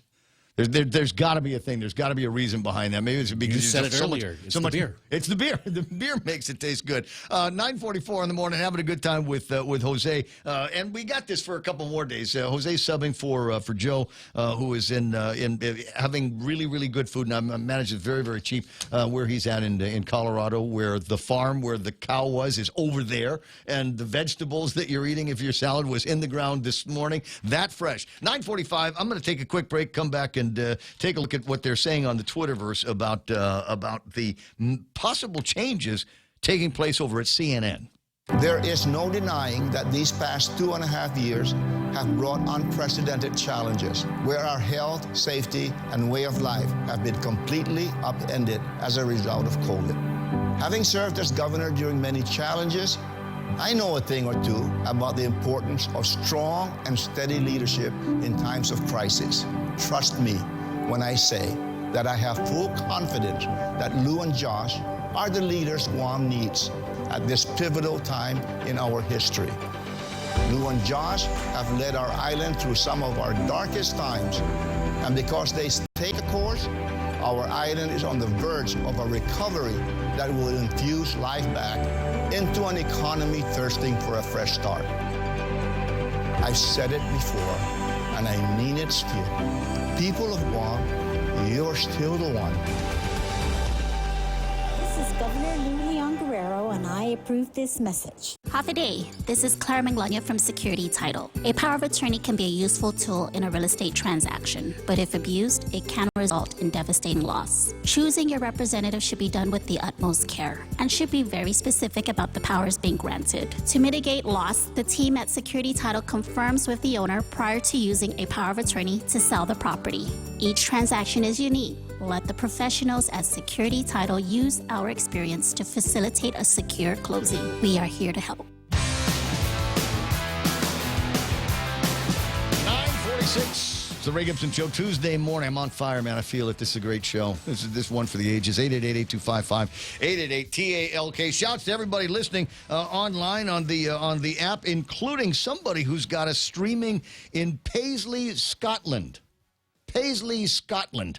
My last name is Gibson, and there is a tartan, I think that's the right way to say it, there is a tartan color that is specific to my branch of the family, and I'd like to get it. I think if you send me a copy of it, where do you want you to send this? To Ray Gibson, Ray Gibson Show @gmail.com on the World Wide Web. If you have it, Paisley, could you send me what my tartan is supposed to look like? Because I'm going to send it to a company that makes kilts. What do you got that big smile on your face? What are you going to do with a kilt, Gibson, on Guam? If you don't laugh until you tried it. It's got the ones that I get have pockets. It's your Saudi. Thank you very much. Yes, it is. Carl Meyer online. Colin Clark. I got Andrea Laguetna. Cecilia Aguero. Good morning to Harvey Egna. Robert Lancy. Bill Marino. Huge crowd today. I appreciate everybody checking in. Keith D. Haddock. Ramona Nakamura. Hafakaz. Good to see you there. Pablo Gonzalez. Donna D. Obviously. John Lois Mesa. Who else is here? Chris Green. Bill Fritton. My brud, Chris Barnes, PNB RCI. That looks like a company. Ooh, corporate mention. That'll be $50. Henry Titanu, Hoffenheim, Mr. Pose, nice to see you there. Bob and Connie Bartonico. How about Henry? You guys screwed things up. We don't have a hit piece on Mike St. Nicholas in today's Guam Daily Post. Are you guys swinging over? Is that what's happening? Is it right before our very eyes? Leaving it to PNC, right? That's what it is. Pedro Lizama, Tony Uggan, RJC. You're missing out, bro. She has commissary privileges. Oh, I knew this was going to happen. I get pretty Brittany Skiles in the studio, Tech Sergeant Brittany Skiles, and all of a sudden, all the guys are going, hey, hey. That's the way you're supposed to do it. You kept it cool, though. I guarantee you're all. You know what? There were a couple of I thought we were going to have a couple of those, awkward moments. But anyway, find and follow her at the OCD. The Operation Christmas Drop page and show her what it's all about. Damian Koo is there. John Anderson. Dennis Benz are asking, did we ask her if she wants to join the Fast Hikers Club? Yes, I did. J.C. Cathcart. Good morning to Eric Raker. Oliver Malakis is hanging out. So is Penny Cruz, Janice Santos, Martin Mendoza, Jerry Mansipit. Offer to you. Mike Romero and Josephine Guerrero. Lou Mendiola hanging out with us. Got one of those OCD flights December 2017. To the Micronesian Islands. It was a great experience. Don't you wish they could have don't you wish those big airplanes had pontoons so you could land and go hang out for a little bit and, figure out let's go to the beaches and see how people are living in islands like that? Absolutely. James Lujan, Bertha Maza Cruz, Rose Bill Murphy is watching. Tony Uggan. See, look at this. Ask her, Ray, are you single? Yeah, he's using Real Joe Cruz as projection. Yeah, all you guys live vicariously through me, don't you? Let me see. Jerson Greeno, Joey Toves. Let me see. Sherry Iriarty, S.P. Borja, Darlene Blas. Hello. Good to see you online. Give your old man a hug for me. Big Sister Shelley is watching. Saying, we were talking about kitchens and chefs. The Crown Plaza, the old Fiesta, the old Daiichi, is getting ready to reopen the doors. I keep waiting for a date to pop on my calendar. We have a Michelin-rated chef at the Crown Plaza. Can I tell them the other one? Once upon a time, you could go when it was the Daiichi.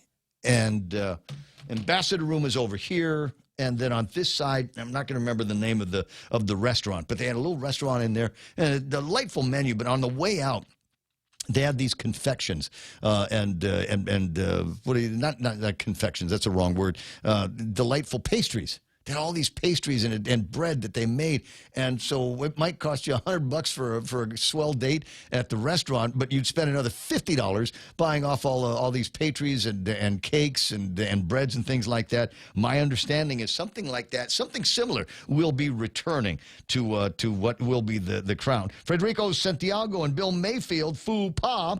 Only one of us called her Pretty Tech Sergeant. All right, well, that's quite enough of that, guys. You're going to watch the tape again later, aren't you? 9:51 and change, 888-8255, 888-TLK. While we're on the subject of food, it is Cuban Sandwich Day. What are the ingredients, Jose, of a good Cuban? For me, it's all about the pickle. It's a ham, pickle, and I don't know what else goes in there. It doesn't matter. I think the bread also makes a difference. NYC is where I used to get them at the Grand Central Station downstairs. They had a great place that made Cuban sandwiches. I want to say Carabao's got a Cubano as well. Bertha Maza Cruz says, missed those pastries. There it is. Shelley says, Le Creole sold breads and cakes. Gina Marie Tenorio, call online. Celebrity birthdays. Barbara Eden. Come on, guys. Never mind. Pretty Tech Sergeant. Barbara Eden, for most guys, our very first ever boy crush. There was something about that. And can you imagine how much longer you'd watch the show if she were allowed to show more belly button? Dun, dun, dun, dun, dun, dun, dun. She's 91 years old today. Richard Sanders is 82 years old, and you might be going, why is that name familiar? Les Nessman from WKRP in Cincinnati, and I'm here to tell you there is not one person in the generation of broadcasters that I come from that weren't otherwise inspired by WKRP, and then we all actually some of us got into radio, and everything that they do on WKRP, nothing like what happens at a real radio station. I mean the technology part. The people, definitely, but the technology part, no, I didn't quite get that part. I remember we'd sit in a lobby at KUAM watching that show going, no, that's not how you do it. That's not the way the works. They got these guys, and they start introducing a song, and they put the needle on the record and let it play. Yeah, if you're desperate, you do it that way. Otherwise, you've got 3 turntables. Something is queued up on each one of them every single time. Otherwise, you're a loser of a jock. Rick Springfield is 73 years old. Hard to Hold, was that the name of the movie that he did back in the 1980s? Also did a song called Bruce because he was in Jesse's the entire song. Jesse's Girl, right? General Hospital? Yes, General Hospital. Very good. Rick Springfield, 73 years old, and Shelley Long from Cheers. And we're not going to play the song again. And I want to, this might be an unpopular opinion. I didn't think she was all that great.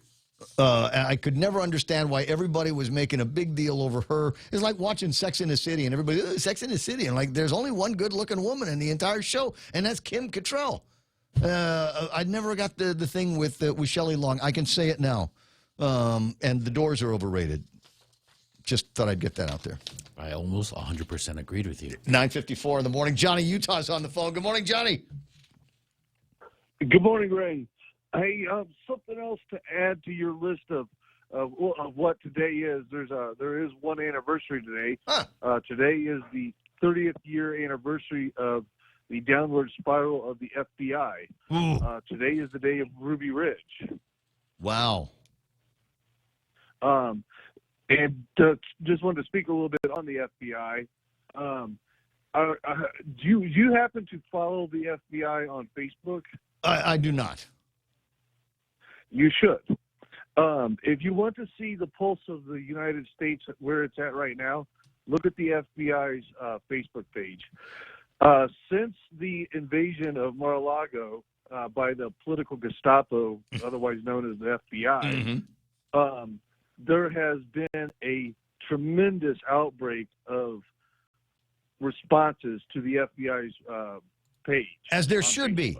As there should be. And the funny thing is that the FBI is responding to this in response to their initial attacks, that they call it, which is basically trolling by conservatives, which we're allowed to do.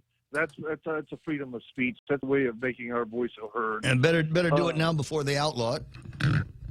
Well, or throw us in as domestic terrorists. They're redefining the language right in front of us, and standing on your rock and believing in the Constitution and the Second Amendment now is an affront to these people. And unfortunately, they are in charge of things like the IRS and the FBI and the military. And it is possible that they are going to rework the definition of what we say and our pride for the country that we live in as domestic terrorism speech. Yes, exactly. And right now, if you look at where the American people are, because the Democratic Party, which is the new neo-Marxist party, is completely disconnected from the people of the United States. All you have to do is look at the election of the announcement of Liz Cheney in Wyoming and how big of a spread there was between her and the Republican that came up against her. The sad thing is that even Fox News is on board with some of this propaganda. There's a story that's going around right now about how it's a 50-50 tie in the Senate right now for the midterms, and the Republicans might only win the House by 2 electoral. That is not true. That is not true. That is based on a 1,000-person registered voter poll. Just like the poll that they did for Lou. Yeah, another anthology poll. How about that?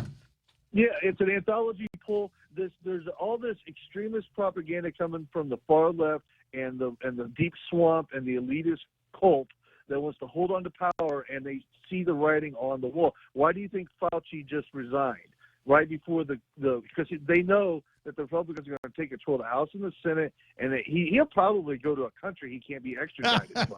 I mean, you've been drinking Kool-Aid all day today, haven't you, buddy? Turn off the Fox and stop twittering and go wash the car. Oh, I've been out. No, I've been out. We went out. I was just out I was up in the mountains just a little while ago with my wife. We were hiking. You're looking for some place to hide, some place to stash the cache of ammunition and automatic weapons. Hey, it's Utah. Hey, Utah is known as the survivor state. That's where you go to if you want to survive. Amen to that, bro. There's a lot of places you can survive here. All right. Hey, listen, I hate to cut you off, but I want just a little bit of time to take care of making sure that at least one time today I get in the video of Lulian Guerrero telling me that basically I have no say. I love it. All right. Play away, my friend. Talk to you soon, Johnny. Have a fantastic day. 888-8255-888-TALK. Volume up on the machine, and let's hear what the governor has to say. But if we do declare a public health emergency, there is local legislation that allows me, I have authority. I have authority to take money. I have authority to take property. I have authority to move personnel wherever I feel they are needed to be. So yes, we would have to, basically you have no say. Basically you have no say. Basically you have no say. Just seconds, it'll be 10 o'clock in the morning, and a reminder that, yes, you do have a say. There's going to be an election starting right after the 5K, 2K that's going to be taking place down at the Chamorro Village come Saturday morning. So keep that in mind as you make your way through the rest of the day. It's 10 o'clock in the morning. You're darn close to it. Tomorrow, if I have time, I want to bring up a phrase that somebody actually used on me the other day. What about ism? What about ism? And I'll spend a little bit more time defining that and bring it to you tomorrow sometime in the program. Have a great day. Here's Fox News. They want a neutral review. I'm Lisa Lacera, Fox News. Attorneys for former President Trump have filed new legal documents related to the FBI search of his Mar-a-Lago home. The Department of Justice had said they removed 11 sets of classified documents, some labeled top secret, from Mar-a-Lago.